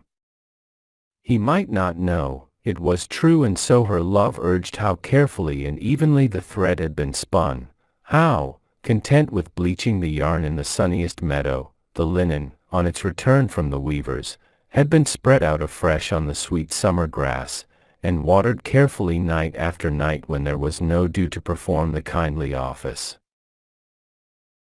He did not know, for no one but Bessie herself did, how many false or large stitches, made large and false by her aunt's failing eyes, who yet liked to do the choicest part of the stitching all by herself, Bessie had unpicked at night in her own room, and with dainty fingers had restitched, sewing eagerly in the dead of night.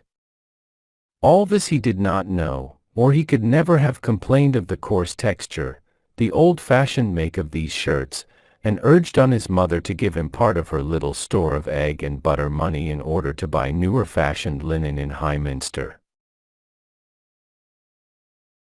When once that little precious store of his mother's was discovered, it was well for Bessie's peace of mind that she did not know how loosely her aunt counted up the coins, mistaking guineas for shillings, or just the other way, so that the amount was seldom the same in the old black spoutless teapot. Yet this son, this hope, this love, had yet a strange power of fascination over the household. The evening before he left, he sat between his parents, a hand in theirs on either side, and Bessie on the old creepy stool, her head lying on her aunt's knee, and looking up at him from time to time, as if to learn his face off by heart, till his glances meeting hers, made her drop her eyes, and only sigh. He stopped up late that night with his father, long after the women had gone to bed. But not to sleep, for I will answer for it the gray-haired mother never slept a wink till the late dawn of the autumn day, and Bessie heard her uncle come upstairs with heavy, deliberate footsteps, and go to the old stocking which served him for bank, and count out golden guineas. Once he stopped, but again he went on afresh, as if resolved to crown his gift with liberality. Another long pause in which she could but indistinctly hear continued words. It might have been advice, it might be a prayer, for it was in her uncle's voice, and then father and son came up to bed. Bessie's room was but parted from her cousin's by a thin wooden partition, and the last sound she distinctly heard, before her eyes, tired out with crying, closed themselves in sleep, was the guineas clinking down upon each other at regular intervals, as if Benjamin were playing at pitch and toss with his father's present.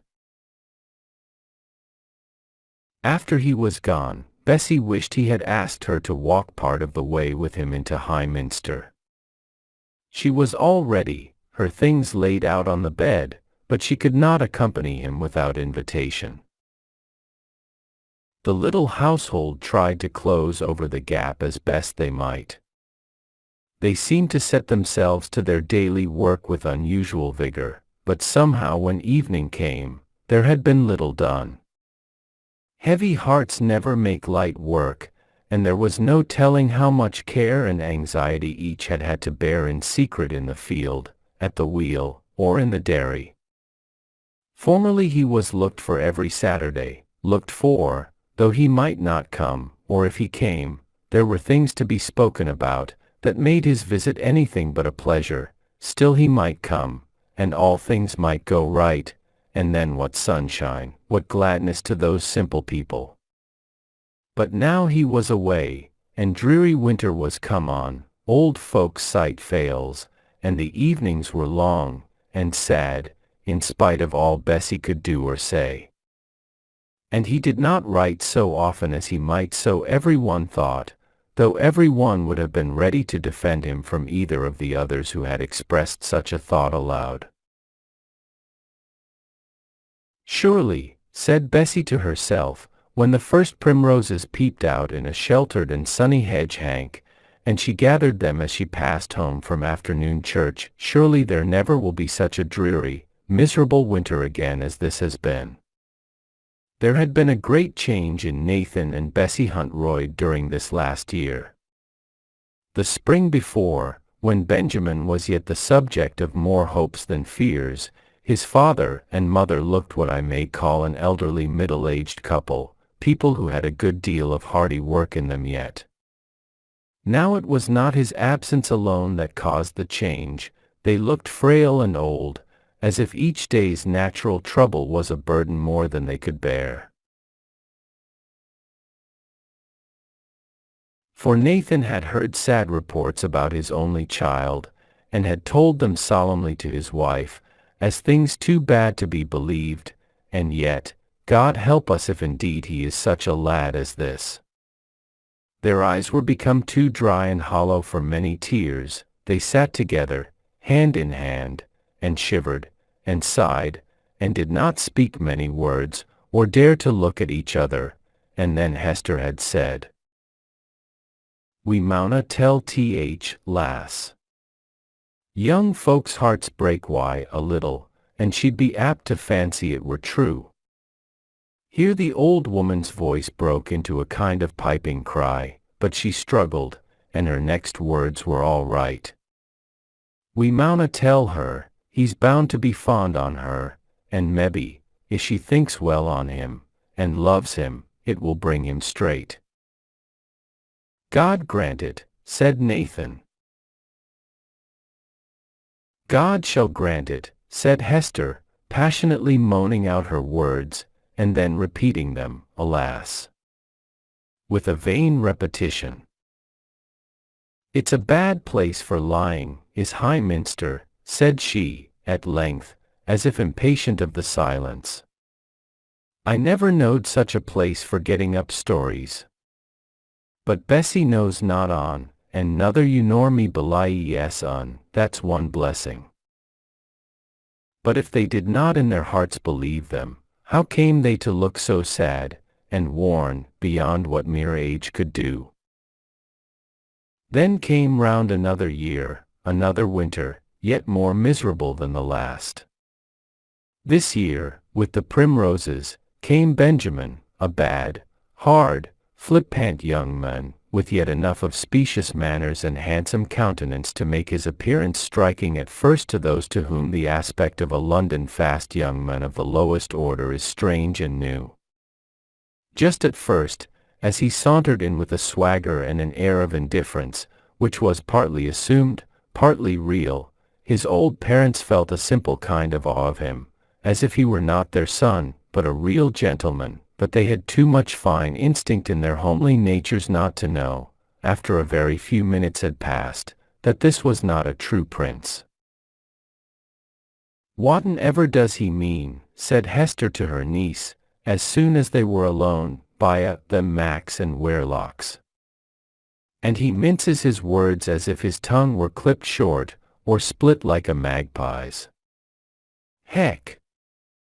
London is as bad as a hot day August for spoiling good flesh, for he were a good-looking lad when he went up, and now, look at him, with his skin gone into lines and flourishes, just like first page on a copybook."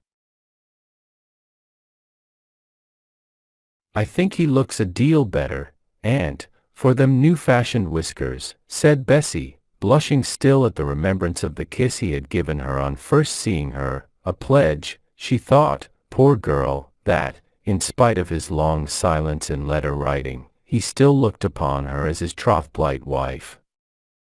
There were things about him which none of them liked, although they never spoke about them, yet there was also something to gratify them all in the way in which he remained quiet at Nab End, instead of seeking variety, as he had formerly done, by constantly stealing off to the neighboring town. His father had paid all the debts that he knew of, soon after Benjamin had gone up to London, so there were no duns that his parents knew of to alarm him, and keep him at home.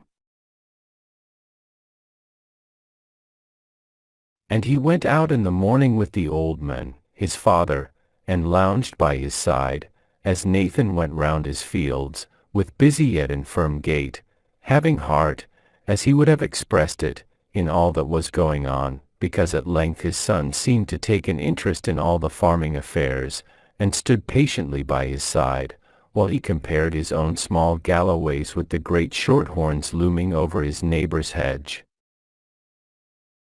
It's a slovenly way, thou sayest, that of selling milk. Folk don't care whether it's good or not, so that they get their pint measure full o' stuff that's watered afore it leaves beast, instead o' honest cheating by the help o' pump.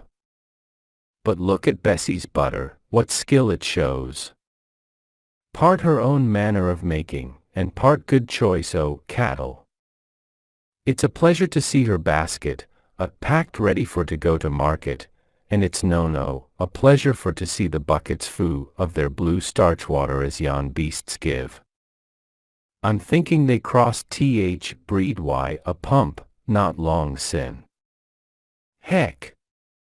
But our Bessie's a clever canny wench. I sometimes think thou lt be for gieing up law, and taking to trade, when thou wedst her. This was intended to be a skillful way of ascertaining whether there was any ground for the old farmer's wish and prayer that Benjamin might give up the law, and return to the primitive occupation of his father.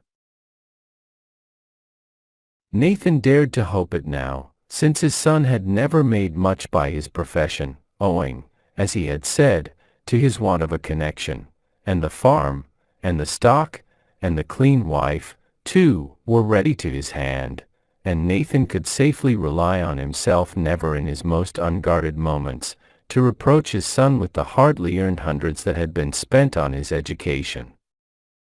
So the old man listened with painful interest to the answer which his son was evidently struggling to make, coughing a little and blowing his nose before he spoke. Well, you see, father, law is a precarious livelihood. A man, as I may express myself, has no chance in the profession unless he is known to the judges, and tip-top barristers, and that sort of thing. Now you see my mother and you have no acquaintance that you may call exactly in that line. But luckily I have met with a man, a friend as I may say, who is really a first-rate fellow, knowing everybody, from the Lord Chancellor downwards, and he has offered me a share in his business, a partnership in short. He hesitated a little. I'm sure that's uncommon kind of the gentleman, said Nathan. I should like for to thank him myson, for it's not many as would pick up a young chap out o' dirt as it were, and say, here's half my good fortune for you, sir, and your very good health. Most on 'em, when they're gettin' a bit o' luck, run off it to keep it to themselves, and gobble it down in a corner. What may be his name, for I should like for to know it? You don't quite apprehend me, father. A great deal of what you've said is true to the letter. People don't like to share their good luck, as you say. The more credit to them as does, broke in Nathan. Aye, but you see, even such a fine fellow as my friend Cavendish does not like to give away half his good practice for nothing. He expects an equivalent. An equivalent, said Nathan. His voice had dropped down an octave. And what may that be? There's always some meaning in grand words, I take it, though I'm not book-learned enough to find it out. Why, in this case the equivalent he demands for taking me into partnership, and afterwards relinquishing the whole business to me, is £300 down. Benjamin looked sideways from under his eyes to see how his father took the proposition. His father struck his stick deep down in the ground, and leaning one hand upon it, faced round at him. Then thy fine friend may go and be hanged. £300. I'll be darned and dongade too, if I know where to get e'en if I be making a fool o' thee and my son too. He was out of breath by this time. His son took his father's first words in dogged silence. It was but the burst of surprise he had led himself to expect, and did not daunt him for long. I should think, sir. Sir, whatten for dost thou, sir, me? Is them's your manners? I'm plain Nathan Huntroyd, who never took on to be a gentleman, but I have paid my way up to this time, which I shan't do much longer, if I'm to have a son coming and asking me for £300, just as if I were a cow, and had nothing to do but let down my milk to the first person as strokes me. Well, father, said Benjamin, with an affectation of frankness, then there's nothing for me but to do as I have often planned before, go and emigrate. And what? Said his father, looking sharply and steadily at him. Emigrate. Go to America, or India, or some colony where there would be an opening for a young man of spirit. Benjamin had reserved this proposition for his trump card, expecting by means of it to carry all before him. But to his surprise his father plucked his stick out of the hole he had made when he so vehemently thrust it into the ground, and walked on 4 or 5 steps in advance. There he stood still again, and there was a dead silence for a few minutes. It ud, maybe, bth, best thing thou couldst do, the father began. Benjamin set his teeth hard to keep in curses. It was well for poor Nathan he did not look round then, and see the look his son gave him. But it would come hard like upon us, upon Hester and me, for, whether thou art a good un or not, thou art our flesh and blood, our only bairn, and if thou art not all as a man could wish, it's maybe been the fault on our pride I thee. It ud kill the missus if he went off to America, and, too, the lasses thinks so much on him. The speech originally addressed to his son had wandered off into a monologue as keenly listened to by Benjamin, however, as if it had all been spoken to him. After a pause of consideration his father turned round. Yon man I wonn't call him a friend o' yourn, to think of asking you for such a mint o' money is not only one, I'll be bound, as could give ye a start law. Other folks maybe, do it for less. Not one of to give me equal advantages, said Benjamin, thinking he perceived signs of relenting. Well, then, thou mayst tell him that it's neither he nor thee as, llcth, sight o, £300 o, my money.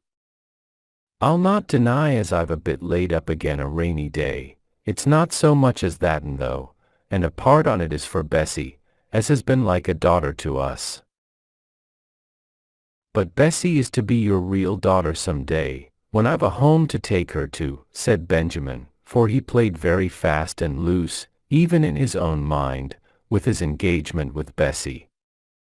Present with her, When she was looking her brightest and best, he behaved to her as if they were engaged lovers. Absent from her, he looked upon her rather as a good wedge, to be driven into his parents' favor on his behalf. Now, however, he was not exactly untrue in speaking as if he meant to make her his wife, for the thought was in his mind, though he made use of it to work upon his father. "It will be a dree day for us, then," said the old man. "But God, LL have us in his keeping, and LL maybe be taking more care on us I, heaven by that time than Bess, good lass as she is, has had on us at Nab End. Her heart is set on thee, too. But, lad, I hanna gotten the 300, I keeps my cash stocking, thou knowst, till it reaches £50, and then I takes it to Ripon Bank. Now the last scratch there gin me, made it just 200, and I hanna but on to £15 yet the stockin', and I meant 100 and the red cow's calf to be for Bess, she's ta'en such pleasure like rearing it."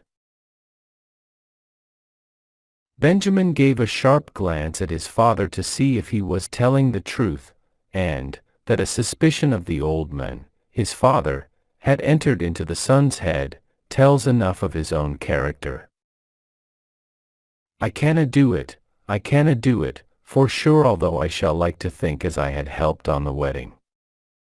There's the black heifer to be sold yet, and she'll fetch a matter of £10, but a deal on't will be needed for seed corn, for the arable did but bad last year, and I thought I would try. I'll tell thee what, lad. I'll make it as though Bess lent thee her hunder, only thou must give her a writ of hand for it, and thou shalt have the money Ripon Bank, and see if the lawyer wonn't let thee have a share of what he offered thee for 300, for two. I dunnot mean for to wrong him, but thou must get a fair share for the money. At times I think thou art done by folk, now, I wotna have you cheat a bairn of a brass farthing, same time I wotna have thee so soft as to be cheated." To explain this, it should be told that some of the bills which Benjamin had received money from his father to pay, had been altered so as to include other and less creditable expenses which the young man had incurred, and the simple old farmer, who had still much faith left in him for his boy, was acute enough to perceive that he had paid above the usual price for the articles he had purchased. After some hesitation, Benjamin agreed to receive this 200, and promised to employ it to the best advantage in setting himself up in business. He had, nevertheless, a strange hankering after the additional £15 that was left to accumulate in the stocking. It was his, he thought, as heir to his father, and he soon lost some of his usual complaisance for Bessie that evening, as he dwelt on the idea that there was money being laid by for her, and grudged it to her even in imagination. He thought more of this £15 that he was not to have, than of all the hardly earned and humbly saved 200 that he was to come into possession of. Meanwhile Nathan was in unusual spirits that evening. He was so generous and affectionate at heart that he had an unconscious satisfaction in having helped two people on the road to happiness by the sacrifice of the greater part of his property. The very fact of having trusted his son so largely seemed to make Benjamin more worthy of trust in his father's estimation.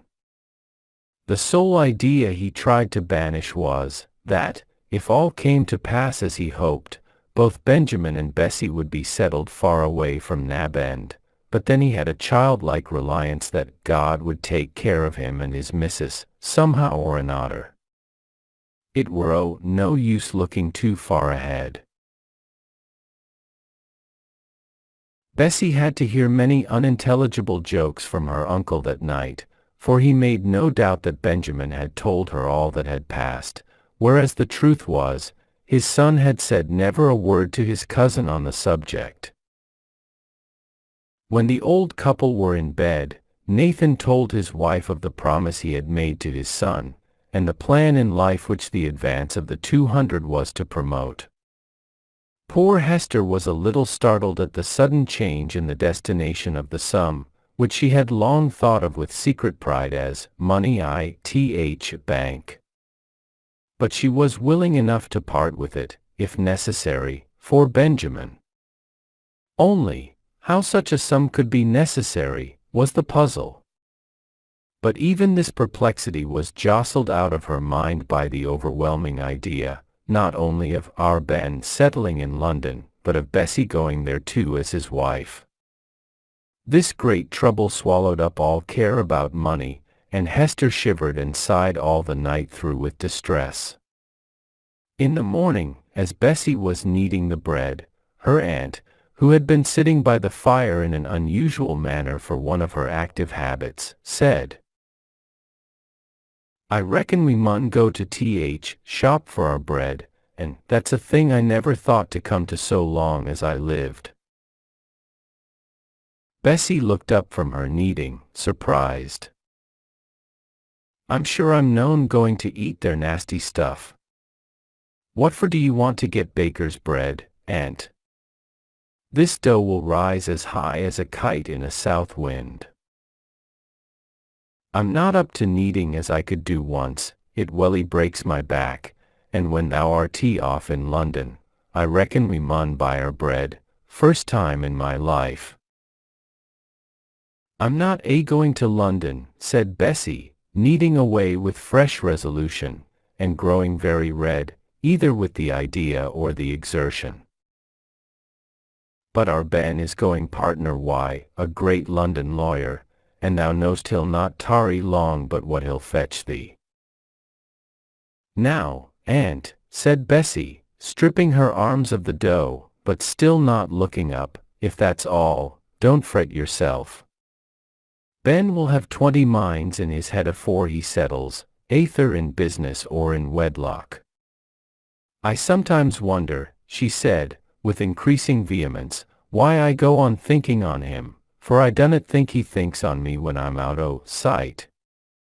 I've a month's mind to try and forget him this time when he leaves us that I have." "For shame, wench! And he to be planning and purposing all for thy sake. It were only yesterday as he were talking to thy uncle, and mapping it out so clever, only thou sayest, wench, it'll be dree work for us when both thee and him is gone." The old woman began to cry the kind of tearless cry of the aged. Bessie hastened to comfort her, and the two talked, and grieved, and hoped, and planned for the days that now were to be, till they ended, the one in being consoled, the other in being secretly happy. Nathan and his son came back from Highminster that evening, with their business transacted in the roundabout way, which was most satisfactory to the old man. If he had thought it necessary to take half as much pains in ascertaining the truth of the plausible details by which his son bore out the story of the offered partnership, as he did in trying to get his money conveyed to London in the most secure manner, it would have been well for him. But he knew nothing of all this, and acted in the way which satisfied his anxiety best. He came home tired, but content, not in such high spirits as on the night before, but as easy in his mind as he could be on the eve of his son's departure.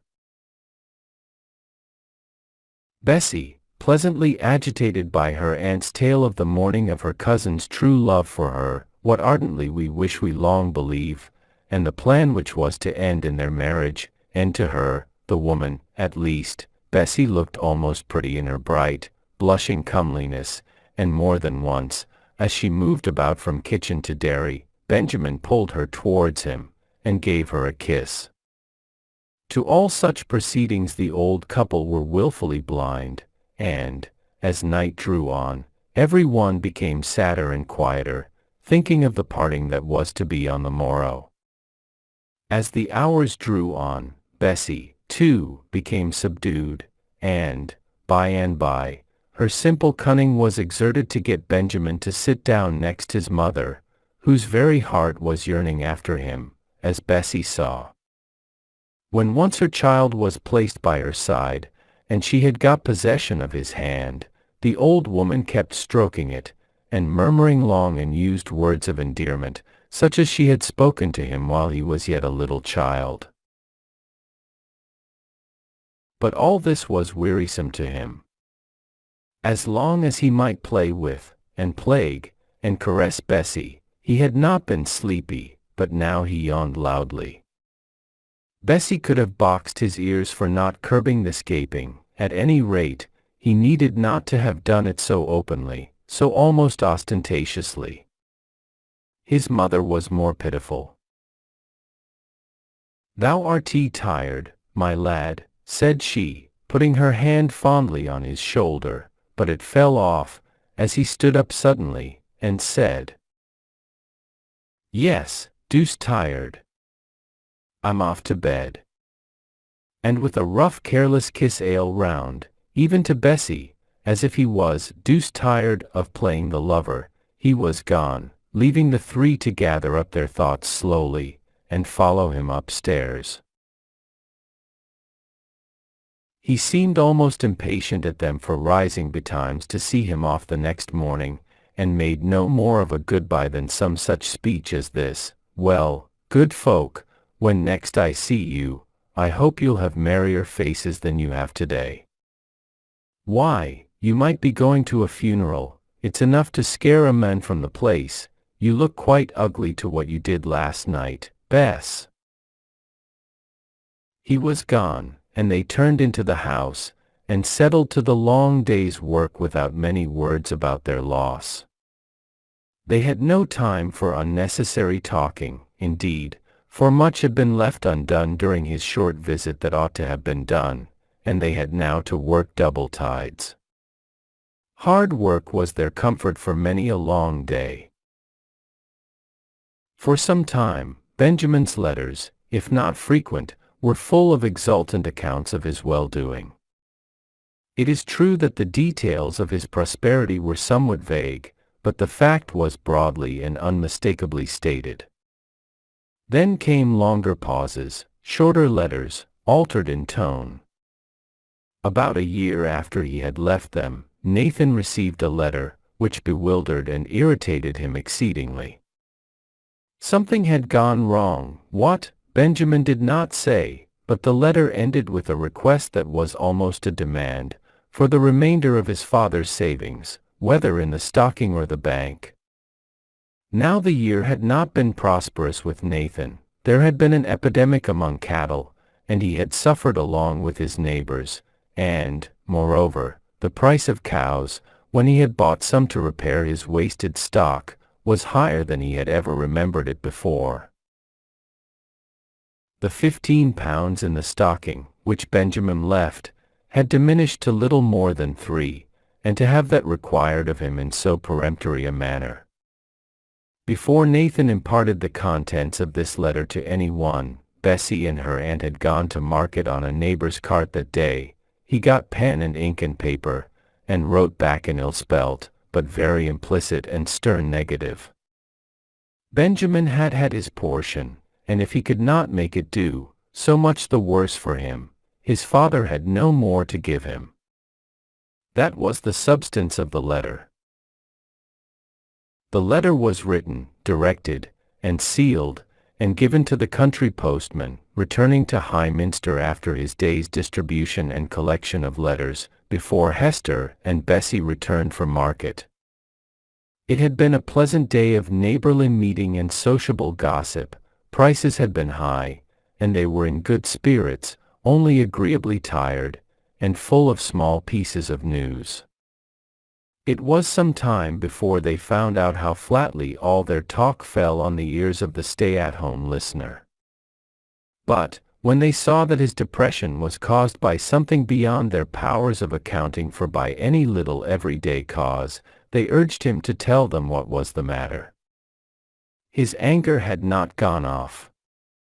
It had rather increased by dwelling upon it, and he spoke it out in good resolute terms, and, long ere he had ended, the two women were as sad, if not as angry, as himself. Indeed, it was many days before either feeling wore away in the minds of those who entertained them.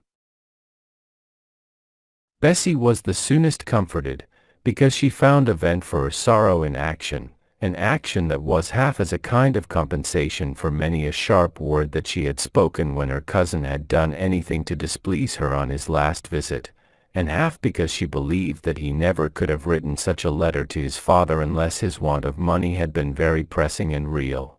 Though how he could ever have wanted money so soon, after such a heap of it had been given to him, was more than she could justly say.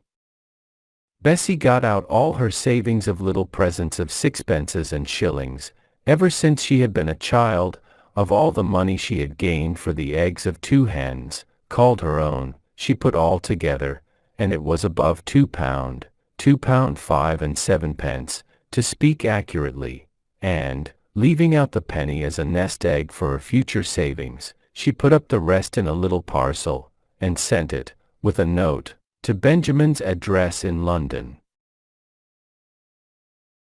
From a well-wisher. Dear Benjamin, Uncle has lost 2 cows and a vast of money. He is a good deal angered, but more troubled. So no more at present. Hoping this will finding you well as it leaves us. Though lost to sight, to memory dear. Repayment not need. Your affectionate cousin, Elizabeth Rose. When this packet was once fairly sent off, Bessie began to sing again over her work. She never expected the mere form of acknowledgment. Indeed, she had such faith in the carrier, who took parcels to York, whence they were forwarded to London by coach, that she felt sure that he would go on purpose to London to deliver anything entrusted to him, if he had not full confidence in the persons, coach and horses, to whom he committed it.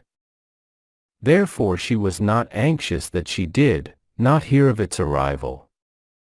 Giving a thing to a man as one knows, said she to herself, is a vast different to poking a thing through a hole into a box, inside of which one has never clapped eyes on, and yet letters get safe some ways or another. This belief in the infallibility of the post was destined a shock before long. But she had a secret yearning for Benjamin's thanks, and some of the old words of love that she had been without so long. Nay, she even thought when, day after day, week after week, passed by without a line that he might be winding up his affairs in that weary, wasteful London, and coming back to Nab End to thank her in person. One day, her aunt was upstairs, inspecting the summer's make of cheeses, her uncle out in the fields. The postman brought a letter into the kitchen to Bessie. A country postman, even now, is not much pressed for time, and in those days there were but few letters to distribute, and they were only sent out from High Minster once a week into the district in which Nab End was situated, and on those occasions the letter carrier usually paid morning calls on the various people for whom he had letters. So, half standing by the dresser, half sitting on it, he began to rummage out his bag. It's a queer-like thing I've got for Nathan this time. I am afraid it will bear ill news in it, for there's Dead Letter Office stamped on the top of it. Lord save us, said Bessie, and sat down on the nearest chair, as white as a sheet. In an instant, however, she was up, and, snatching the ominous letter out of the man's hands, she pushed him before her out of the house, and said, "Be off why thee, afore Aunt comes down," and ran past him as hard as she could till she reached the field where she expected to find her uncle. "Uncle," said she, breathless, "what is it?" "Oh, uncle, speak. Is he dead?" Nathan's hands trembled, and his eyes dazzled. "Take it," he said, "and tell me what it is." "It's a letter, it's from you to Benjamin, it is, and there's words printed with it, not known at the address given, so they've sent it back to the writer. That's you, Uncle. Oh, it gave me such a start, with them nasty words printed outside. Nathan had taken the letter back into his own hands, and was turning it over, while he strove to understand what the quick-witted Bessie had picked up at a glance. But he arrived at a different conclusion. "He's dead," said he. "The lad is dead, and he never knowed how as I were sorry I wrote to un so sharp. My lad. My lad." Nathan sat down on the ground where he stood, and covered his face with his old, withered hands. The letter returned to him was one which he had written with infinite pains and at various times, to tell his child, in kinder words and at greater length than he had done before, the reasons why he could not send him the money demanded. And now Benjamin was dead. Nay, the old man immediately jumped to the conclusion that his child had been starved to death, without money, in a wild, wide, strange place. All he could say at first was, "My heart, Bess, my heart is broken." And he put his hand to his side, still keeping his shut eyes covered with the other, as though he never wished to see the light of day again.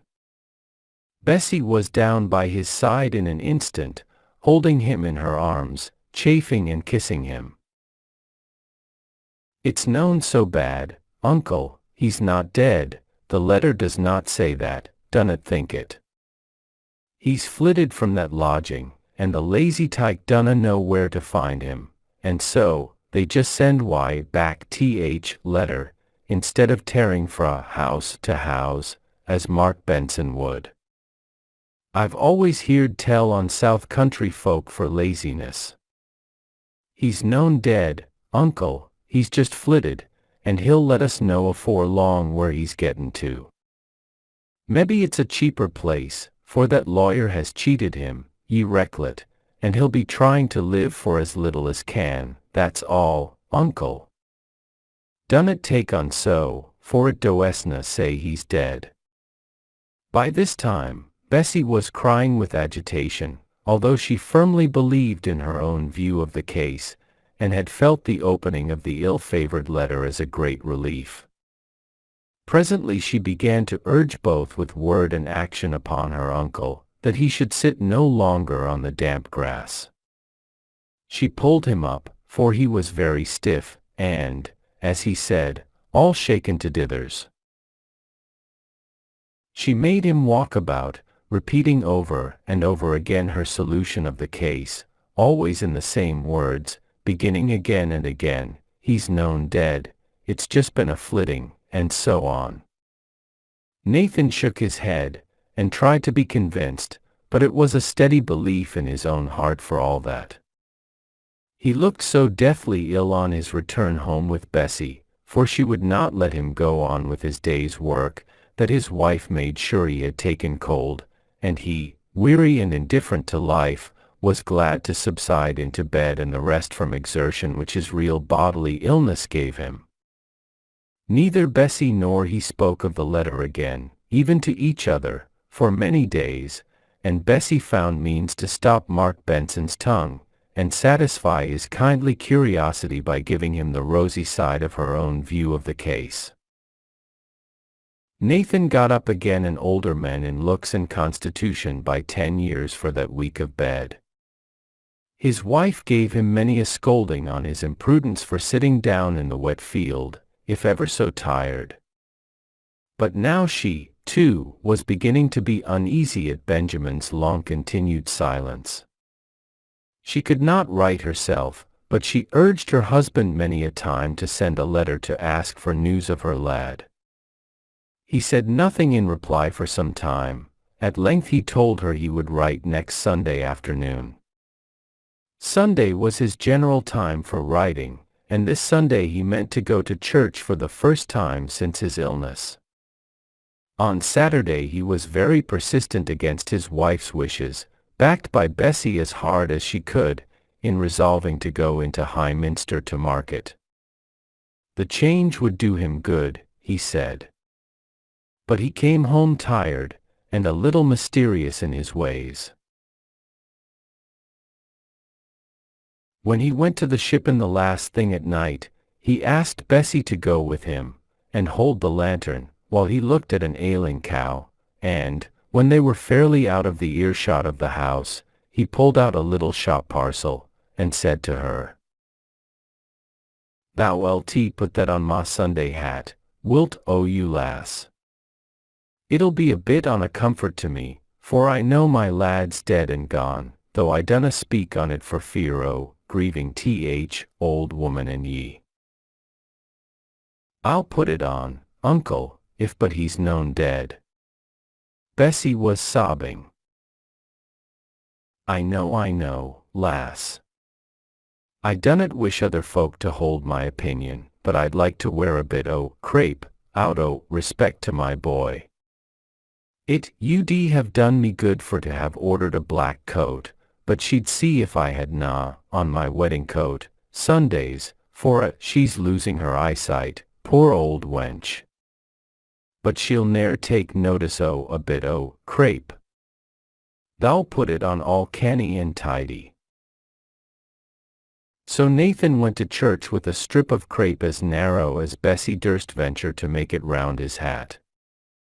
Such is the contradictoriness of human nature, that, though he was most anxious his wife should not hear of his conviction that their son was dead, he was half hurt that none of the neighbors noticed his sign of mourning so far as to ask him for whom he wore it. But after a while, when they never heard a word from or about Benjamin, the household wonder as to what had become of him grew so painful and strong, that Nathan no longer kept his idea to himself. Poor Hester, however, rejected it with her whole will, heart, and soul. She could not and would not believe nothing should make her believe that her only child Benjamin had died without some sign of love or farewell to her. No arguments could shake her in this. She believed that if all natural means of communication between her and him had been cut off at the last supreme moment, if death had come upon him in an instant, sudden and unexpected, her intense love would, she believed, have been supernaturally made conscious of the blank. Nathan at times tried to feel glad that she could still hope to see the lad again, but at other moments he wanted her sympathy in his grief, his self-reproach, his weary wonder as to how and what they had done wrong in the treatment of their son, that he had been such a care and sorrow to his parents.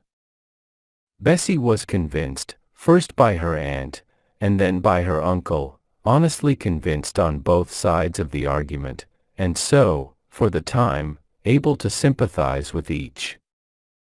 But she lost her youth in a very few months. She looked set and middle-aged long before she ought to have done, and rarely smiled and never sang again. All sorts of new arrangements were required by the blow which told so miserably upon the energies of all the household at Nab End. Nathan could no longer go about and direct his two men, taking a good turn of work himself at busy times. Hester lost her interest in her dairy, for which indeed her increasing loss of sight unfitted her. Bessie would either do field work, or attend to the cows, the shippen, or chum, or make cheese. She did all well, no longer merrily, but with something of stern cleverness. But she was not sorry when her uncle one evening told her aunt and her that a neighboring farmer, Job Kirkby, had made him an offer to take so much of his land off his hands as would leave him only pasture enough for 2 cows, and no arable to attend to, while Farmer Kirkby did not wish to interfere with anything in the house, only would be glad to use some of the outbuildings for his fattening cattle. "We can do Hawkey AMD Daisy, it'll leave us 8 or 10 pound o' butter to take to market summer time, and keep us fra thinking too much, which is what I'm dreading on as I get into years." "Aye," said his wife. "Thou'll not have to go so far afield, if it's only the aster toft as is on thy hands. And Bess will have to gi up her pride cheese, and tack to making cream butter. I'd lays a fancy for trying at cream butter, but whey had to be used, else, where I come fra, they'd never looked near whey butter.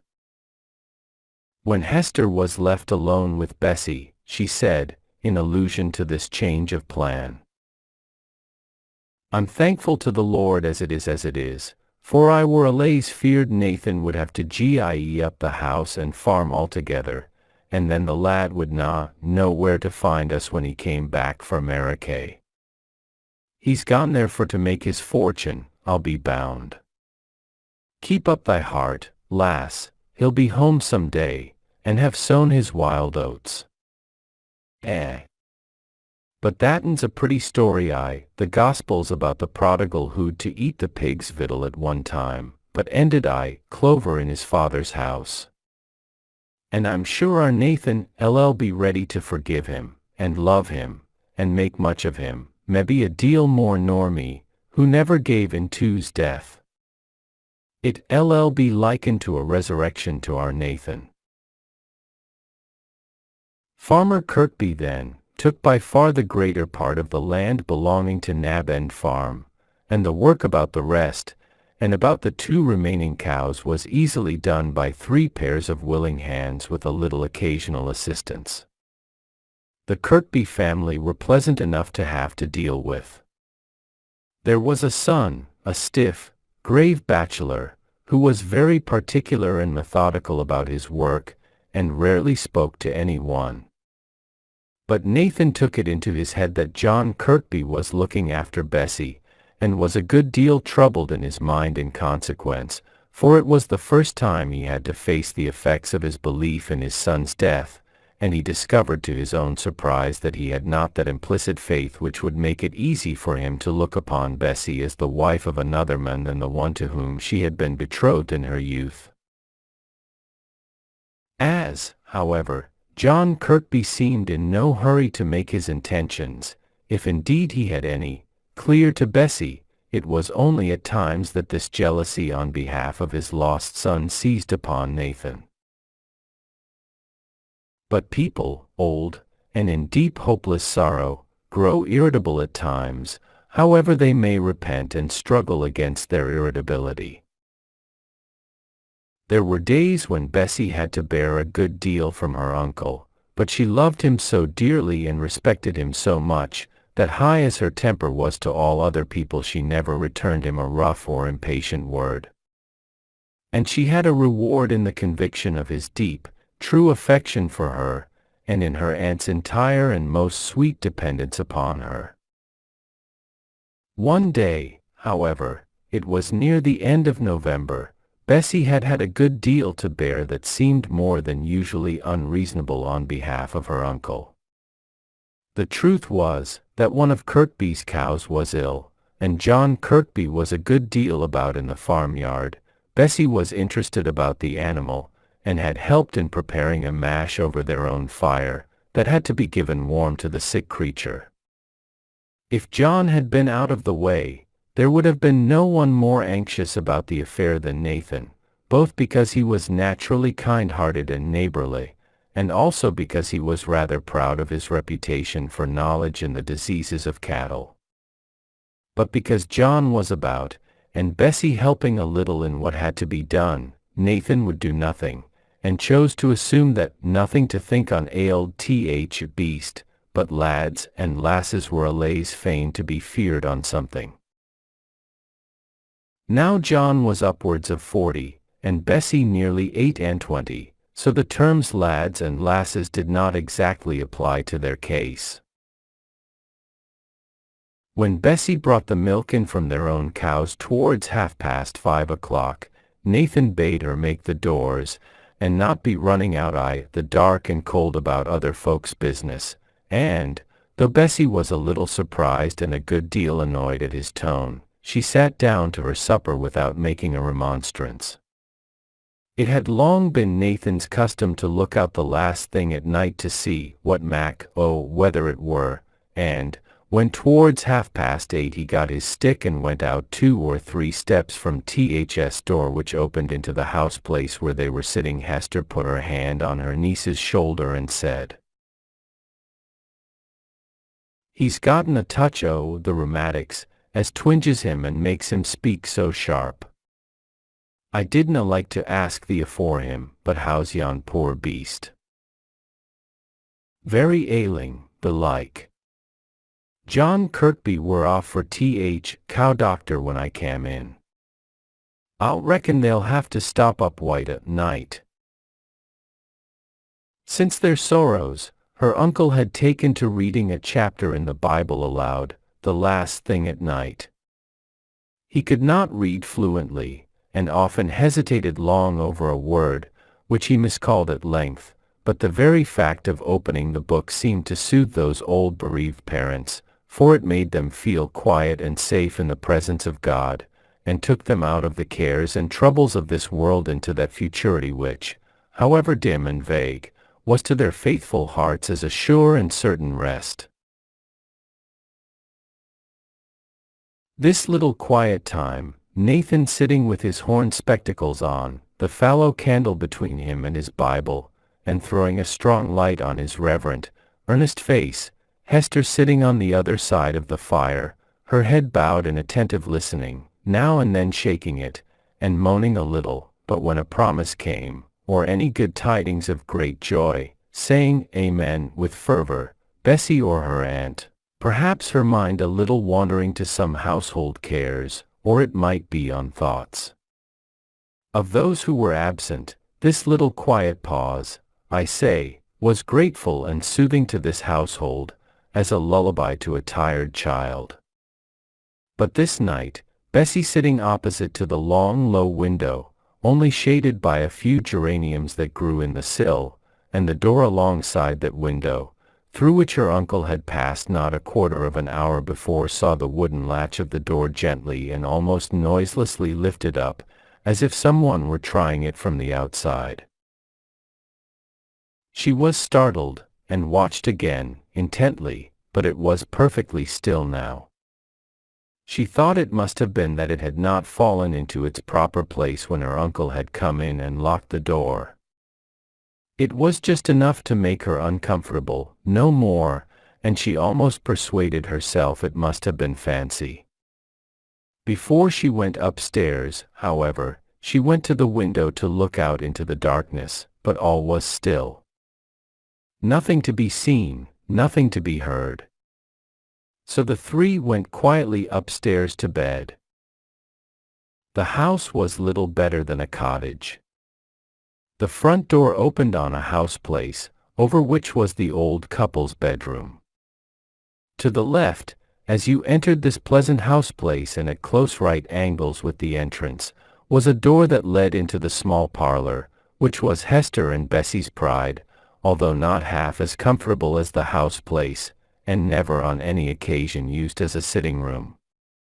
There were shelves and bundles of honesty in the fireplace, the best chest of drawers, and a company set of gaudy-colored china, and a bright common carpet on the floor, but all failed to give it the aspect of the homely comfort and delicate cleanliness of the house place.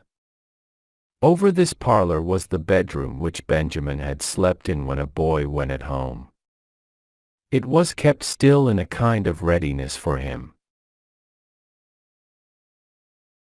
The bed was still there, in which none had slept since 8 or 9 years ago, and every now and then the warming pan was taken quietly and silently up by his old mother, and the bed thoroughly aired. But this she did in her husband's absence, and without saying a word to any one, nor did Bessie offer to help her, though her eyes often filled with tears, as she saw her aunt still going through the hopeless service. But the room had become a receptacle for all unused things, and there was always a corner of it appropriated to the winter's store of apples. To the left of the house place, as you stood facing the fire, on the side opposite to the window and outer door, were 2 other doors. The one on the right opened into a kind of back kitchen, and had a lean-to roof, and a door opening onto the farmyard and back premises. The left-hand door gave on the stairs, underneath which was a closet, in which various household treasures were kept, and beyond that the dairy, over which Bessie slept, her little chamber window opening just above the sloping roof of the back kitchen. There were neither blinds nor shutters to any of the windows, either upstairs or down. The house was built of stone, and there was heavy framework of the same material round the little casement windows, and the long, low window of the house place was divided by what, in grander dwellings would be called mullions. By 9 o'clock this night of which I am speaking, all had gone upstairs to bed. It was even later than usual, for the burning of candles was regarded so much in the light of extravagance, that the household kept early hours even for country folk. But somehow this evening, Bessie could not sleep, although in general she was in deep slumber 5 minutes after her head touched the pillow. Her thoughts ran on the chances for John Kirby's cow, and a little fear lest the disorder might be epidemic, and spread to their own cattle. Across all these homely cares came a vivid, uncomfortable recollection of the way in which the door latch went up and down without any sufficient agency to account for it. She felt more sure now, than she had done downstairs, that it was a real movement and no effect of her imagination. She wished that it had not happened just when her uncle was reading, that she might at once have gone quick to the door, and convinced herself of the cause. As it was, her thoughts ran uneasily on the supernatural, and thence to Benjamin, her dear cousin and playfellow, her early lover. She had long given him up as lost forever to her, if not actually dead, but this very giving him up forever involved a free, full forgiveness of all his wrongs to her. She thought tenderly of him, as of one who might have been led astray in his later years, but who existed rather in her recollection as the innocent child, the spirited lad, the handsome, dashing young man. If John Kirkby's quiet attentions had ever betrayed his wishes to Bessie, if indeed he ever had any wishes on the subject, her first feeling would have been to compare his weather-beaten, middle-aged face and figure with the face and figure she remembered well, but never more expected to see in this life. So thinking, she became very restless, and weary of bed, and, after long tossing and turning, ending in a belief that she should never get to sleep at all that night, she went off soundly and suddenly. As suddenly was she wide awake, sitting up in bed, listening to some noise that must have awakened her, but which was not repeated for some time. Surely it was in her uncle's room. Her uncle was up, but for a minute or two there was no further sound. Then she heard him open his door, and go downstairs, with hurried, stumbling steps. She now thought that her aunt must be ill, and hastily sprang out of bed, and was putting on her petticoat with hurried, trembling hands, and had just opened her chamber door, when she heard the front door undone, and a scuffle, as of the feet of several people, and many rude, passionate words, spoken hoarsely below the breath. Quick as thought she understood it all. The house was lonely. Her uncle had the reputation of being well-to-do. They had pretended to be belated. They had asked their way or something. What a blessing that John Kirkby's cow was sick, for there were several men watching with him. She went back, opened her window, squeezed herself out, slid down the lean-to roof, and ran, barefoot and breathless, to the shippen. "John, John, for the love of God come quick, there's robbers in the house, and uncle and aunt LL.B. murdered," she whispered, in terrified accents, through the closed and barred shippen door. In a moment it was undone, and John and the cow doctor stood there, ready to act, if they but understood her rightly. Again she repeated her words, with broken, half unintelligible explanations of what she as yet did not rightly understand. "Front door is open, say'st thou," said John, arming himself with a pitchfork, while the cow doctor took some other implement. "Then I reckon we'd best make for that way o' getting into th house, and catch 'em all in a trap." "Run! Run!" was all Bessie could say, taking hold of John Kirkby's arm, and pulling him along with her. Swiftly did the three run to the house, round the corner, and in at the open front door. The men carried the horn lantern they had been using in the shippen, and, by the sudden oblong light that it threw upon objects, Bessie saw the principal one of her anxiety, her uncle, lying stunned and helpless on the kitchen floor. Her first thought was for him, for she had no idea that her aunt was in any immediate danger, although she heard the noise of feet, and fierce subdued voices upstairs. "Make door behind us, lass. We'll not let them escape," said brave John Kirkby, dauntless in a good cause, though he knew not how many there might be above. The cow doctor fastened and locked the door, saying, "There," in a defiant tone, as he put the key in his pocket. It was to be a struggle for life or for death, or, at any rate, for effectual capture or desperate escape. Bessie kneeled down by her uncle, who did not speak nor give any sign of consciousness. Bessie raised his head by drawing a pillow off the settle and putting it under him. She longed to go for water into the back kitchen, but the sound of a violent struggle, and of heavy blows, and of low, hard curses spoken through closed teeth, and muttered passion, as though breath were too much needed for action to be wasted in speech, kept her still and quiet by her uncle's side in the kitchen, where the darkness might almost be felt, so thick and deep was it. Once in a pause of her own heart's beating a sudden terror came over her. She perceived, in that strange way in which the presence of a living creature forces itself on our consciousness in the darkest room, that someone was near her, keeping as still as she. It was not the poor old man's breathing that she heard, nor the radiation of his presence that she felt. Someone else was in the kitchen, another robber, perhaps, left to guard the old man with murderous intent if his consciousness returned. Now, Bessie was fully aware that self-preservation would keep her terrible companion quiet, as there was no motive for his betraying himself stronger than the desire of escape, any effort for which he, the unseen witness, must know would be rendered abortive by the fact of the door being locked. Yet the knowledge that he was there, close to her, still, silent as the grave, with fearful, it might be deadly, unspoken thoughts in his heart, possibly even with keener and stronger sight than hers, as longer accustomed to the darkness, able to discern her figure and posture, and glaring at her like some wild beast, Bessie could not fail to shrink from the vision that her fancy presented.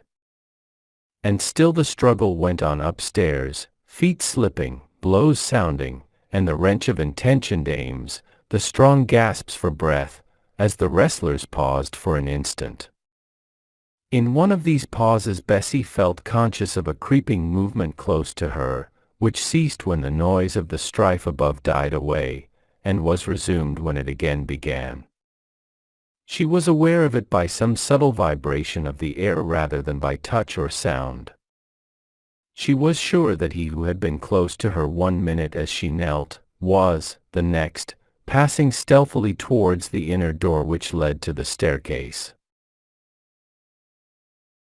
She thought he was going to join and strengthen his accomplices, and, with a great cry, she sprang after him, but, just as she came to the doorway, through which some dim portion of light from the upper chambers came, she saw one man thrown downstairs with such violence that he fell almost at her very feet, while the dark, creeping figure glided suddenly away to the left, and as suddenly entered the closet beneath the stairs. Bessie had no time to wonder as to his purpose in so doing, whether he had at first designed to aid his accomplices in their desperate fight. He was an enemy, a robber, that was all she knew, and she sprang to the door of the closet, and in a trice had locked it on the outside. And then she stood frightened, panting in that dark corner, sick with terror lest the man who lay before her was either John Kirkby or the cow doctor. If it were either of those friendly two, what would become of the other, of her uncle, her aunt, herself? But, in a very few minutes, this wonder was ended. Her two defenders came slowly and heavily down the stairs, dragging with them a man, fierce, sullen, despairing, disabled with terrible blows, which had made his face one bloody, swollen mass. As for that, neither John nor the cow doctor were much more presentable. One of them bore the lantern in his teeth, for all their strength was taken up by the weight of the fellow they were bearing. "Take care," said Bessie, from her corner, "there's a chap just beneath your feet. I dunno if he's dead or alive, and Uncle lies on the floor just beyond." They stood still on the stairs for a moment. Just then the robber they had thrown downstairs stirred and moaned. "Bessie," said John, "run off to Th. stable and fetch ropes and gearing for to bind M, and we'll rid the house on M, and thou canst go see after Th. ood folks, who need it sadly." Bessie was back in a very few minutes. When she came in, there was more light in the house place, for someone had stirred up the raked fire. "That felly makes as though his leg were broken," said John, nodding towards the men still lying on the ground. Bessie felt almost sorry for him as they handled him not over gently and bound him, only half conscious, as hardly and tightly as they had done his fierce, surly companion. She even felt so sorry for his evident agony, as they turned him over and over, that she ran to get him a cup of water to moisten his lips.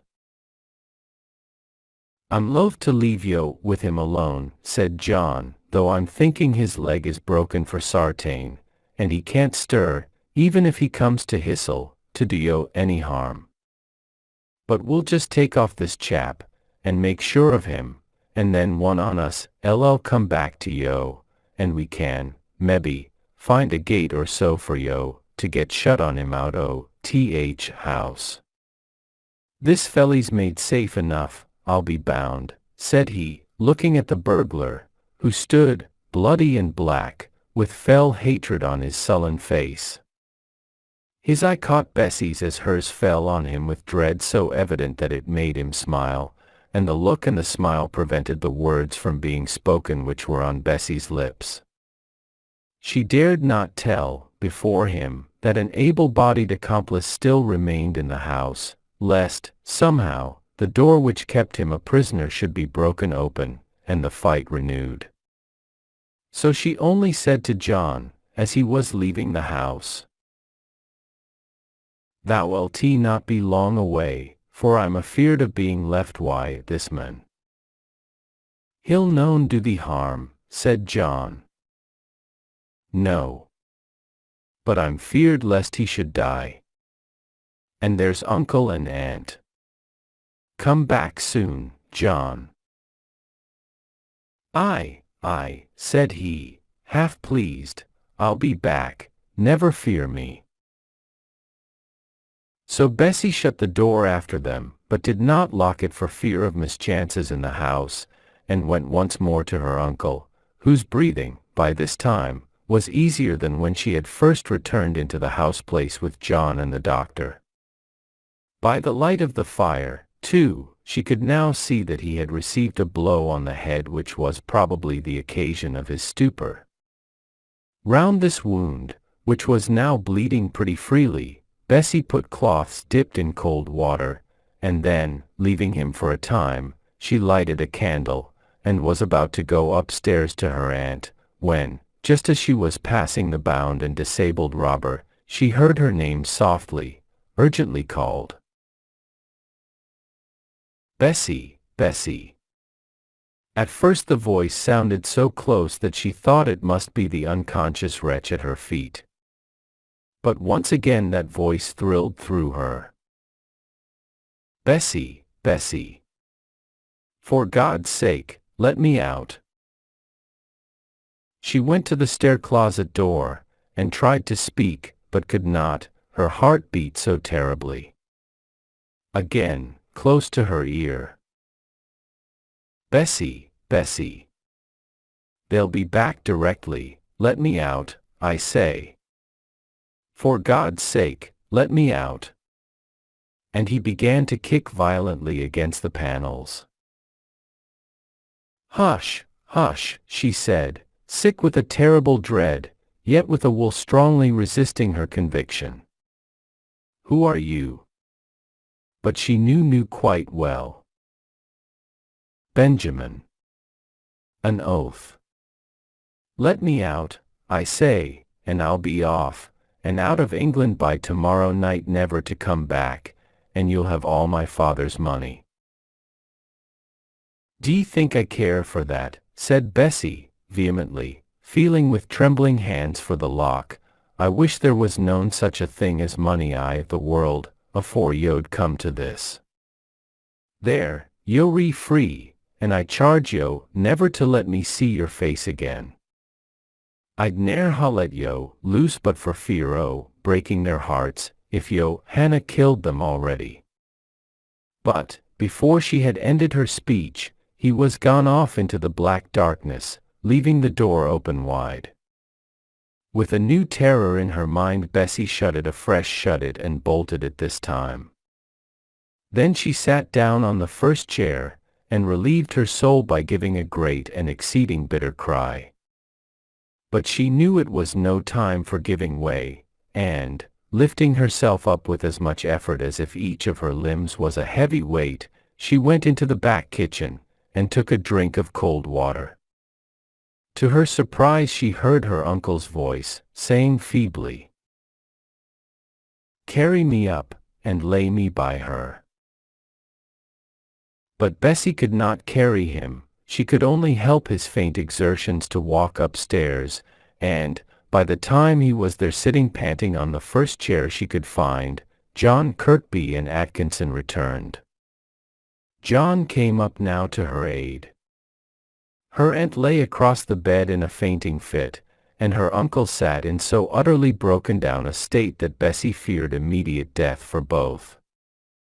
But John cheered her up, and lifted the old man into his bed again, and, while Bessie tried to compose poor Hester's limbs into a position of rest, John went down to hunt about for the little store of gin which was always kept in a corner cupboard against emergencies.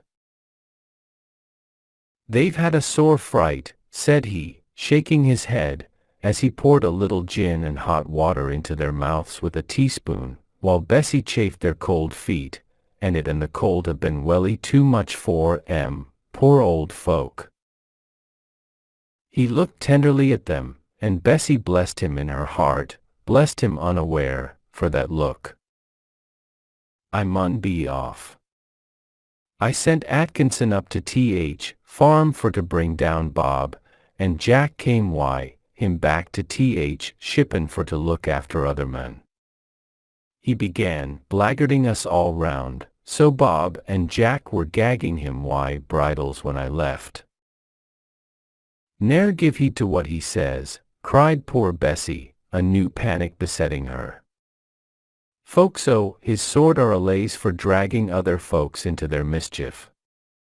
I'm right glad he were well gagged." "Well, but what I were saying were this.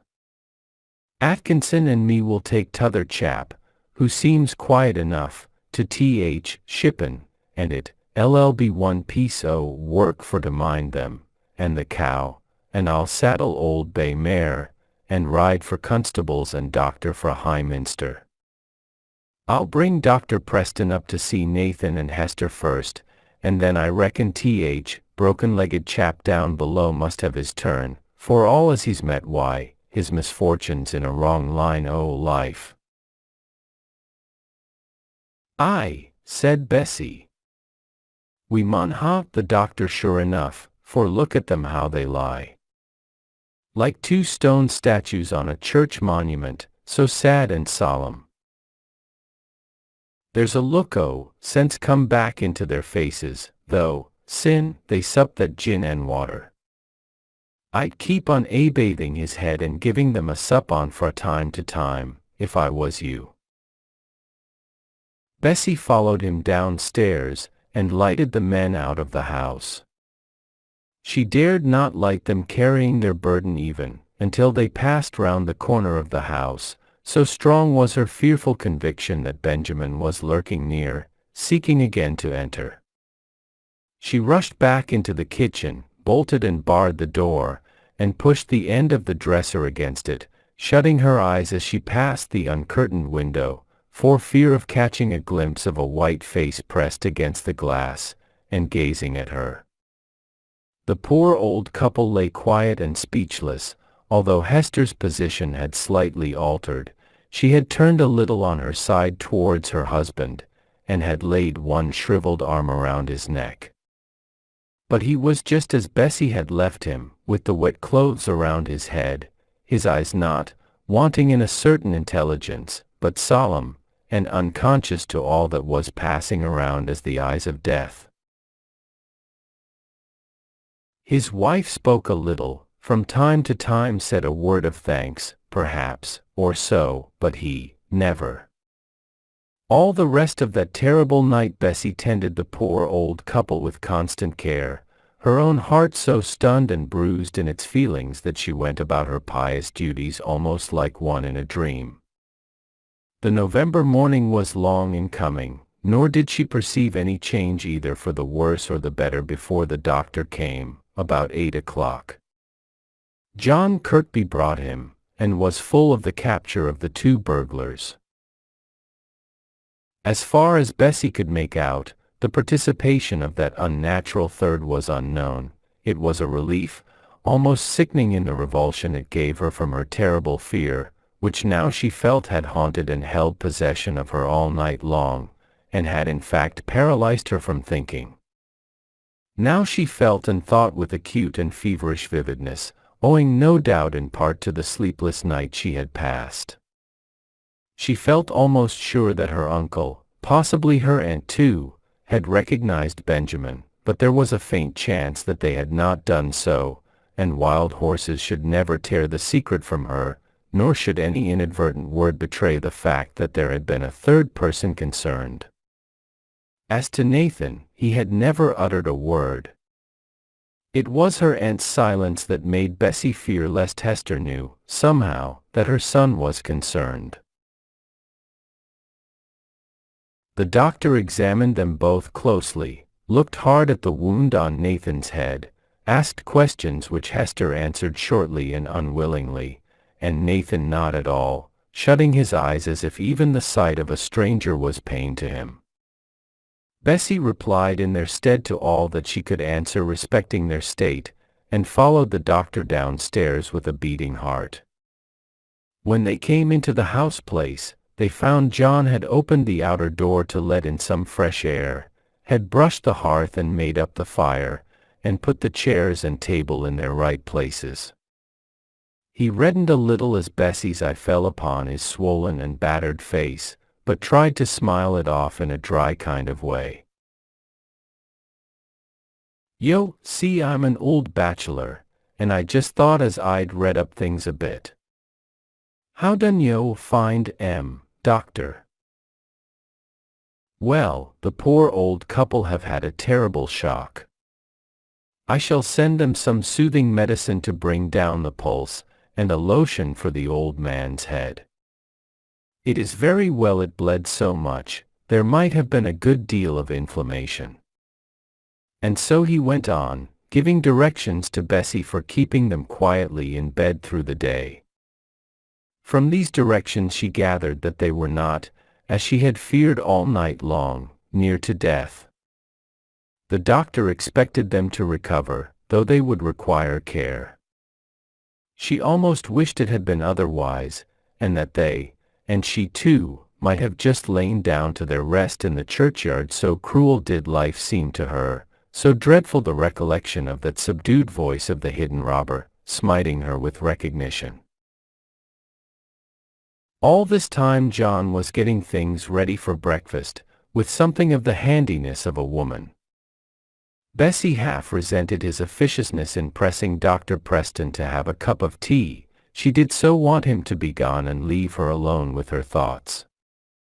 She did not know that all was done for love of her, that the hard-featured, short-spoken John was thinking all the time how ill and miserable she looked, and trying with tender artifices to make it incumbent upon her sense of hospitality to share Dr. Preston's meal. "I've seen as the cows is milked," said he, "yourn and all, and Atkinson's brought ours round fine. Whatna marcy it were as she were sick just very night. Yon two chaps ud ha made short work on if yo hadna fetched us in, and as it were we had a sore tussle. One on M.L.L. bear the marks onto his dying day, one at he, doctor.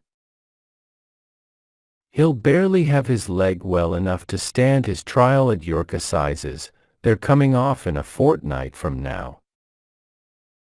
Aye, and that reminds me, Bessie, you'll have to go witness before Justice Royds. Constables bade me tell yo, and gieo, this summons. Done it be feared, it will not be a long job, though I'm not saying as it'll be a pleasant one. You'll have to answer questions as to how, and all about it, and Jane, his sister, will come and stop oud folks, and I'll drive yo in the shandry." No one knew why Bessie's color blenched, and her eye clouded. No one knew how she apprehended lest she should have to say that Benjamin had been of the gang, if, indeed, in some way the law had not followed on his heels quick enough to catch him.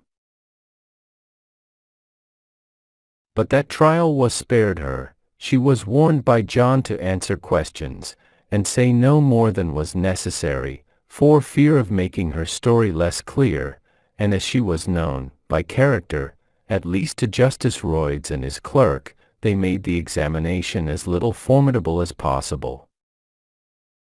When all was over, and John was driving her back again, he expressed his rejoicing that there would be evidence enough to convict the men without summoning Nathan and Hester to identify them. Bessie was so tired that she hardly understood what an escape it was, how far greater than even her companion understood. Jane Kirkby stayed with her for a week or more, and was an unspeakable comfort. Otherwise she sometimes thought she should have gone mad, with the face of her uncle always reminding her in its stony expression of agony, of that fearful night. Her aunt was softer in her sorrow, as became one of her faithful and pious nature, but it was easy to see how her heart bled inwardly. She recovered her strength sooner than her husband, but as she recovered, the doctor perceived the rapid approach of total blindness.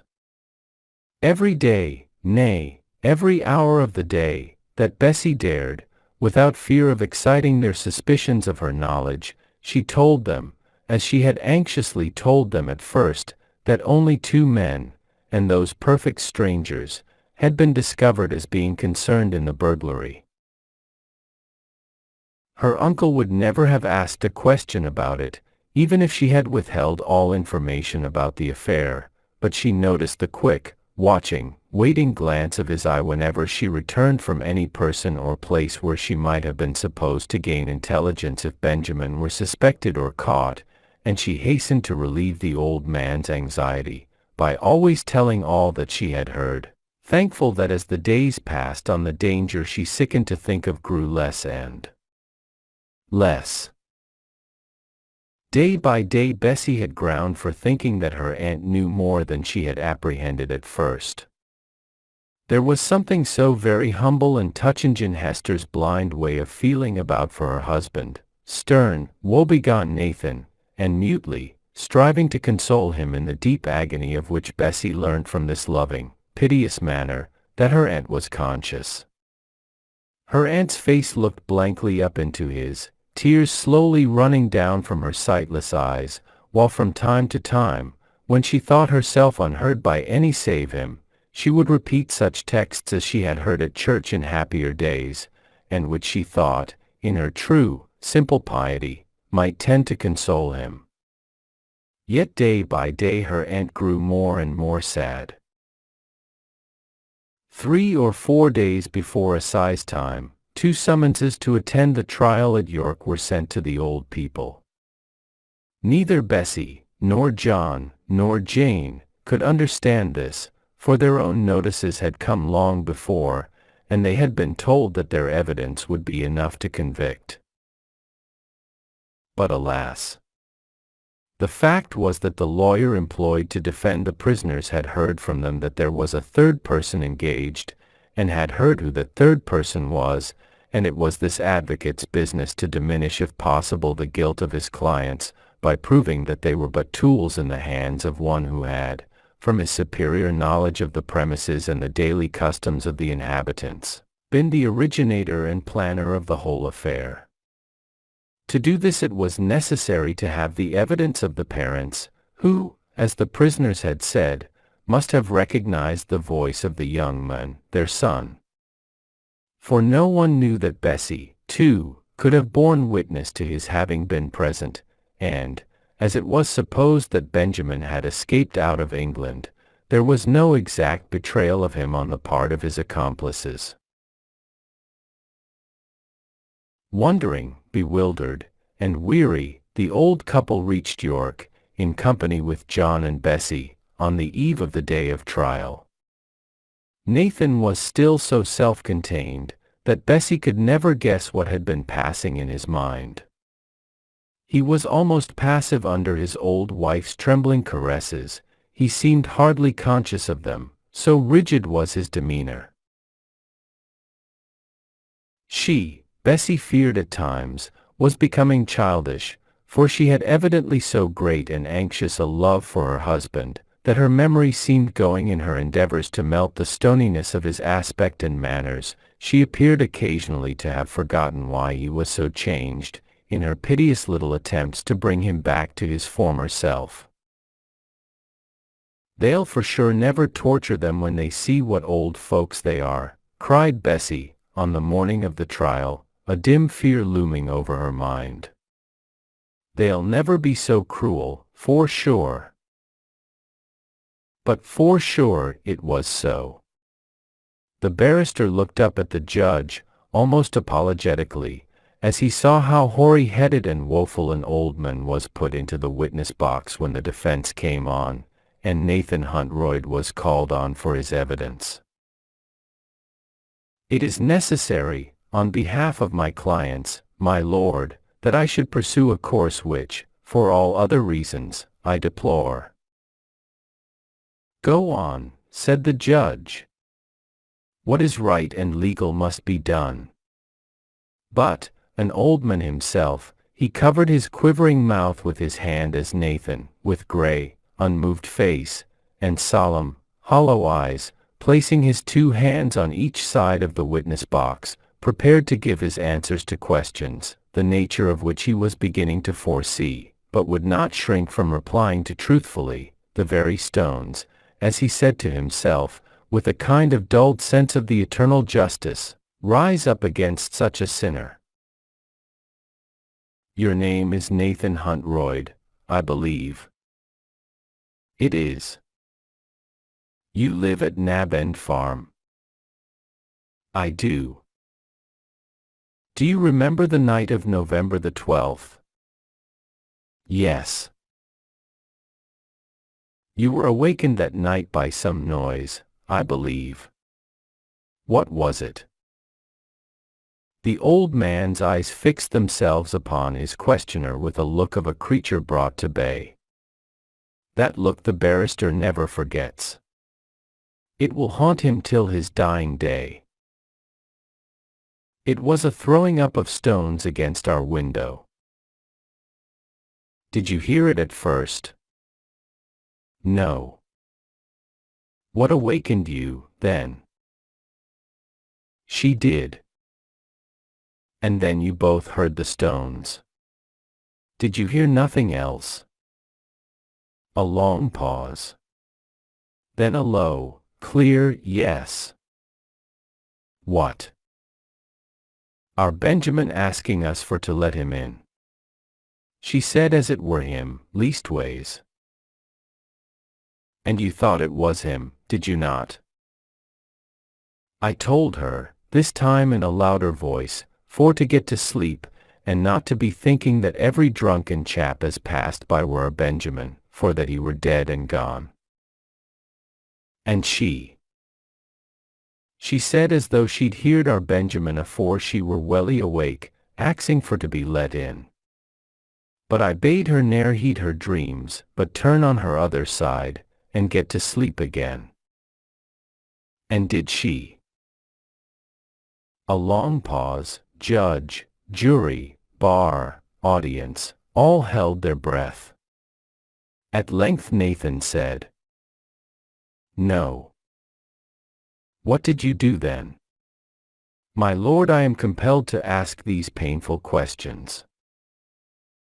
I saw she wantna be quiet, she had allays thought he would come back to us, like the prodigal Gospels. His voice choked a little, but he tried to make it steady, succeeded, and went on. She said if I wantna get up she would, and just then I heard a voice. I'm not quite missile, gentlemen, I've been ill and I bed, and it makes me trembling like. Someone said, Father, Mother, I'm here, starving the cold one at yo, get up and let me in. And that voice was. It were like our Benjamin's. I see one yo driving at, sir, and I'll tell yo truth, though it kills me to speak it. I dunnot say it were our Benjamin as spoke, mind yo, I only say it were like. That's all I want, my good fellow. And on the strength of that entreaty, spoken in your son's voice, you went down and opened the door to these two prisoners at the bar, and to a third man. Nathan nodded assent, and even that counsel was too merciful to force him to put more into words. Call Hester Huntroyd. An old woman, with a face of which the eyes were evidently blind, with a sweet, gentle, careworn face, came into the witness box, and meekly curtsied to the presence of those whom she had been taught to respect, a presence she could not see. There was something in her humble, blind aspect as she stood waiting to have something done to her, what, her poor troubled mind hardly knew, that touched all who saw her inexpressibly. Again the counsel apologized, but the judge could not reply in words, his face was quivering all over, and the jury looked uneasily at the prisoner's counsel. That gentleman saw that he might go too far, and send their sympathies off on the other side, but one or two questions he must ask. So, hastily recapitulating much that he had learned from Nathan, he said, You believed it was your son's voice asking to be let in? Aye. Our Benjamin came home, I'm sure, choose where he is gone. She turned her head about, as if listening for the voice of her child, in the hushed silence of the court. Yes, he came home that night and your husband went down to let him in. Well, I believe he did. There was a great noise of folk downstairs. And you heard your son Benjamin's voice among the others. Is it to do him harm, sir? Asked she, her face growing more intelligent and intent on the business in hand. That is not my object in questioning you. I believe he has left England, so nothing you can say will do him any harm. You heard your son's voice, I say. Yes, sir. For sure, I did. And some men came upstairs into your room. What did they say? They asked where Nathan kept his stocking. And did you tell them? No, sir, for I knew Nathan would not like me to. What did you do then? A shade of reluctance came over her face, as if she began to perceive causes and consequences. I just screamed on Bessie, that's my niece, sir. And you heard someone shout out from the bottom of the stairs. She looked piteously at him, but did not answer. Gentlemen of the jury, I wish to call your particular attention to this fact. She acknowledges she heard someone shout, some third person, you observe, shout out to the two above. What did he say? That is the last question I shall trouble you with. What did the third person, left behind downstairs, say? Her face worked, her mouth opened 2 or 3 times as if to speak. She stretched out her arms imploringly, but no word came, and she fell back into the arms of those nearest to her. Nathan forced himself forward into the witness box. My Lord Judge, a woman bore ye, as I reckon, it's a cruel shame to serve a mother so. It were my son, my only child, as called out for us open door, and who shouted out for to hold ood woman's throat if she did not stop her noise, when who'd fain ha cried for a niece to help. And now yo ve truth, and a high truth, and I'll leave yo to judgment o God for way yo ve gettin' at it. Before night the mother was stricken with paralysis, and lay on her deathbed. But the broken-hearted go home, to be comforted of God.